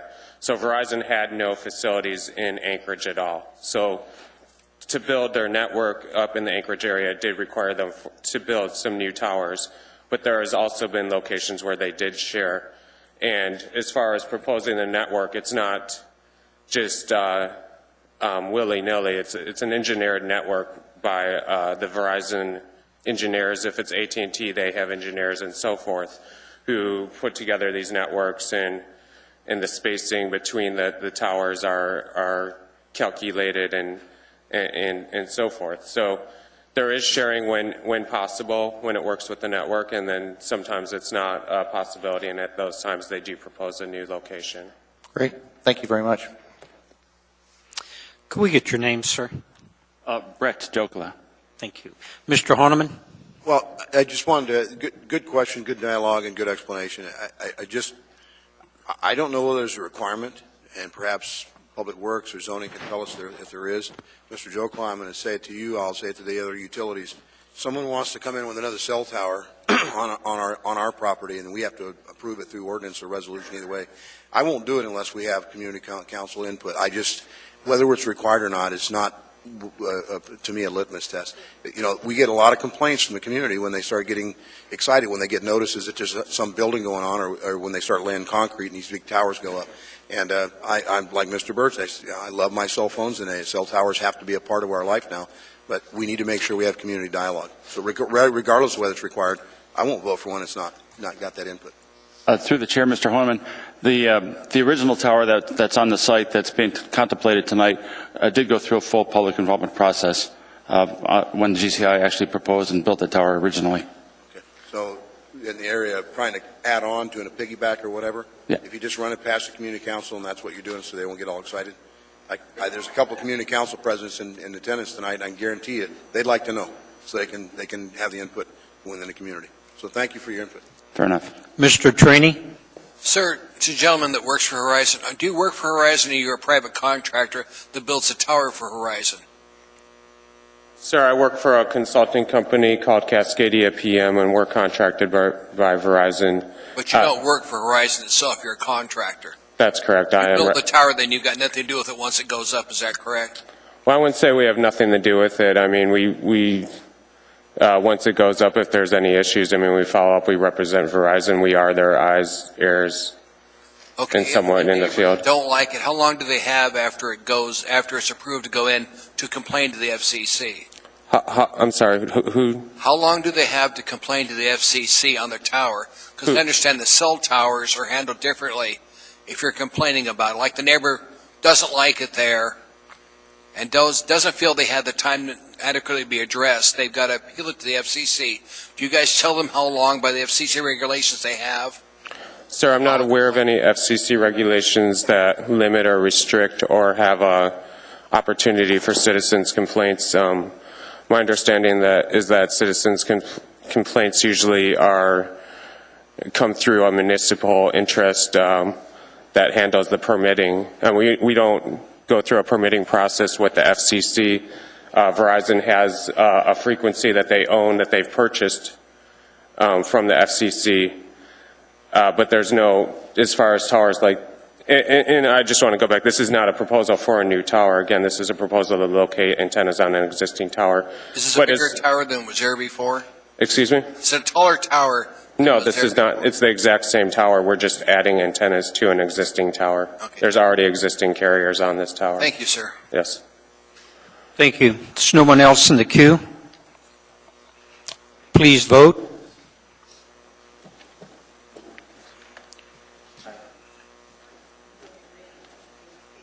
Mr. Trainee? No, this tower, there's no additional. Motion carries unanimously. We have before us item 14B, AR number 285, a resolution confirming and levying special assessments for Special Assessments District 04-36, which constructed street improvements to Leewood Drive and Roy Street, and setting the date of assessment installment payments, interest on unpaid assessments, and providing for penalties and interest in the event of delinquencies. This item is before the body. Anyone to testify? Anyone at all? Seeing, hearing none, this item is before the body for action. Mr. Flynn. Thank you, Mr. Chairman. Mr. Trump was asking me a question about this, and I couldn't remember. Do we collect these assessments as part of the property tax collection process, or is it distinct? Anybody can answer me.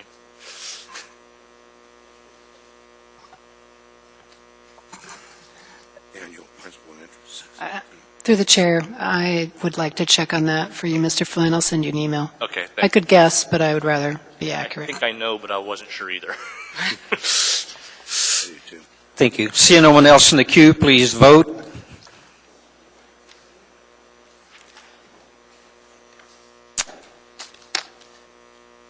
Motion carries unanimously.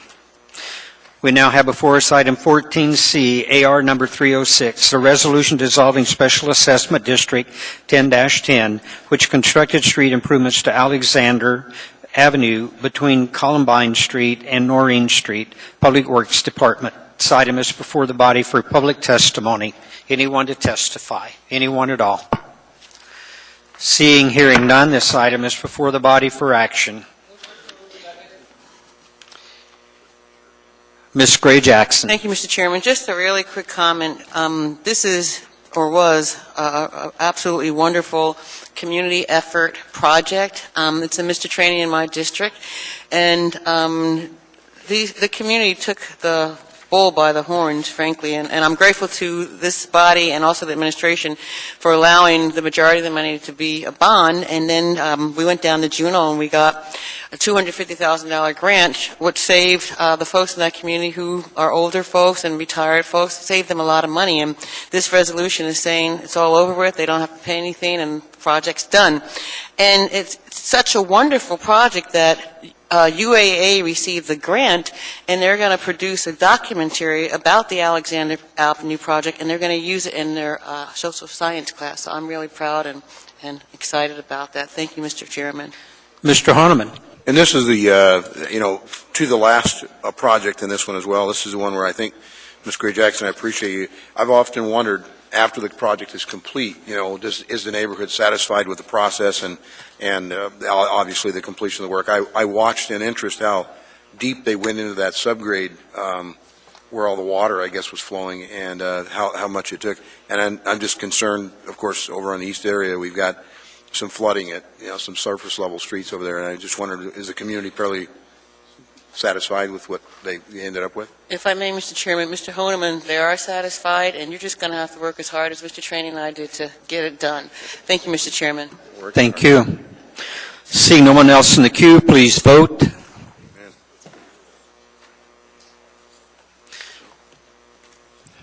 Motion carries unanimously. We have before us item 14D, AO number 134, an ordinance authorizing a non-exclusive telecommunications and electrical easement within a parcel of land located within Gladys Woods Elementary School site, according to plat number 73-120 on file in the Anchorage Recording District, 3rd Judicial District, State of Alaska. This item is before the body for public testimony. Anyone to testify? Anyone at all? Seeing, hearing none, this item is before the body for action.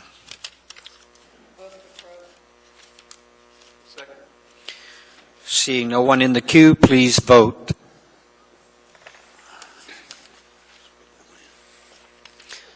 Motion carries unanimously.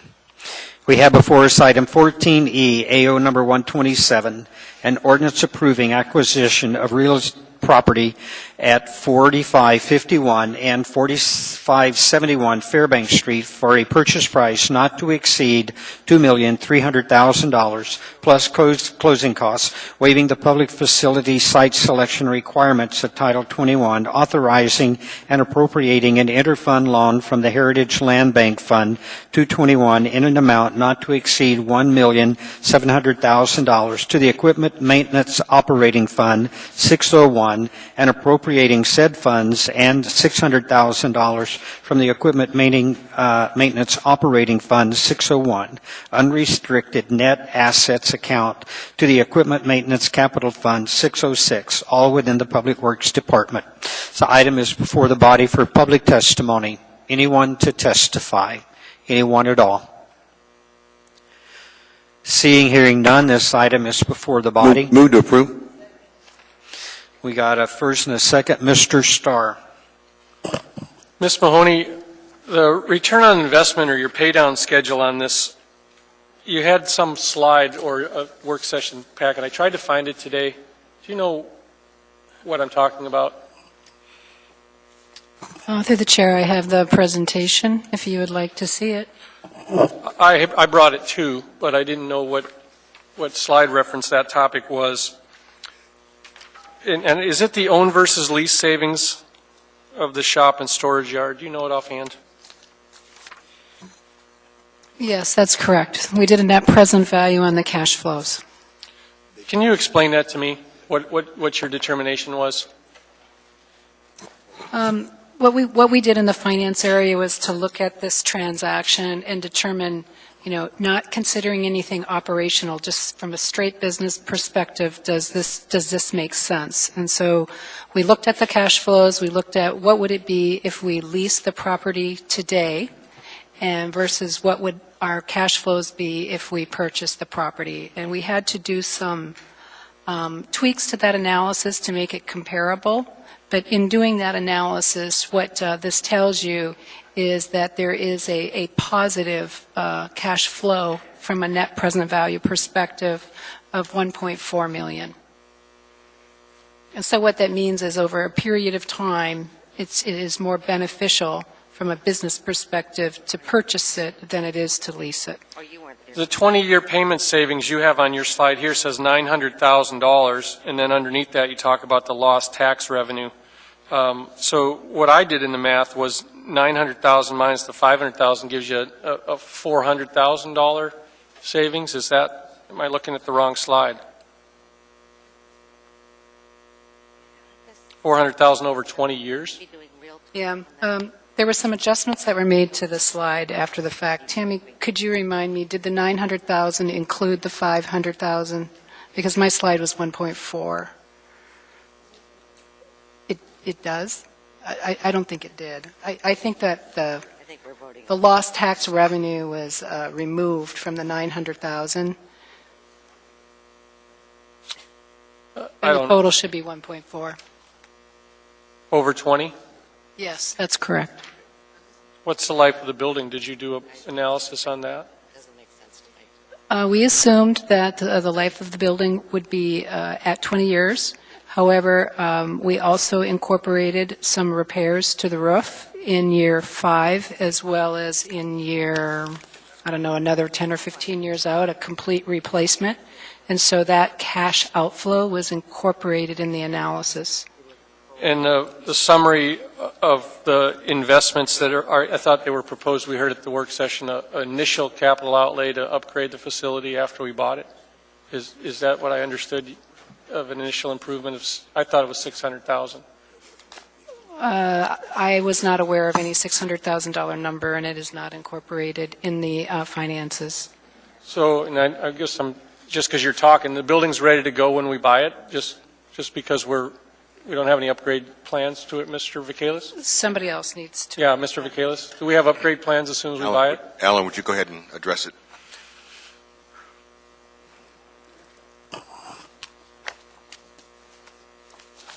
Through the chair, Mr. Starr, there's very small capital outlay. We have to move lifts, and we also have to run an airline from the opposite side of the building. The building is being used currently for commercial purposes. There may be some minor adjustments with lighting, but very minimal. We think it's less than $20,000 to do everything. And we would use operational funds to do that. Thank you. Thank you. Okay. Seeing no one else in the queue, please vote.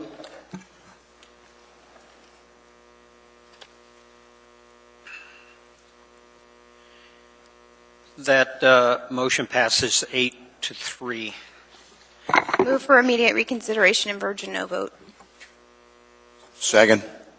We've got a motion to move for immediate reconsideration, urging a no vote. Please vote. Not every day. I detest this project that much.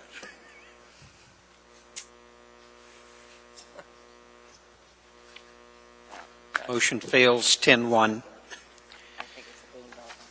We now have before us item 14F, AR number 273, a resolution adopting the 2014 Housing and Community Development Annual Action Plan, which constitutes the application to the U.S. Department of Housing and Urban Development for the Community Development Block Grant, the Home Investment Partnership Program, and the Emergency Solutions Grant. This resolution appropriates the annual entitlement grants from HUD in the amount of $1,772,393 in DBG entitlement and $591,911 in home entitlement and $124,916 of the ESG entitlement to the Department of Health and Human Services, all to Federal Grant Fund 241. This item is before the body for action, or for public testimony. Anyone to testify? Anyone at all? Seeing, hearing none, this item is before the body for action. Second. We have a first and a second. I see no one in the queue. Please vote.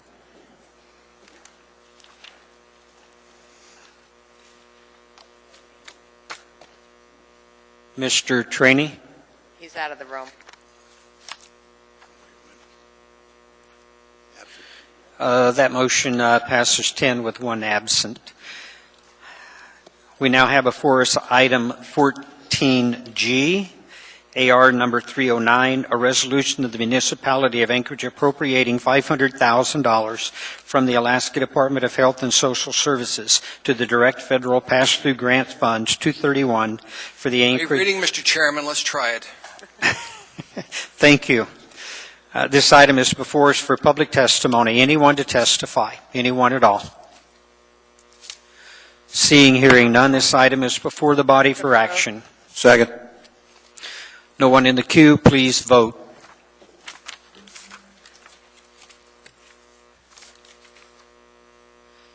Motion carries unanimously.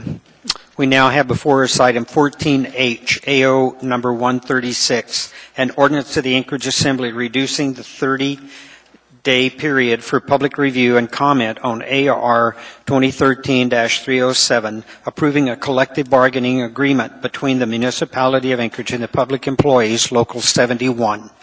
Anyone to testify? Anyone at all?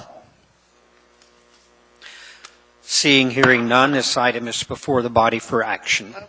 Second. Mr. Trombley. Sorry, inadvertent. Okay. Mr. Flynn. Sorry, Mr. Chairman. I noticed all these waivers that we're doing, which of course is a process that we had put in place several years ago. I mean, is there a recommendation from the Department of Employee Relations on a different time frame?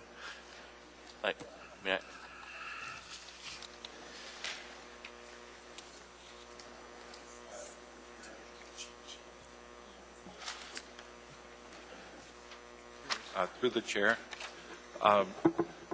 we ran into some constraints just because of the bargaining time frame that we had, and we're trying to keep to the 30 days. If you'll notice, we put L302 on the consent agenda and gave the Assembly more than the 30-day time frame. But basically, it's probable that we will again ask waivers on some of these other negotiations that we have ongoing. Appreciate that, but just for the record, I don't really like the consent agenda or addendum introductions. Consent agenda is okay, but putting them on the addendum or laying on the table doesn't make me feel much better. Just for future purposes. Could you give us your name for the record? I apologize. My name is Herb Wilden, Director of Labor Relations. Thank you. Mr. Honeman. It seems to me, and I understand that there may be some complexities, and I see these coming down the road, and I find ironic the majority of the contracts that were essentially lambasted, and I wasn't on the body at that time, but I think to speak on some of the members of the body at that time, they weren't very appreciative of waiting until the late month of December and then rushing things through without having an appropriate amount of time and trying to get waivers for all this stuff. Kind of smacks of the similar process. So I don't know that we've really learned much in the last 4 or 5 years, and I just feel like we can do better. Seeing no one else in the queue, please vote.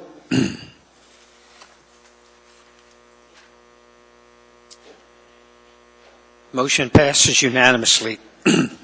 We now have before us item 14I, AR number 307, a resolution approving a collective bargaining agreement between the Municipality of Anchorage and Public Employees, Local 71. Anyone to testify? Anyone at all?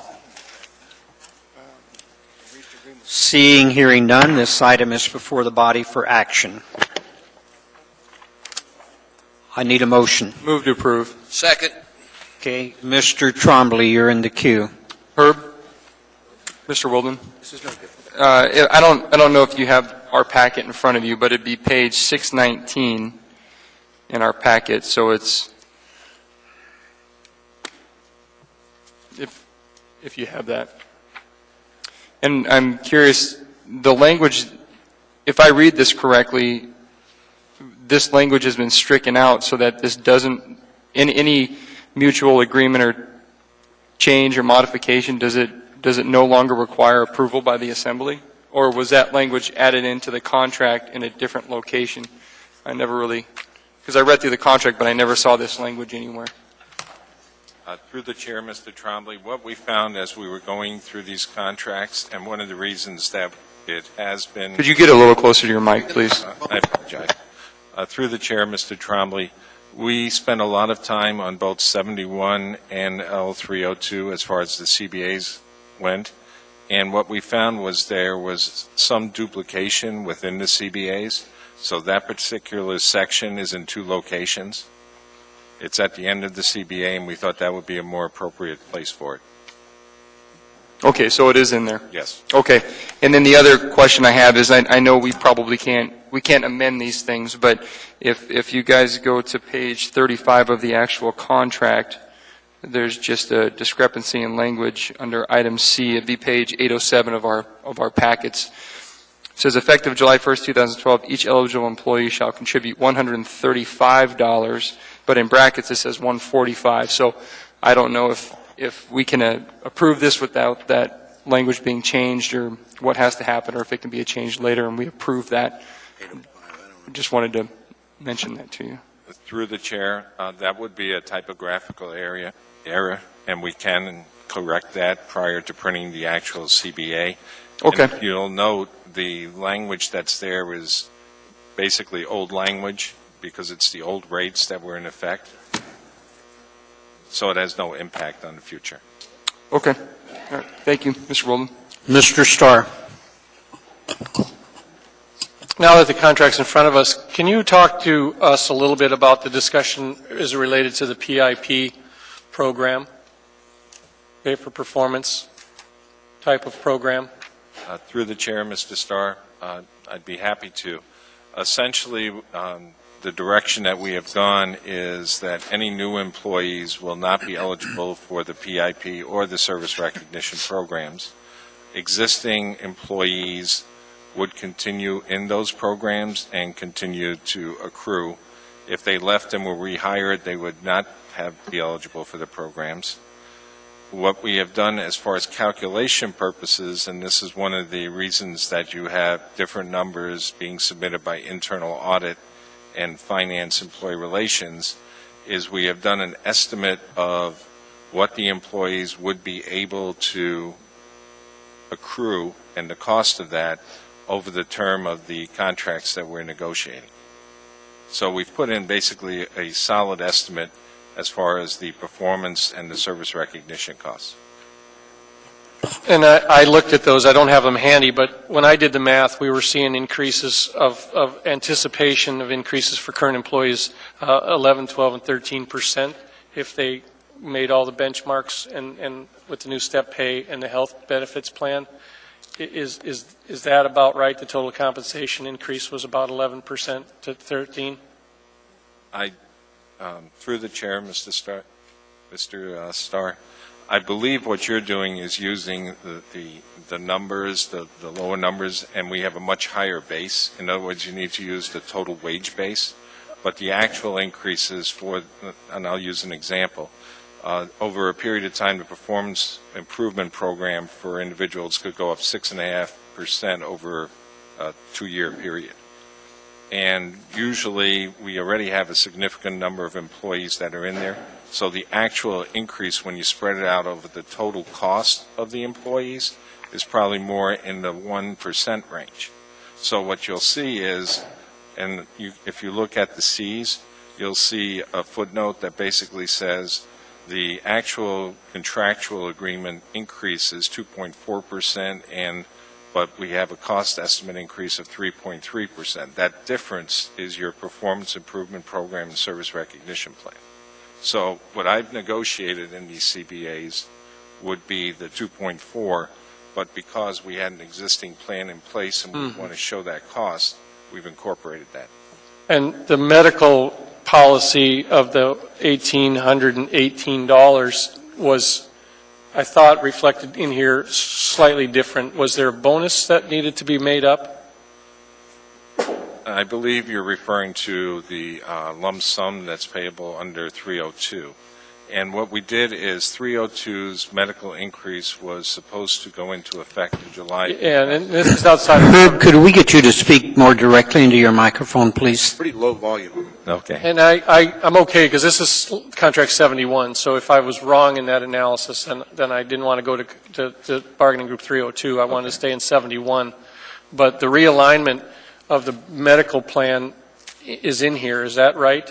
That is correct. And did it go down or up from a previous contract? We have gone up from a previous contract, but the amount that we are paying for 71 is less than the 1818 that we have on average. Okay. I read that. Thank you. Public hearing's closed, right? Yes. And Mr. Honeman, your comments about the urgency and the need to do all this, I think, is somewhat respected.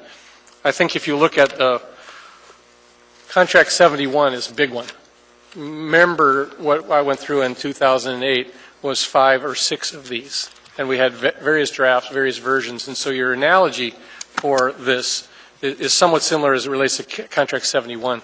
But I think the other items that we've had in front of us with the urgency to move them along to make the opportunity for the open enrollment, I think is a little bit different comparison. So that's why I'm not chirping on the amount of work to be done. I appreciated this contract and the corrections thereof. It was presented not dissimilarly, it was presented about the same amount of work, but that earlier comment, I didn't find it necessary to balk at the time frame that we had on this one.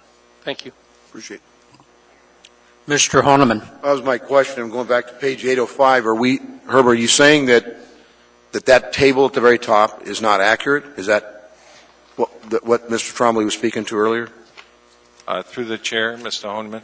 No, the table is accurate, and we deliberately left it in the CBA. It would not apply to any new employees or rehired employees. But what I was trying to convey is not all employees will be eligible for the 6.5% increase, the first increase after they reach the top of their range at the same time. So I believe what Mr. Starr was asking me is, what is the true impact over the course of the 2-year CBA as far as total cost increase? And that's why I mentioned the 2.4 and the 3.3 or whatever the numbers may be. I footnoted those in the C's so that you could see the difference in what the true cost of the estimated true cost of the PIP program was. But there was an indication there was a typo somewhere in, maybe it was Mr. Trombley's question. I don't remember what page it was. It was Mr. Trump, 619. 807? Okay. 719 or something like that. So are these considered draft documents, Mr. Wilden, or are these final for our approval? L71 is totally complete. That's why you have a full CBA.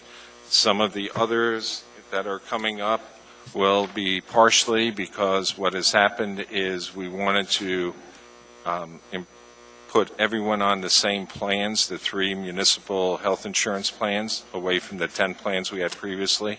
So what we've tried to do where possible, because we have some CBAs that are not expired, but where possible, is put those individuals on the 3 plans. And that's why you have letters of agreement that just cover basically health, or it may cover health and some wage benefits. So we need to make sure we move any amendments, these typos or whatever, before this gets approved for final, or? They can revise the typos. Okay. Fair enough. They can revise the typos. Seeing no Nelson, the queue. Just Oh, a question. Mr. Starr? And I can't remember how it happened in 2008, but did this already ratify from the, not ratify from our signature perspective, but did the union groups already vote on it? Through the chair, Mr. Starr, yes. Prior to submission to the Assembly, the union has to vote on it, and once they ratify Yeah, I thought so. Local 71, can you tell us the vote? they will just tell me it's a pass or fail. I understand. Thank you. Seeing no one else in the queue, please vote.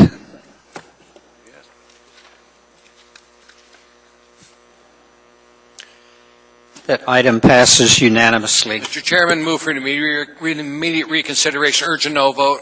Second. We've got a motion for immediate reconsideration, urging a no vote. Please vote.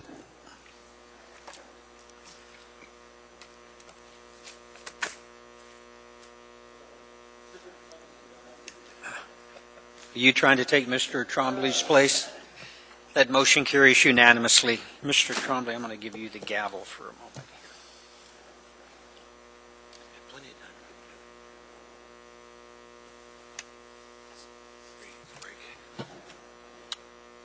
Item 14J, AO number 2013-137, an ordinance of the Anchorage Assembly reducing the 30-day period for public review and comment on AR 2013-286, approval of a letter of agreement between the Municipality of Anchorage and the International Brotherhood of Electrical Workers, Mechanics Local 1547, to provide time for employees to make benefit selections before the end of the year.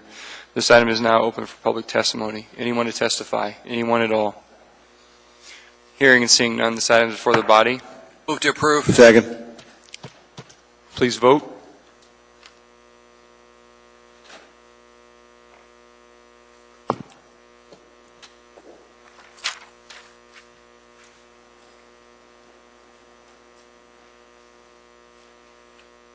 That item passes 10 with 1 absent. 11G. Item before us is now 11G, AR number 2013-286, a resolution approving the letter of agreement between the Municipality of Anchorage and the International Brotherhood. We reordered the item. Reordered the business at the beginning of the night. Of Electrical Workers Mechanics Local 1547 regarding a collective bargaining agreement from January 1st, 2014 to December 31st, 2014. This item is now before the body. Moved. Second. Please vote.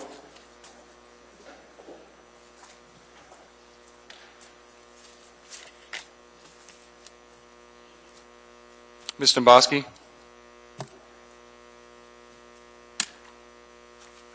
That item passes 10 with 1 absent. Before us is item 14K, AO number 2013-138, an ordinance approving the letter of agreement between the Municipality of Anchorage and Plumbers and Pipefitters Local 367 regarding an amendment to the collective bargaining agreement for the 2014 benefit plan and waiving the 30-day collective bargaining agreement review requirement. This item is now open for public testimony. Anyone to testify? Anyone at all? Hearing and seeing none, public testimony is now closed. Move approval. Second. Please vote.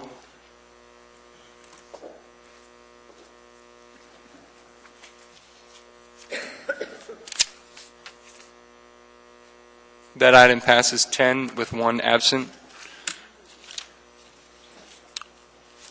Item before us is item 14L, AR number 2013-263, a resolution of the Anchorage Municipal Assembly revising and approving an alcohol beverage conditional use for a package store use and license number 688 in the B3 General Business District for K Incorporated, doing business as In-N-Out Bush Liquor number 2 at 1100 West Benson Boulevard within Bogoy Subdivision, Block 1, Lot 11, generally located south of West Benson Boulevard and east of Spenard Road in Anchorage. This item is now open for public testimony. Anyone to testify? Anyone at all?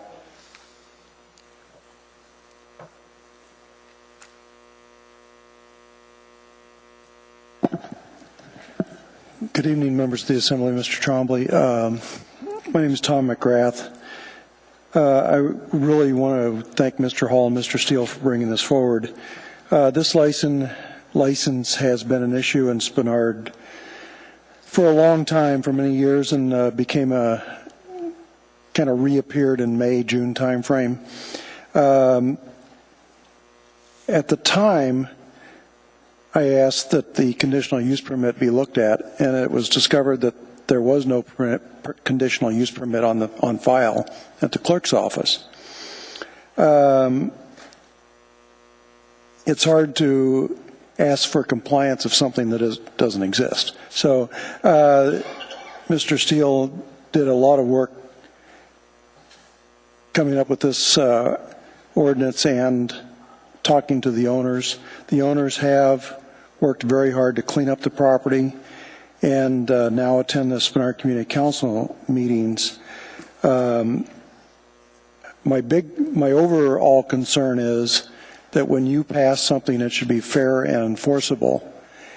And up until 2 weeks ago, when you discussed the budget and funded a compliance officer for the municipal clerk's office, before that, you had no compliance officer.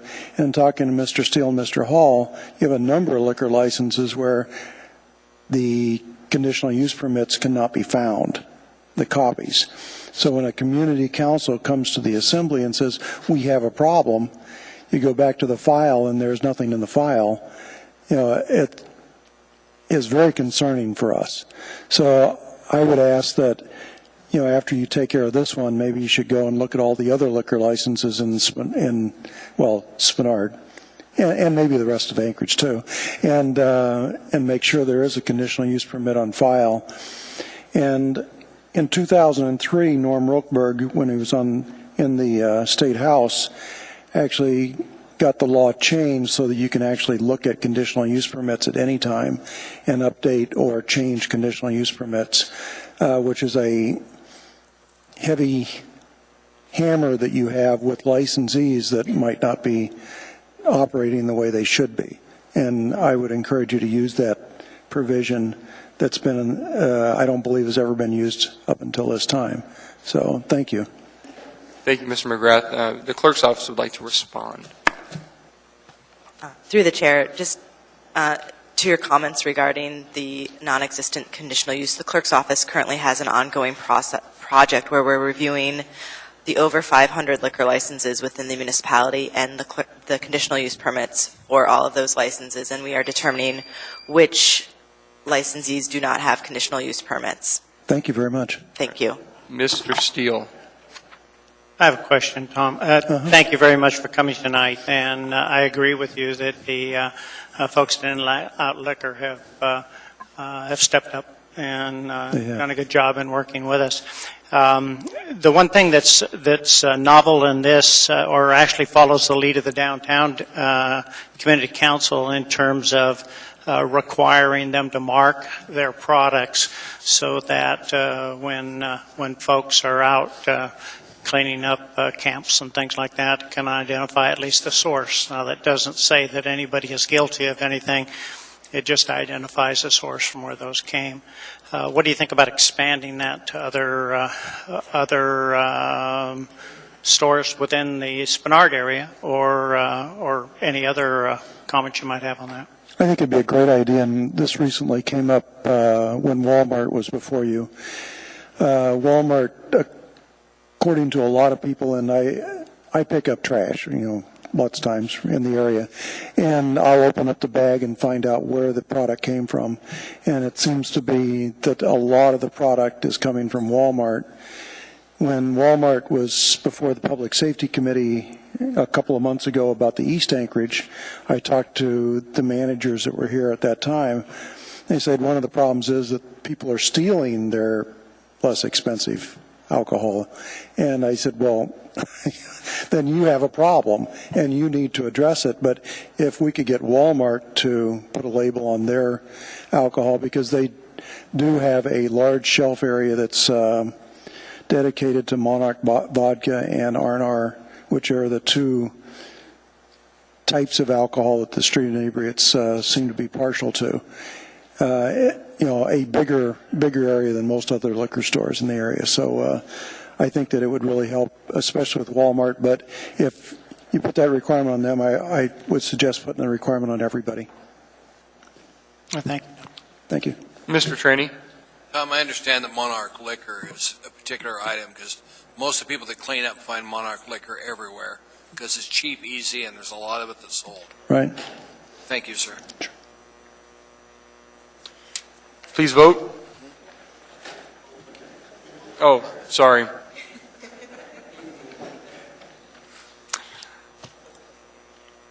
Public hearing is not closed.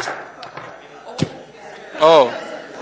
You got to come forward, Mr. Coffey. I mean, I know you don't just raise your hand. You got to come to the mic. With the gavel, that's what you get. All right. What triggered my... We're talking about rolling me now or something?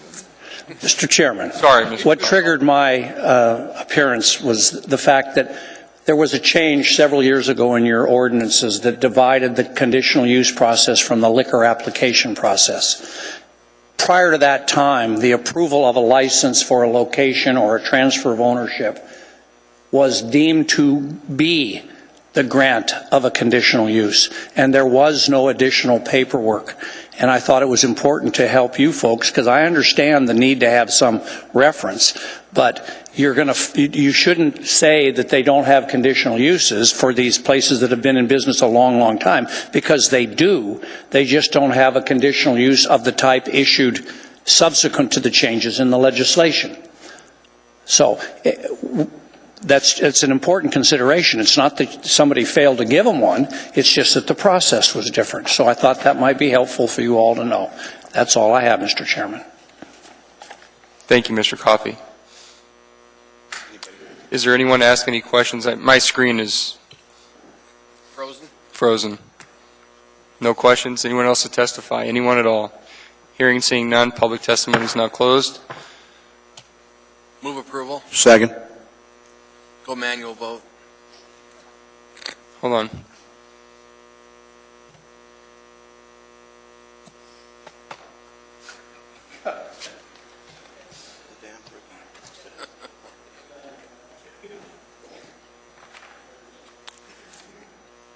I'm going to hand the gavel back to the real chairman now. Patrick to get his cheat for the day, didn't you, Patrick?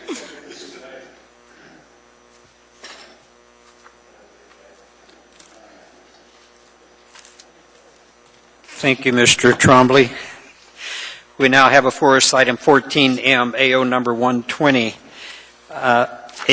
ordinance amending zoning, mapping, and approving the rezoning R5 district, R7 district, R10 district, and B3 SL district to B3 SL district, I1 light industrial district, and 12 SL Heavy Industrial District for Eklutna Inc. Subdivision, Track A, Village South Subdivision, Track 2, Mystical Raven Subdivision, Track 3. Waive reading. Thank you. This item is before us for public testimony. Anyone to testify? Anyone at all?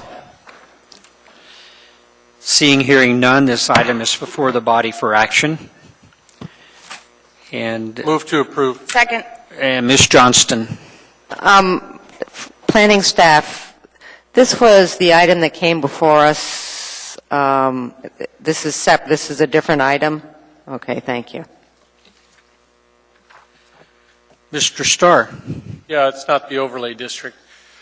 And it's a reason. We had a gentleman that had a motel here some time back and that. But what I was in the queue for wasn't to give Ms. Johnston anything other than to say, when you guys drive out to Palmer and Wasilla, look to your right, and you'll start to see what's going on out there, and that's well before the municipality. So I'm pleased to see the industrial growth of industrial land, especially in my community.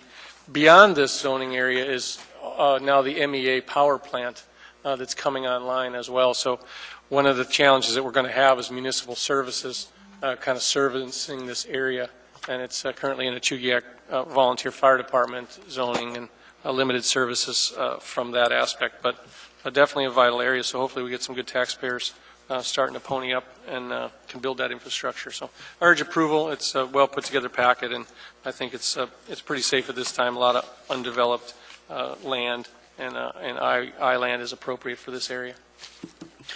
Thank you. Mr. Honeman.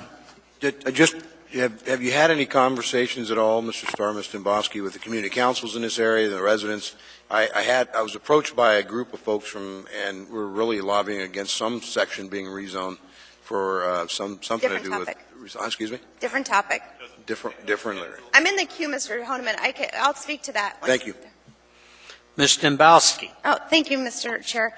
That's what I wanted to get in the queue for. As I was reading this, I saw the staff comment said there's been no response from the community council. However, the petitioner representative is here. He waved his hand. He can answer any questions. But if my memory serves, that meeting there was between 30 and 40 people there, and the council listened to the presentation. They had a unanimous resolution, if I recall correctly. Do you remember?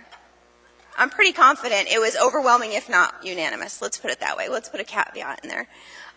So I was surprised when I didn't see the council resolution make the packet, because I was personally there, and I don't recall any concerns from the community. Like I said, they overwhelmingly supported it at the council meeting, and it was a packed house. And the comment you're talking about is a different project. It is not the same project. Thank you. You're welcome. Seeing no one else in the queue, please vote.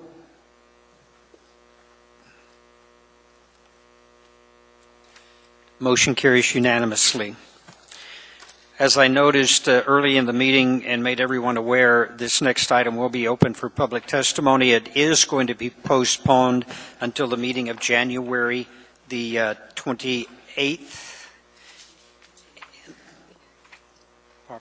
Oh, yes, we will definitely continue public hearing if anyone testifies tonight, but this will be continued. This is item 14N, AO number 132, an ordinance adopting the Anchorage Wetlands Management Plan, revision as an element of the comprehensive plan, amending Anchorage Municipal Code, sections 21.05.030D, 21.05.115 and 21.05.130 accordingly, and amending Exhibit A to AO 2013-124S as amended at the new Title 21 Section 21.01.080.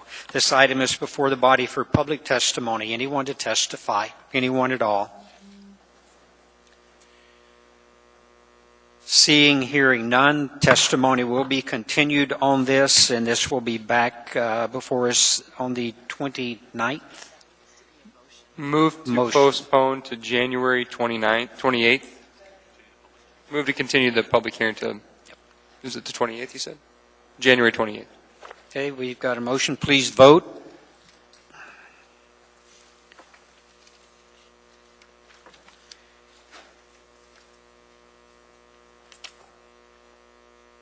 That motion carries unanimously. We now have before us item 14O, AO number 139, an ordinance amending Anchorage Municipal Code Title 21, Land Use Planning, new code effective January 1, 2014, regarding utility substations and high voltage transmissions. Anyone to testify? Anyone at all? Seeing, hearing none, this item is before the body. Mr. Starr. I urge approval on this one. Ms. Gray Jackson, you may remember the power lines that went up along Northern Lights and sort of surprised everyone. And what you're seeing here is, back to Ms. Johnston's energies to put into the Title 21 technical corrections. I had thought that we were going to be able to make this change on the floor, but what this does is pretty self-explanatory, is it changes the effective tables and requires a conditional use through the Planning and Zoning Commission for high tower transmission lines inside the Anchorage Bowl area. And then I add to that out in the Chugach Eagle River area with the intention that utility substations in the zoning districts of residential would be added to the tower and the high voltage transmission line approval. So just we can get ahead of the development and get ahead of the requirements that come with upgraded utilities. So thank you for that. Just for the record, move to approve. Second.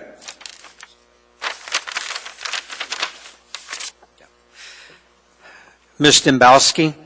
I just want to concur with Mr. Starr's statement and urge support. Thank you. Seeing no one else in the queue, please vote.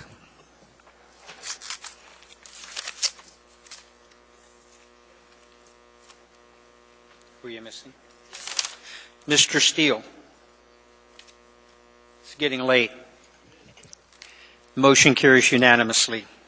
We now have before us item 14P, AO number 131, an ordinance to the Anchorage Assembly amending Anchorage Municipal Code, Section 25.30.025, to revise the time required for public notice before a vote on the disposal of certain municipal parkland and shortening the notice period from a proposed lease of land in Uri Park to the Spenard Lions Club. This item is before the body for public testimony. Anyone to testify?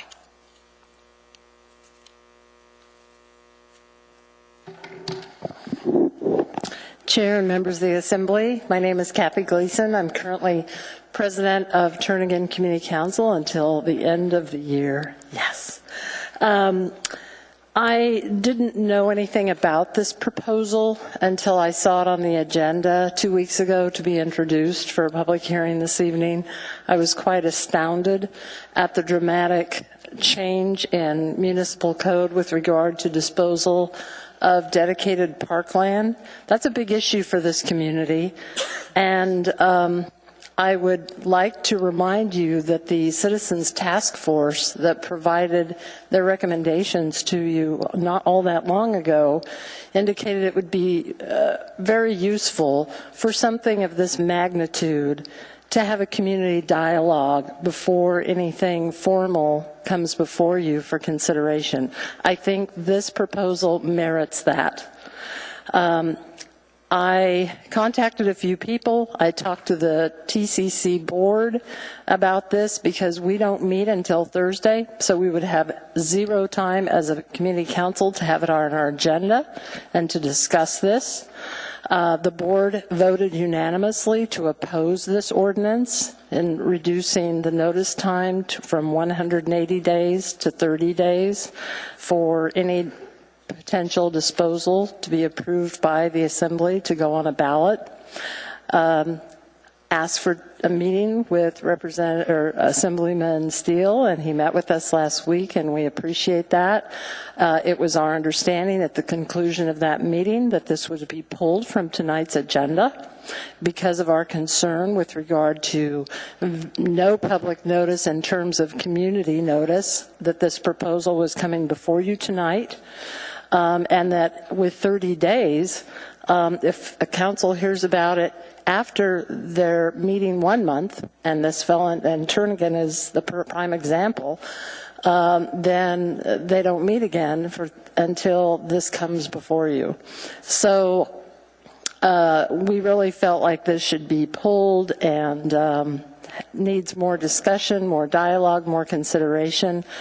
Fortunately, we thought we came to an understanding with Mr. Steele last week that this would be pulled. So I'm quite surprised to see that this hasn't been pulled, and here I am testifying before you.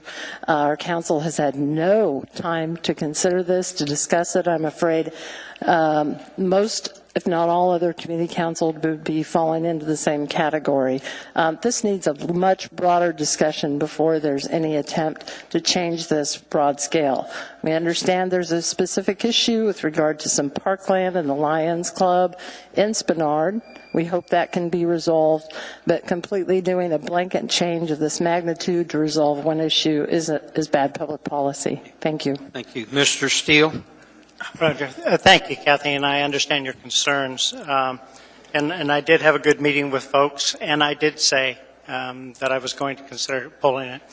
The other discussions we had was that the length of this notice, once you add up all the notices, takes it out to almost a year before anything can happen. And this is a prime example of something that probably shouldn't require that much effort. It's a lease of property. The people have been on the property for 30 years, and it is parkland. And in order to extend their lease and allow them an opportunity to build a new building on that property, it basically would postpone that a year. And we had talked, I know, when we were there, and I said, well, I thought the 180 days was long, and you said, yes, we need at least 3 months because of meeting schedules and you don't meet over the summer and those options. And I did discuss the option of the changing it to 90 days as opposed to 180 days. And folks generally were positive toward that.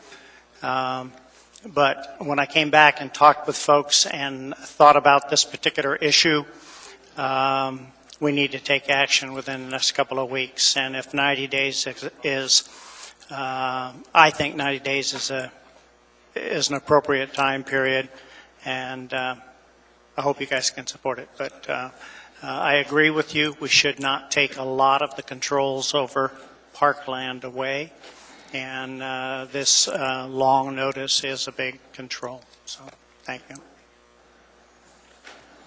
If I may respond, Chair? Mr. Chairman, may I respond? Yes, you may. Thank you.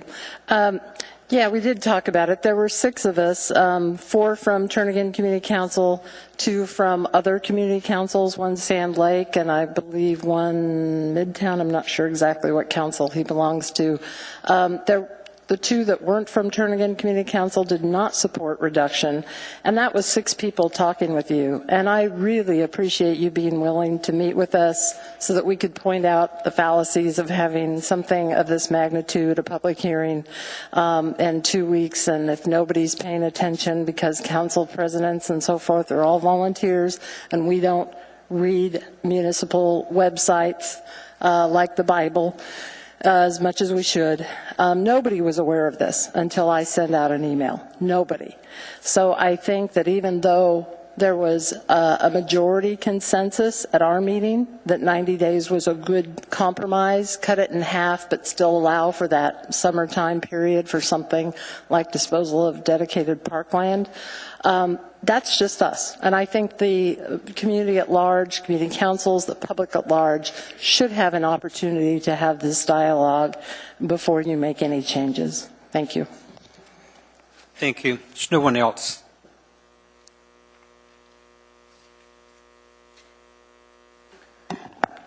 Mr. Chairman, my name is Tom McGrath. Thank you for allowing me to speak. The Spenard Lions and this park is in the Spenard Community Council area. I've known of it for about 30 years, I guess. I've spoke there at a couple of different luncheon meetings, and they actually came to the Spenard Community Council several years ago and wanted to build a new building.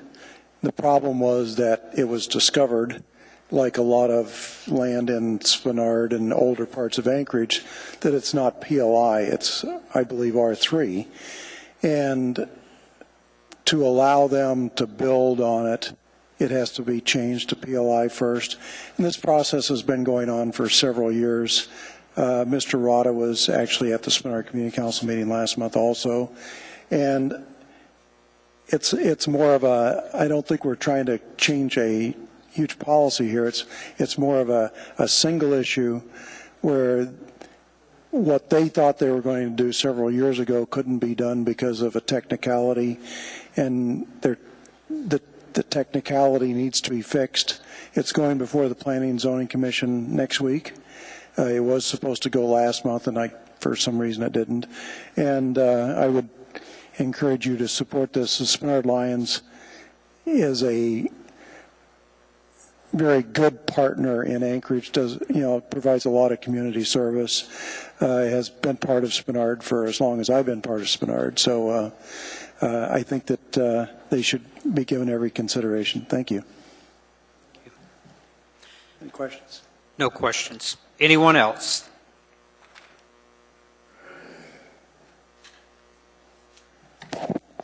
My name is Gloria Magni. I'm a resident of Turnagain Community Council.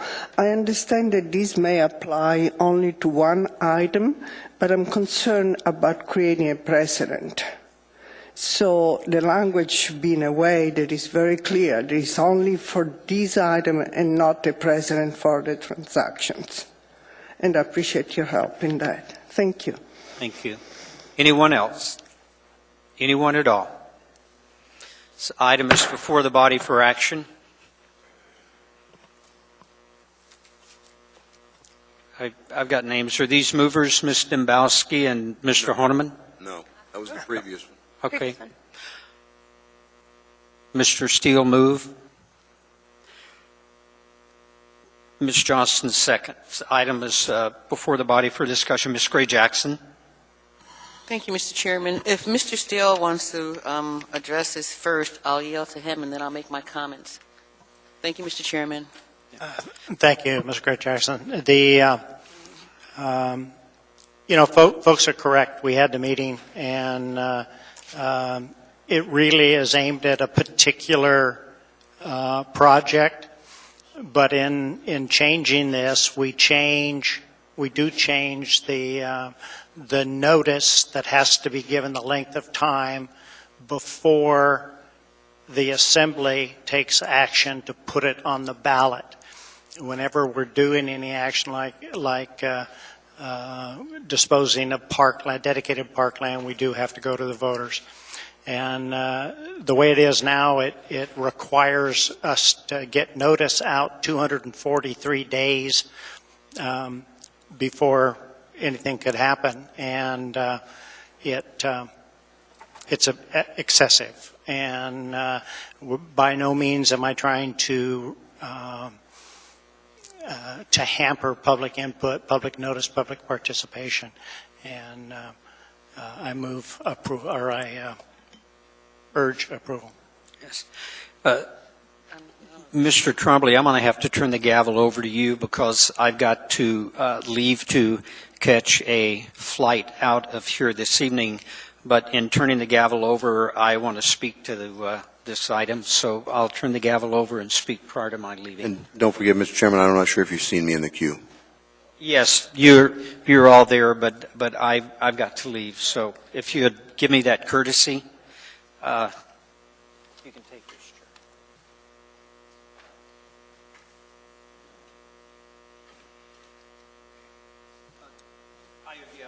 I want to begin by saying I absolutely understand the concern. What I also want to share with you is some background. From the time that I've been on this assembly, that Lions Club has been working to be able to get this done. And we met with them last summer. They were going to go into the ground last spring. And because we hadn't taken the action of the public notification, they weren't allowed to do it. So they were delayed an entire year at that point. And we set a calendar, and we were all very diligent, we being the city. And what happened was we literally dropped the ball. Nobody, until we had a young attorney sit in on a meeting with us and informed us, wow, you've got 180 plus 60 days notice to be able to do this. And it wasn't any failing on the part of the Lions Club, because they have been working with the Spenard Community Council. They gave them a resolution supporting this project 3 years ago when they thought they would be going into the ground last spring. So I would urge the body to give consideration, because Mr. Steele, are you going to make an amendment to this evening? That's about what I was going to do. Okay. Mr. Steele is going to be doing an amendment that will especially address the concerns. But you know, something that I think we do have to have serious conversations about is we continue to hear from our community councils that we don't meet in the summer. Well, you know, you got to work something out, because we can't shut the city down for 90 days while we all take summer off. We meet every other week, and we continuously have items come before us, and we do the best that we can to get that notice out. And, you know, we're continuing to try to improve that. But a 90-day notice is a long lead time on any item that we're dealing with publicly. So, you know, I'll definitely be supporting what Mr. Steele is going to amend. But what I'm asking the body is, this is a special exception. It is going to be done in a manner that it addresses this one specific situation in regards to a 30-day, but any other thing would be changed to a 90-day notice if that's the desire of the body. But I do ask of you, please, we dropped the ball, the Lions Club didn't. Thank you. Point of personal privilege, Mr. Chairman. Yes, Ms. Naboski. I apologize severely because I did not catch this, but I need to make a disclosure. Okay. I'm a member of a Lions Club, not this Lions Club, but I am a member of Lions Club. So as such, I think it's appropriate that the body and the public is aware of that. And I don't believe I have any personal or financial interest to disclose, but I will put that before the body for their consideration. Thank you, Ms. Naboski. I'll rule that you do not have a conflict and that you'll participate unless there's objection from the body. Mr. Chairman. Mr. Trainee. Okay. Mr. Steele, do you object? Yes, I was about to jump the gun here and say that I move a floor amendment that has been passed out. Well, if I could, Miss Gray Jackson is in the queue and she's been waiting. So, great. Are you okay? Thank you, Mr. Okay, Chairman. Miss Gray Jackson. Thank you, Mr. Chairman. If I may, Mr. Chairman, Mr. Steele, Section 2, unless I'm reading something wrong, it is late, basically says that in the event that this isn't passed on or before December 7, the code is waived for this particular purpose. And I'm very, very sensitive to the testimony by Ms. Gleason and Ms. Manning in terms of public participation. And that's why our chairman established a rules committee for instances like this, for starters, where we could take this ordinance before that committee and work with the community before passing what seems to be kind of drastic at this point in time. So if Section 2, if I'm reading it correctly, once again, why don't we vote this down? Because what you need to happen for the Lions Club and this particular issue is going to happen whether, anyway. So why throw out the baby with the bathwater at this point in time? Thank you, Mr. Chairman. Mr. Steele, you have an amendment? I am still in the queue, Mr. Yeah, I understand that. I wanted to. Well, what I need to do is I need to get legal review of that. If we vote this down, hopefully this amendment, will it in fact, will Uri Park be able to go forward? That's the question. I can help on that if you wish, Mr. Chairman. What I think Ms. Gray Jackson was alluding to, Mr. Steele, is essentially delete Section 1 and then delete the first clause of Section 2, so it would read the 180-day notice requirement in AMC 2025 is waived for the proposed disposal of at least a portion of Uri Park to Bernard Lions Club, et cetera, et cetera. And then you have a very simple one-time exception. Okay. Mr. Chairman? Actually, let me go to Mr. Honeman, who's been waiting. Mr. Honeman? And I think, sitting next to Ms. Gray Jackson, I won't speak for her, but I think the ordinance is very clear that if it was voted down, that this still, what's in the section, waives the 120-day rule for this specific property. I know it's a long way of saying it, Mr. Flynn. It seems simpler if you just, you're shaking your head no, but I see what the ordinance says. In the event this ordinance is not passed on or before December 17th, the 180-day notice day requirement in AMC 20 is waived for this proposed disposal. Hold on, Mr. Flynn.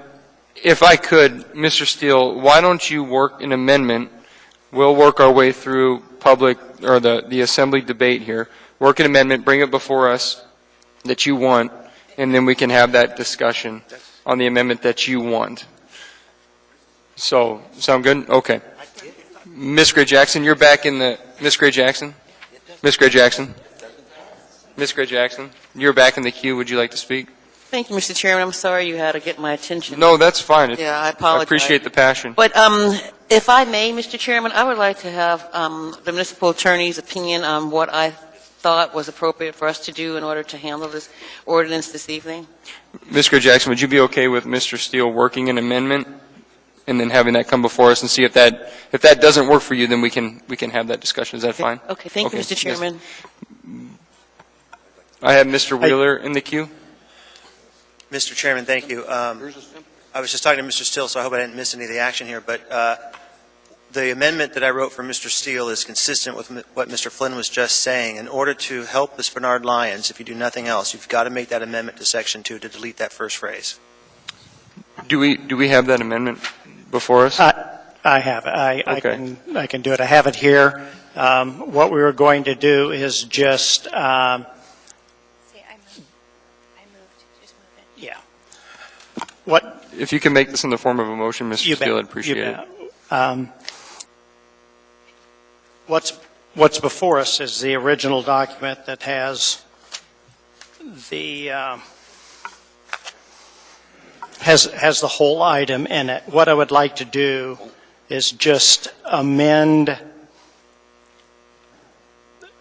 the original motion and just have before us Section 2. So it would read... Mr. Steele, you wouldn't be amending the original motion. There's no, well, the motion to approve is on the floor, but if you'd make if you can amend the document, that would be, I believe, the Well, then I have proper to way do two amendments. First I have to make this amendment. Okay, make the, okay. All right. Well, let me just make the amendment with Section 2, and the amendment would read the 180-day notice requirement for AMC 2530-025 is waived for the purposes for the proposed disposal by lease of a portion of Uri Park to the Spenard Lion Club Incorporated. Instead, notice under AMC 2530-025 shall be given at least 14 days prior to the final assembly action. Second. Just to clarify, you want to delete the first sentence of that section? I just want what's called Section 2 on the bottom of the proposed amendment as the amendment. Okay. You're just deleting the first sentence. Okay, so the motion, Now I don't have it to read the motion again. so for the record, Mr. Steele, if you could take a look at, that's his amendment. And we have a second, Ms. Naboski. And does everybody understand what we're voting on? Mr. Trainee. Thank you, Mr. Chairman. Julia, have you looked into this proposed amendment? Do you think it's viable? I haven't seen a copy of the proposed amendment through the chair. To Mr. Steele, could you take it to our legal counsel just to ask her to make sure it's legally sufficient? Thank you, Mr. Chairman. Would the body oppose going to another item and then coming back to this? Mr. Chairman, I move to change the order today, take up item 14Q until we resolve this matter. Second. Please vote. No. Sorry.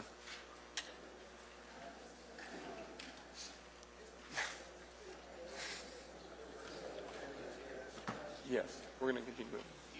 That item passes unanimously. I'm sorry, that passes unanimously. Item before us is 14Q, AO 2013-130, an ordinance amending Anchorage Municipal Code Title 28 Elections and related code sections in Title 14 Administrative Enforcement. Just to remind the audience that this is for the first public hearing. This item will be continued to the next meeting. This item is now open for public testimony. Anyone to testify, anyone at all? Hearing and seeing none. Any objection? That motion is approved unanimously. Next item before us is item.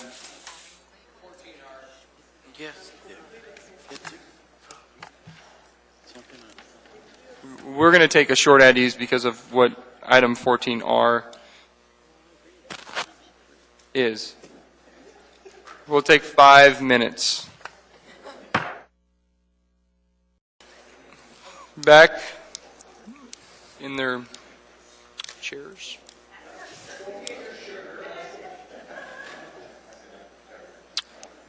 I'm assuming Mr. Steele has to withdraw his previous amendment. I think that's a good idea. Motion. If you could withdraw your previous motion, and then. Mr. Chairman. Yes. I have an amendment to 14P. to read. I move to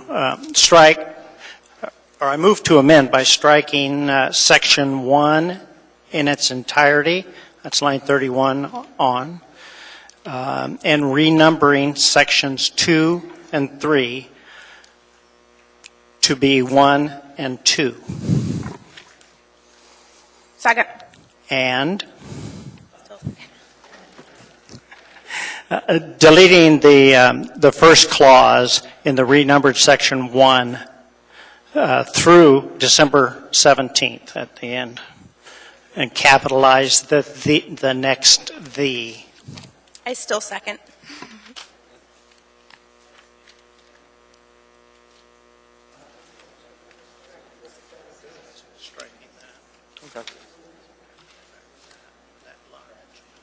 Okay, we'll give it to the clerk's office. Okay. All right. Any discussion? Please vote on the amendment. Mr. Honeman? Mr. Steele, Mr. Chairman, I want to confirm, are we, if we were to accept this amendment and vote it in, what you're saying is you're changing the 180-day requirement to 90? No, sir. All I'm doing is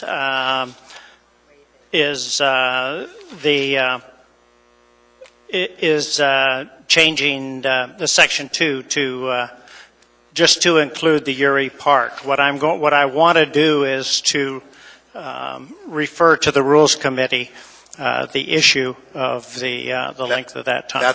That's what I was talking about. For this, I'm comfortable for this particular parcel. I'm not comfortable changing the entire code tonight. Thank you. Single issue measure. Thank you.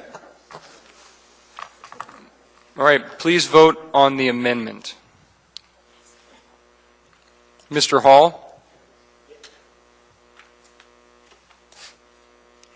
That item passes unanimously. We're back to the original item as amended. Mr. Chairman, I do want to make sure that gets referred. If you'll have to make the motion, Mr. Steele. I move to refer the issue of the length of public notice, basically that was in this particular memo to the Rules Committee to study and make a recommendation.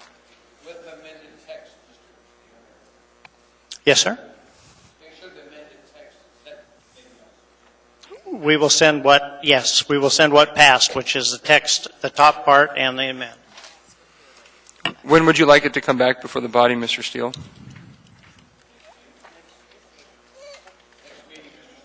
Like it back next meeting. Okay. Ms. Johnson? Okay. All right. Please vote. Mr. Hall? Yes.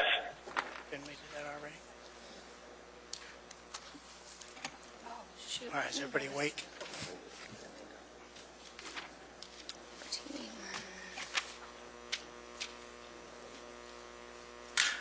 That item passes 10-1. Mr. Chairman, I need a point of personal privilege for reconsideration on an item. Yes, Mr. Starr? 14-0 was in front of us. It required a change to Title 21, and I've been informed that I left a few words off of the ordinance, and I need to either change it for resubmittal, or ideally I'd like to reconsider the item and then redirect it to planning and zoning. So my motion is to reconsider item 14-0. Please vote. Mr. Hall? Yes.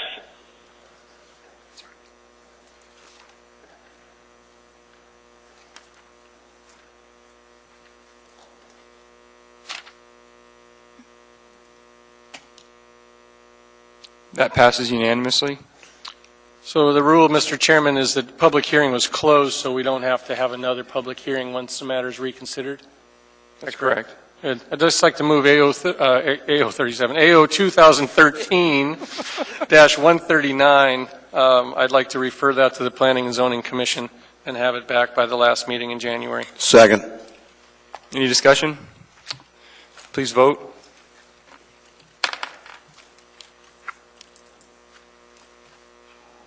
Don't forget the phone. Mr. Hall? Yes.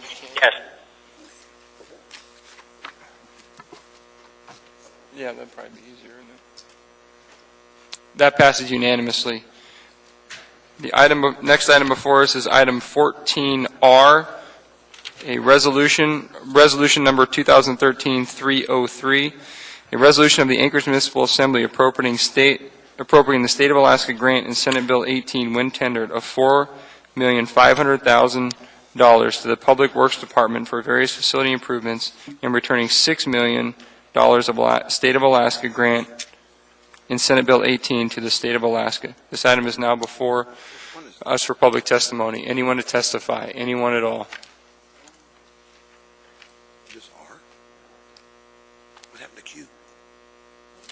Gloria Mani, again, Turnagain Community Council. If I understand this proposal, it is the money that could have been used for a multi-purpose sports facility that is being returned to the state. But I don't see any reason for doing that. This is continuing money that can be kept for 5 years, and I don't see what is the benefit. I think that everybody should have the opportunity to make a good use, possibly, of this money, see what the solutions are. It seems to me somehow too early to make such a decision, and really I would support if Mrs. Dembowski would even withdraw if possible. I don't know if it's possible according to the rules.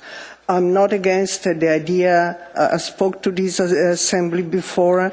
I objected in the past truly to the situating this multipurpose facility at the proposed location at Dempsey, but in other parts of the cities where the space, traffic, and movement is easier, I fully support it. So please don't return the money yet. Thank you. Thank you.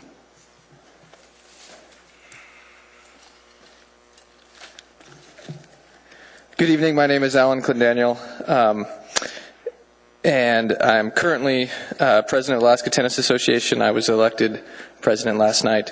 I won't bore you with my love affair with tennis, but I would like to say that tennis has given me more than I could ever give it. I hope this won't go anywhere tonight based on the previous amendment, but I would like to say that when you're talking about how much money should go to the tennis facility, and I understand you're struggling with that, and I see that. The grant opened up flexibility for you, and they did that for whatever reason to give the city flexibility between the multi-use sport facility, Sullivan, Ben Boeke, and Dempsey. It's your guys' job to figure this out, and I've been talking to a lot of tennis people, helping organize the support for this project, and the folks are getting kind of burnt out with the politics here. I mean, it's your job. You got to figure something out. $4 million is not enough, and I like the $10.5 million, but we got to get a compromise together and get this thing going. Take care of the Sullivan, take care of our ice rinks, and get the multi-sport facility built at a great location. We went in front of the Turning Community Council, which I'm a member of, and got support for the project conditionally. And then we've got support for it with a 25-to-1 vote. There's issues, and Tim and I have talked about them, but they will get worked out.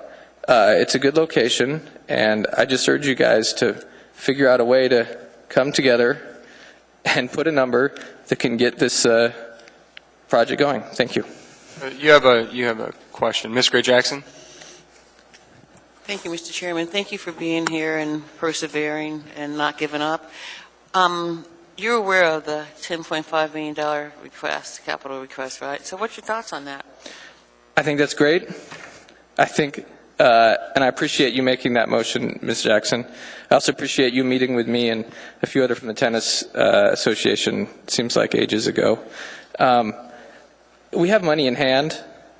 The $10.5 million would be great. If you guys don't allocate any money, I will be down there. I probably won't go down to Juneau, but I will email everyone I can, and the Tennis Association will do whatever we can to convince the legislature to fund that money. I do know, having gone through this process, how hard it is to get money out of people, including this assembly, and I'm worried that that may not happen next year. It's an election year. The state budget is got issues, and so I think it's great we did that. We'll work for it, but I'll take a bird in the hand any day. If I may, Mr. Chairman? Yes, Ms. Gray Thank Jackson. you, Mr. Chairman. And you said if it doesn't happen this evening that you'll get on the phone and make a lot of calls, but you won't go to Juneau. Well, I'm here to tell you, and I know firsthand, you have to go to Juneau. Well, Not just you, but probably as many people who have been in this auditorium. That's how the process works, regardless to the situation at hand, but that's really how it works. And I just thought I'd mention that to you. Yeah. Well, can I respond to that? I think we did that last year. I didn't know anything about it. But we'll do it again. Right. But I think it's going to be hard, given the fact that the money was granted, if we don't accept the money this time to go back. But that said, I'll be your biggest ally, and we'll get on a plane together if we have to. But we don't, because there's money to make this work now. Thank you very much for your comments. Thank you, Mr. Chairman. I had a question. Oh, Mr. Honeman, I see you there. You know, I have a question that it's been burning in my mind. You've heard my position on publicly funded tennis courts. I'm not opposed to it. Wouldn't have a problem with it the least bit. Put it on a bond. I'll help support it and trump it. Even if we were to get the 7.2 million that's being asked, 7.7 million earlier, the projections that I've been hearing is somewhere between 12 and 14 million dollars at that location for that type of building. And now we could start from cutting back things, and we might get to 10 or 10.5, but 7 million isn't going to get it, 4 million isn't going to get it. My question is, if we had $4 to $5 million that we could negotiate and get the north building, would you be opposed to having public tennis courts in the courts that are being used currently for tennis tournaments? I'm asking a pointed question. Yes. I got it. First of all, Mr. Henry, who I think is behind me, has better information about the costs. He's been working on more of the design. I want public tennis courts more than anything in this town. I grew up playing on public tennis courts. I couldn't afford an Alaska Club membership. I want that for everyone. I'm really concerned about the Alaska Club option for many reasons. One, I'm not sure how it's going to work just from a mechanical process of buying it. It's for sale. We don't have money for it. And the Alaska Club is a for-profit business. If someone else will buy it, they'll take that money today. So I'm concerned about that. Two, it's not as good of a situation. There's 5 courts, not 6, which doesn't allow UA to have a tennis team. It doesn't have enough parking. If you think Dempsey has bad parking, the Alaska Club North has 70 parking spots. Excuse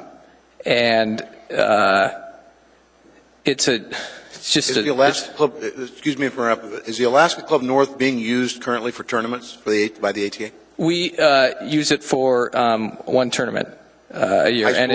The high school tournaments use the Alaska Club North, yes. Yeah. So it's in all practical purposes, the tennis facility there is functional, and it can be used today, tomorrow, for tennis.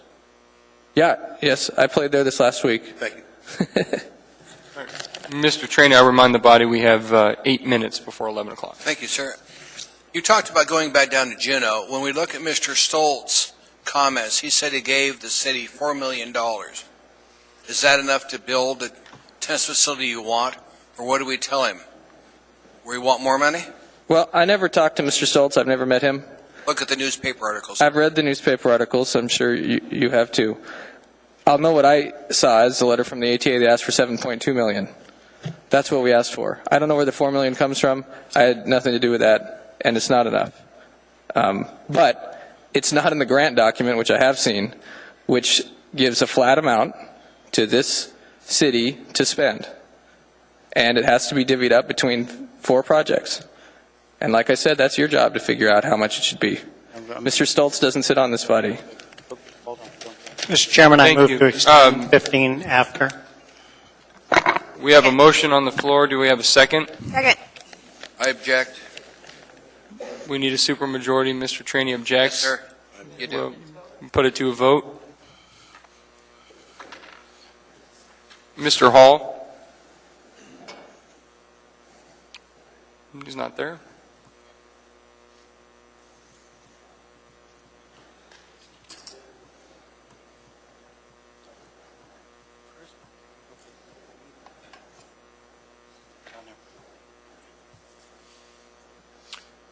That motion fails 4-7. Mr. Chairman? Mr. Mayor, I have you in the queue. Yeah, thank you. Point of personal privilege, if I could. I've handed out a resolution unnumbered that I would move to introduce. Third. Thank you. Okay. We're in the middle of the public hearing, Mr. Chairman. I'll read that into the record. It's a resolution unnumbered, a resolution of the Municipality of Anchorage appropriating State of Alaska grant in Senate Bill 18 when tendered of $10.5 million to the Public Works Department for various facility improvements, including funds for a new multi-unit facility. Mr. Mayor, I'm assuming you would like the public hearing date set at December 17th? Yes, sir. Thank you. Okay. That is there. Mr. Steele, I have you in the queue. Was that for your previous comment? Previous Yes, it motion? was. Okay. Thank you, Ms. Clendaniel. Ms. Gray Jackson, are you in the queue? You I'll are pass, in the queue. Mr. Chairman, I'll pass. Thank you. Okay. All right. Just so you know, we have 5 minutes before 11 o'clock. All right. My name is Matt Hemry. I'm also representing the Alaska Tennis Association. And actually, some of the points brought up by Mr. Honeman and Ms. Gray Jackson are precisely what I wanted to address. Hopefully I can remember them all here. Regarding the North Club facility, you asked a question about a tournament, and the high school tournament specifically. That's one of the reasons. That's kind of a glaring example how the facility is currently deficient. As it's currently used for that tournament, there isn't enough parking. If you see all the people in there, we've had the fire marshal come in there and say we had to clear people out. It's not a sufficient facility for that purpose. It's a 40-year-old facility. If you've been in there, you can see there's holes in the roof. It's leaking. I firmly believe that that facility is going to cost a lot more than $7 or $8 million down the line. You'll spend more money upgrading and maintaining that facility than the new one, particularly if you want to put in that sixth court to make it useful for college tennis, and then also to have the parking. So I think that it's fool's gold to think that we can spend less money on that facility and still have the same end result. Secondly, to the budget, there's been a lot of numbers. Frankly, I don't know where the $12 million number came from. We started off with an estimate of 7.2, and that was somewhat of an educated guess. And since then, we've pulled in all the bells and whistles we want, figure out what we want versus what we need, get more information from the United States Tennis Association. And yeah, the numbers bounced around a little bit, but surprisingly enough, that final number, and again, it's not a final number in terms of what it actually would cost. We won't know what it actually costs until we get a bid, obviously. But as it bounces around, it keeps coming right back to that $7.5 million. So, up and down. So I think that's, from what we can tell, from the information we have, that's a good number. To Ms. Gray Jackson's point, and this reflects what Alan just said, is maybe I'm looking at this in a very simple manner, but if we're willing to go back to the state to get state money next year for $10 million, we have 10.5 now. What's the difference? It's state money. This is money that we have in our hands. It's today. We can get this thing going with certainty versus speculating whether we can go back and get it next year. So I understand there's questions of process and such, but I see in this resolution here, I see indications of the same process in some of these other things. Facility expansion of Dempsey and other CIP projects. This $10 million, if the portion that does not go back to the state on this resolution, what would that be used for? Would it be used for other projects that have already been in the grant, or will it be new things that we start adding in? So I see some issues in process there. And finally here, at the end of the resolution, there's a reference to a lack of a... Thank you, sir. Your time is up, but we do have a question. Mr. Honeman? Yeah, I appreciate I know we got time limits coming, but I appreciate your information. But as I understand building, and I'm not going to be professed, we have some people here who work in projects and such, but there's usually a project engineering estimate. There's something, usually a design build, that gives you a swag. It's fairly close. It may be off 10, 20%, but it gets you close. And I'm not confident that $7 million, $7.5 million is going to get you there. But thank you. Thank you, sir. Can I answer that? I don't know how much time. You have, we have a minute Okay. left. We had other developers who have built sporting facilities, and for this same size facility in the same climate and the same general type of use, who were quoting us $100 a square foot. We Move to thought that was adjourn. low. Don't mean to be rude, but it's 11 o'clock. Move to adjourn, Mr. Chairman. Need a Second. And But that's where that We need a low vote. number came from. No, it's 11 o'clock. We are adjourned.